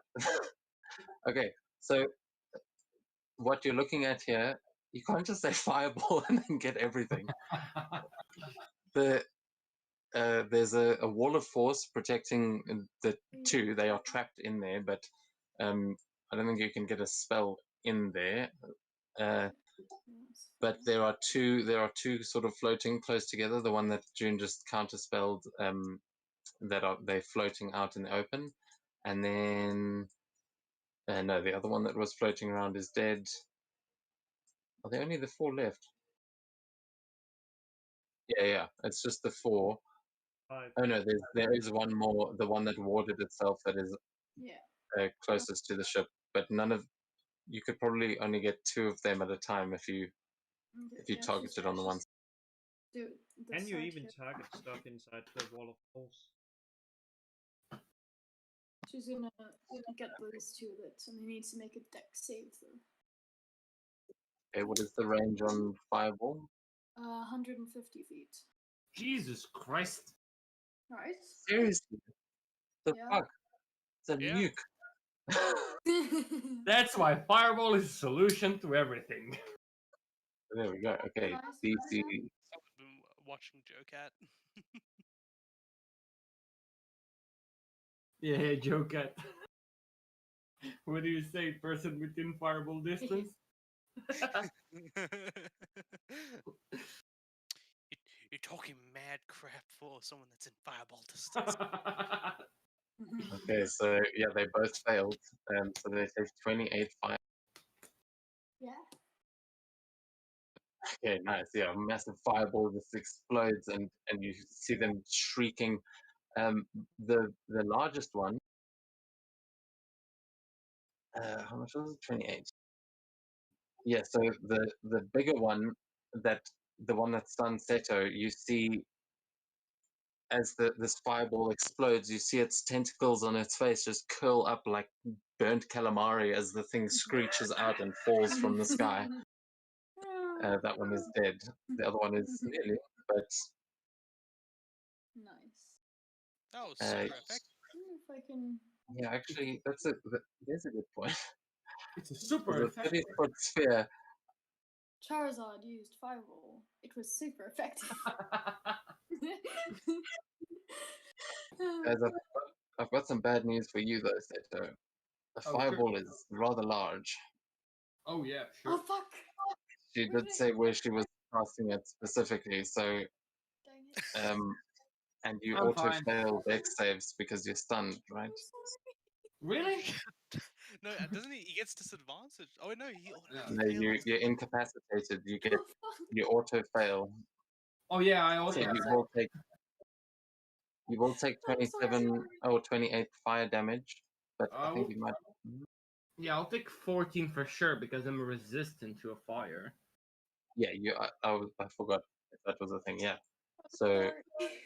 No, I'm But fine. evasion I'm will- just trying to see if I can get what's the evasive thingy. Yeah, It's you have if evasion, don't you? if you fail it, basically if you fail it, it counts like you succeed, so you take half damage. But I can't recall the wording. So if you Uh, succeed on something that's dex save, you don't take any damage. If you Oh yeah, I fail, take. it counts as succeeding, and you take half damage. So, Yeah, so basically, I don't know. Is it a quarter damage or is it 0 damage? Because the evasion grants me half, and I'm resistant to a fire. I don't know how that works. yeah, I don't know. Evasion. I don't think you can nimbly dodge out of anything if you're stunned. True. Yeah, agreed. So it's 14. Sure, you're correct. I would do the same. Yeah, I think that in that case it wouldn't work the evasion, but yeah, if you weren't stunned, then it would have been 0. If you'd made the save and you evaded, you would have taken no damage. You're correct. Yeah. Yeah, but Sakura, after you cast that fireball, you managed to kill one of the mind flayers. Yeah, I mean, hell, Seto's proven that he's okay with fire, so. Okay, Or yeah, last in time he got set future- on fire, it didn't end too badly for him. But to answer your question, the way it would work would be that first you halve it with resistance, then the evasion would halve it again. But Well, I think since it it's- doesn't, yeah, that's how it Yeah. works. Cool. So, is that your turn, Sakura? yeah. Yeah, it is. Okay, then Seto, it is going to be your turn. Because you are stunned, I can't I do just wanna- anything. I just want to double check. I think you can remake the save. Hold on. Yeah, I it's think at the I end read it. of- yeah, I think it's only on the mind player's turn he can redo it. A creature can repeat the saving throw at the end of each of its turns, ending the effect on its like success. Oh, there you go. But actually, Yes, what I happens can. if caster dies? Does the spell just automatically end? No, it's not a concentration spell. It's just Oh. mind blast. Oh. Someone scuffs Yeah, with your so- brain. Oh no! No! Oh dear. Okay, so Seto is still stunned, and that basically takes up his turn. But there are much fewer mind players left. The danger is past. Jerry, you are going to be up next. There's also fewer gifts. Yeah, one's currently being eaten.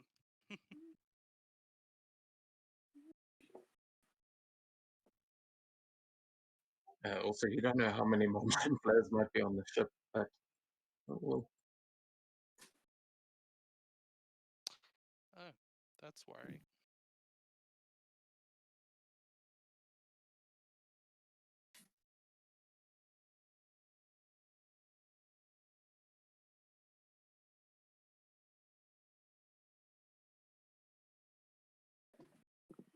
the one to the right, which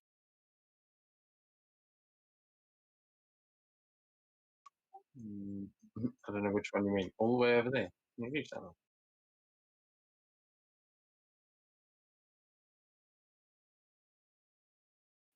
That is 85 feet away from you. There is another one that oh,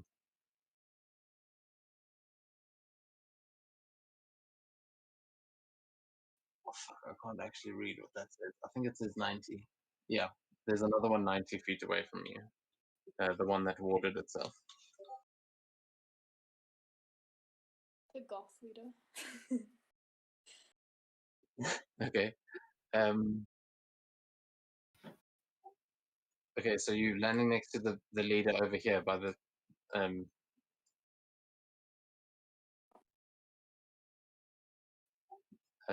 on that middle sort of platform thing. I mean, on the middle island.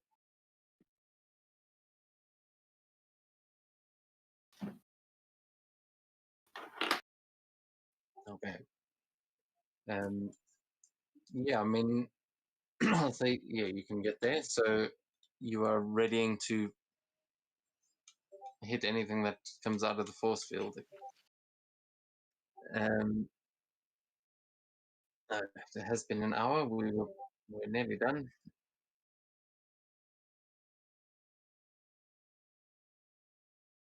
Yeah, well, I mean, cool. If you want to end here, then we can end here. I think we should finish the fight. Yeah, I feel like it's not pretty going to much be done. much longer. Didn't think so either. Okay, so that's Jerry's readying in action. Then June, you're up. Right. I guess I'll use my action to undo her chains, and I'll say, "I'm trusting you, yeah. I don't want any betrayals to happen."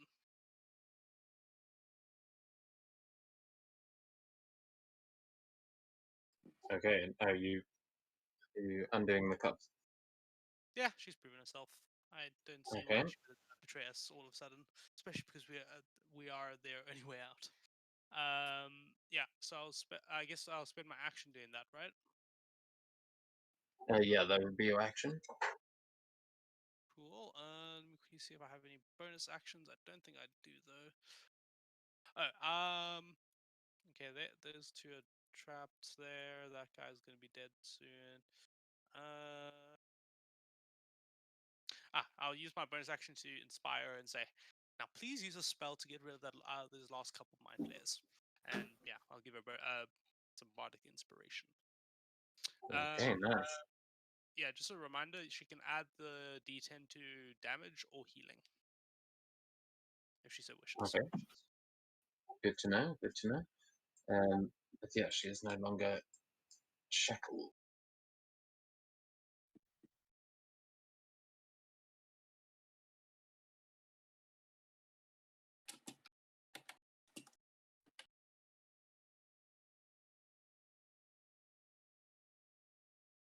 There we go. Okay. Cool. So that's your turn. Then it is going to carry on to the knights, to the Gith, and this one that was making its way in, he's going to try and he's going to try and jump in and attack the other mind flayer. Doing another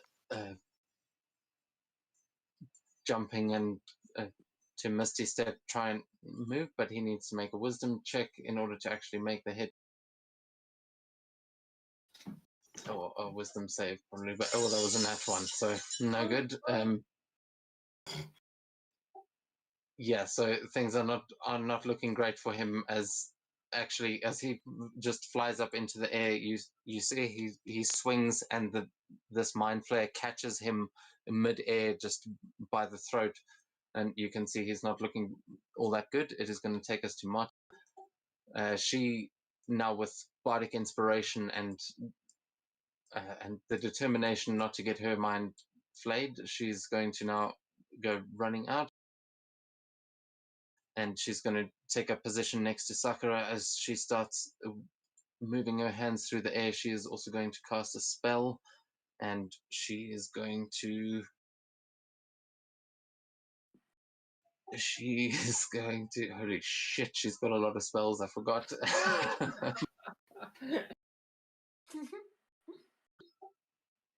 Okay, yeah, I don't usually give the enemies spells because it's like they don't come up in the fight. But yeah, she's just going to keep moving in, I guess, and she will use a bonus action to Misty Step to try and get a bit closer.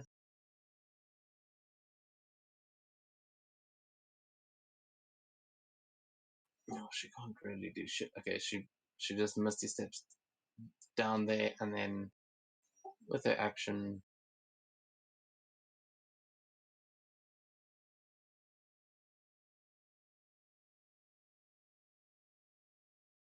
okay, yeah, she can't quite get close enough to get anyone from here, but she starts readying a spell, and if anyone comes in closer, she will unleash it. You can see lightning sort of crackling between her fingertips, and that'll take us to the Gith. This Gith is going to run over this direction, and yeah, he's going to just run up to the edge and look around, looking kind of flustered, as he doesn't know how to get in there. But he's going to look over across at the other at the actual ship, and then turn back and shout, "Drop the radiation!" in Gith. So I guess you don't understand it. But he starts shouting out in Gith, and then one of the mind flayers. Which one is this? Oh, this one's over here. He's going to attack the knight because he's right in front of me. As soon as it attacks, the sanctuary drops. If I'm not mistaken. That is true. Sorry, say again. What drops after what attack? The sanctuary. As soon as it attacks something, the sanctuary drops. Yes, but it's got a feed in its hand.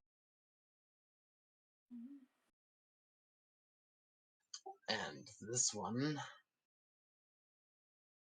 yeah. So this one has currently got the Gith in front of it, and you see it draw something from its hip, and then you see a flaming sword ignite from the hilt that it's holding in its hand, and just pierce right through the Gith as you see its eyes go wide, and then you just see it slice through, and the bottom half of this Gith just falls into the chasm below, as the mind flayer just turns to look at the rest of you, and it just drops the body. It doesn't even care about eating it. It just floats out into space with its movement, and you can see the sword that is in its hand is just glowing with this strange, like, star-like energy. But it is moving out there, and yeah, that's its attack. So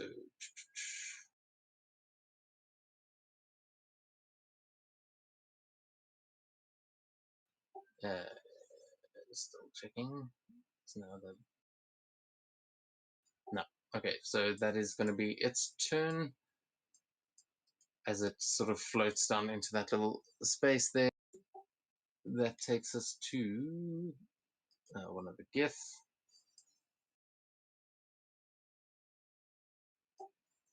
Which one is that? Can't find it. Oh, there. Okay.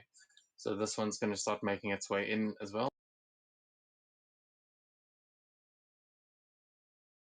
Okay, it's going to try its flying, jumping attack thing again. They can only do that.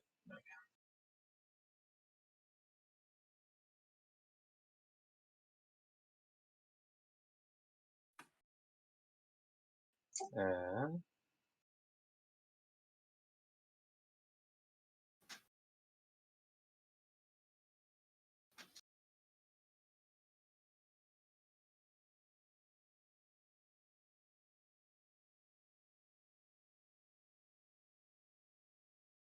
But this one is going to use its Misty Step Oh shit! It didn't actually get all the way there. I just realized. Okay, well, whatever. This one, because I forgot it's low gravity, so it goes leaping through the air, manages to just clip the Mind Flayer, and Misty steps on top of the vessel. That's going to take us to Australia. Will it drop?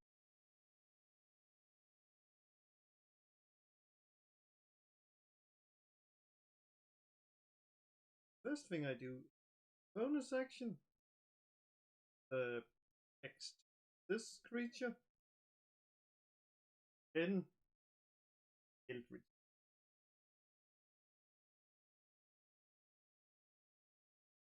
Okay.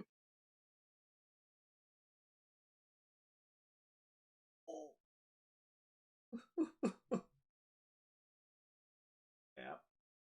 Oh, nice. Okay, yeah, that that first one does some major damage. Oh, actually, wait. The first one, roll the hex damage, or is it the same 5 damage every time? I think it doesn't until extra, so it seems to be the same. 5 But damage. is it does it say you deal an extra 5, or does it say you deal an extra 1d6 or whatever? You deal an extra 1d6. Yeah, so then roll again, and it'll be that one. But you probably, this is basically how do you want to do this? You do miss with the second attack though, but that first one actually kills it. It only had 20 hit points left, so yeah, how do you want to do this? Well, first the basic like that's cheating. Basically cursing at it, and I'm basically like, nope, not liking that sword, and basically just hurls this Eldritch Blast and pretty much cuts it in half with it.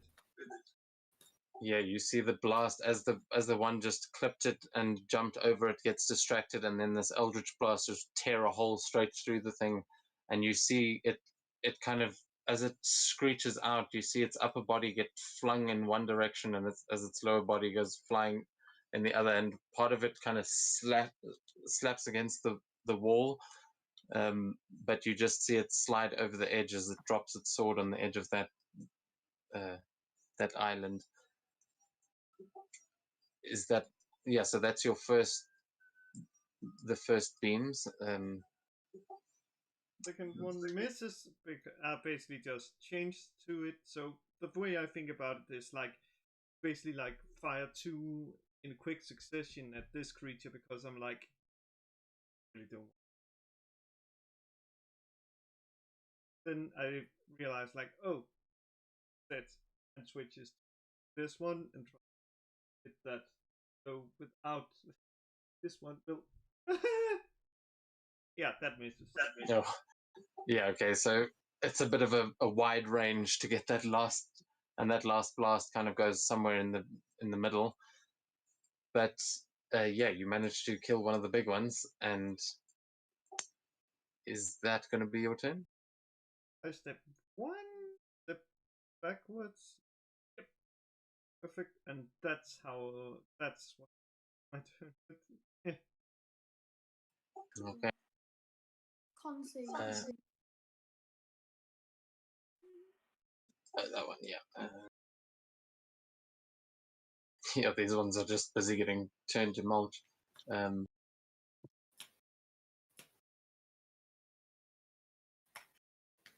That one fails. Nice. Another 39. It's still alive, but barely. You can see it just retching, and you can see the tentacles curling up on themselves as it's just lying on the ground now, like shivering and shaking. But it is going to do its level best to get the fuck out of there, and it is going to start casting a spell. Let's see. Counterspell. Okay, roll another charisma check then. Sure thing. See if I can get it a second time in a row. Let's see. Checks. Charisma. Yep. You stop it. You see it just trying to bamf out of there, but as you pull it back into place, it looks around, kind of confused as to why it's still there. You can see some fear in this mind flayer now. That takes us to the other one, who's going to have to make its save as well, and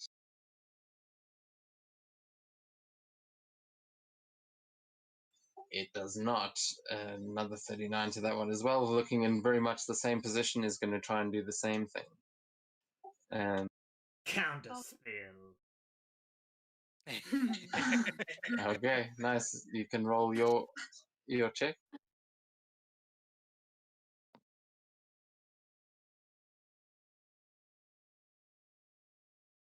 I think it's probably the same charisma. Yeah. Oh. Ooh. I will cast a spell. Uh, can you stack counter spells? You can. You can basically keep like counterspelling as long as you Yeah, have but the you right. can go back and forth. But yeah, okay, I'll allow it. Sure, you can try and counterspell. Give me a well. That will be with your spell casting, so with your intelligence again. Holy shit. Okay.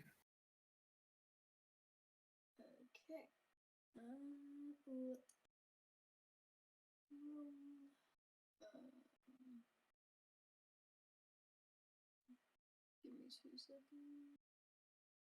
Just a straight intelligence check. Okay. Please be Oh, Oh, not quite. This one is just.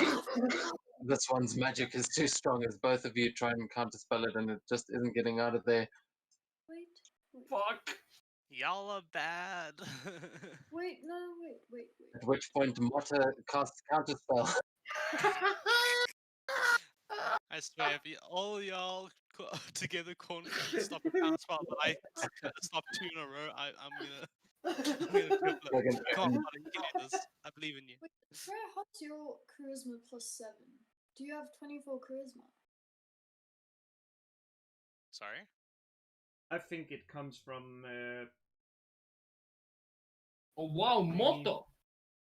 Hey, And with that, it stops. It's like it nearly gets out, and then Motta just she casts it and looks at the other two of you with this kind of sly, proud expression on her face. But yeah, it looks like the nerd's actually pretty smart. Yeah, that is a good question, though, Australia. That was meant to be just a straight charisma. How have you got +7? Yeah, I'm wondering the same. That's I'm Jack of all trades. Oh, looking no, at it's it. the jack of all trades. That's why June has the same. It's the +1 and the +1. It's just putting it together. Because I think you've both got the same charisma score, don't you? I have 20. It would Yeah, have been that's a why little it's giving higher you if both I've that. gotten that damn book at the library.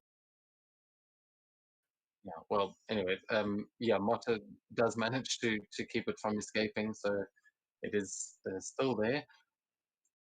But that's going to take us on to the gift, who this one is still looking a bit hurt and is going to stand its ground as it takes us to the commander, and the commander is going to just order them to move in on the ship and try and actually take the vessel, but and is currently levitating, so is going to fly up into the air, just pushing off of the ground and trying to launch themselves up and over the radiant sickness area. But that is going to be its turn. Z is she's moving down to see if there's any more she can pick off, but can't quite into the fight yet. And then the last mind flayer over here. Ooh, where's this?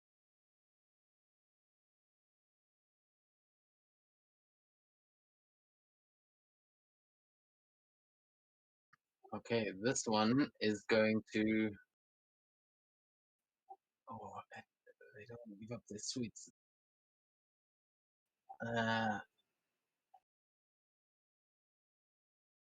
Yeah, actually, this one's fucked up. It's also going to try and get out of there, but all of you have used your reactions, so unless someone else has counterspell that I don't know about, I think this one's going to get away with it. Do any of the Gith have counterspell? Oh, that's a good question. Does the commander have counterspell? I'm checking. She might. No, unfortunately not. But yeah, so that one does manage to shift away. Oh fuck. Only one of them though, as that takes us to the top of the round again. Sakura.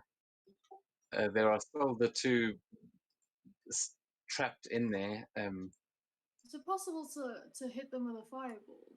Yes, because it's not physical. I checked the spell. Stuff like physical attacks can, but spells can. Really? Yes, yes, I checked.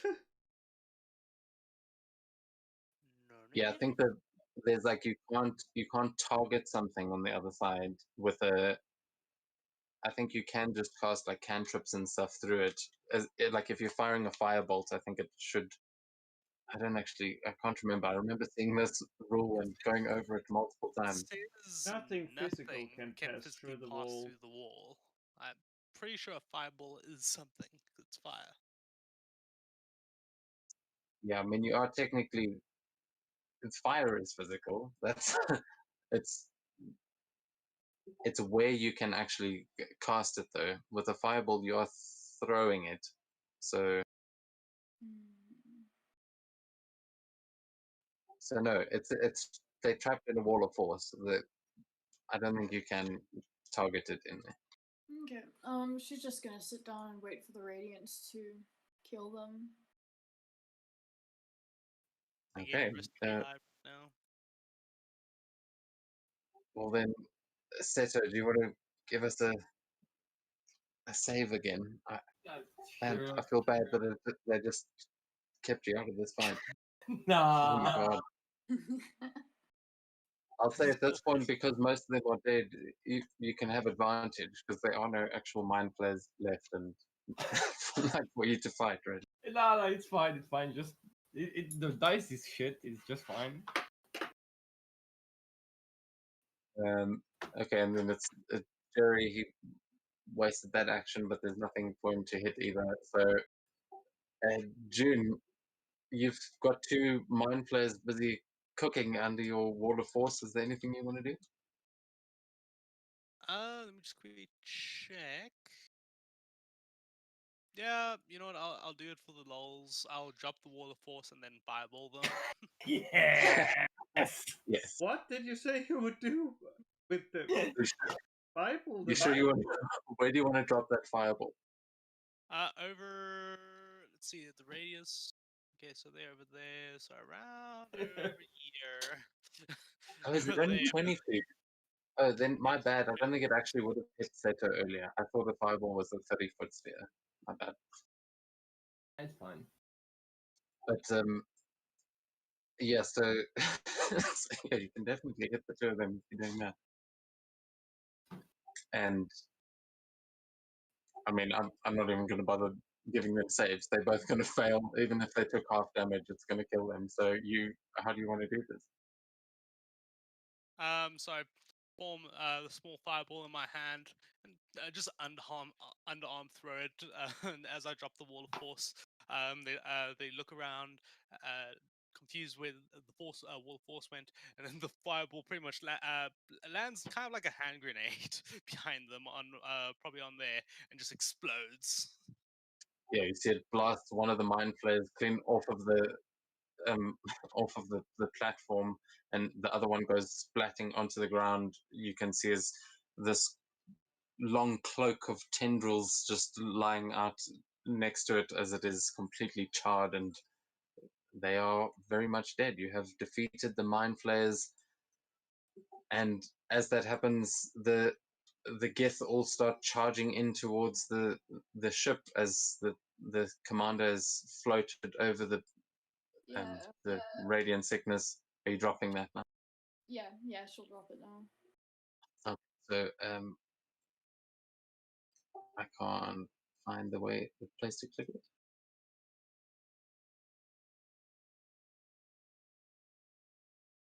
Okay, there we go. So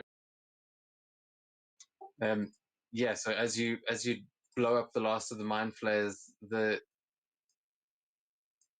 Gith go storming the ship, and you hear them running inside, and there is a few more clatters of steel as the commander runs in, but you hear some cheers afterwards as they very quickly move into the ship, and it seems like you have defeated at least all the mind flayers that came out.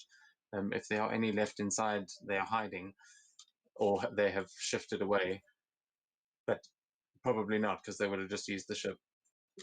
And you guys have successfully taken control of a mind flayer ship, and with the help of these Gith, as they are all celebrating, they invite you to come and join them on board, as it seems like you've at least cleared out the beginning. There are maps, we can do that next session, but it seems like they are intent on stealing this thing and piloting it. Nice. You see, that wasn't that hard. You just get stunned and have fun. Man, this reminds me of like Fucking stunned, dude. what is it called? Like Fucking the fight against Idikayo, man. Like it's pretty much the same thing that happened, except he was an old person. Yeah, I have to say though, the mind flayers have a very specific reason for stunning you. The fact that none of them managed to get closer to you was a very good thing. Yep, probably. Otherwise, that would be another Yuki. We don't need another Yuki. Please. And look at this thing. The spell that usually when it's cast kills one of Matt's character didn't kill. Right? I'm better at this. Oh, Yeah, your new character found a way to trap to trap your enemies inside it instead. He's learning. yeah. Matt's learning too. Matt's learning not to be stupid, and He's learning how to use Sakura against his enemies rather than fall victim to her himself. yeah, it works every time as long as she casts a spell on the enemies first. So I feel like Matt is sort of like slowly learning to see that Sakura's actually a very deadly character. He needs to like try and work with her instead of against her. You know. It would help if you didn't cast a spell on top of me. Okay. I didn't want the goblin to steal your body. We've gone over this. Old person. Yeah, there you go. I don't have cold person. Yeah, that was very low level. Blindness. What's called blindness? Deafness. Hold person's a level 2 spell, I believe. Really? It's Sakura, yeah. It's even some has it innate. Yeah, but She- it's an evocation wizard. She disintegrates stuff. She fireballs stuff. Just stuff like that. Stop making excuse. she's not Alright. a trickster. Well, that was interesting, for sure. Yeah. Charm monster. I mean, or charm I- person. See, that's another spell. I didn't think we'd be fighting mind flayers tonight, but it was a pleasant surprise seeing that we didn't end up in hell. You know. Well, who knows? On the Next move. stop is Avernus. You have seen the Baldur's Gate trick. Well, we have some more dragon friends, and that makes us happy. So I think in future, if this mic is that much better, then I'll just plug my speakers into my phone again. Oh, this mic is insane, not gonna lie. I can I- actually hear your words now. Yeah, it's like genuinely without any flaws whatsoever. Oh, nice. It's a vast improvement. Thank you everyone for the game. I have to say, yeah, I wasn't expecting you to to end up on the moon, but How we'll see. Now, at Now I least you wonder have, which at of least the the moon. young, at least the kids survive because they do know how to fly a nautiloid. Or Oh wow. I actually wonder June what also would knows how to what fly type one. of would this be? Would it be water or would it be land? If it was a vehicle. sea and air, that is what they count as. Oh, that means that if you have the fisher background, you can actually fly one of those. Yeah, it's dumb. Yeah, there's also a difference between just flying it as a ship and using its abilities, because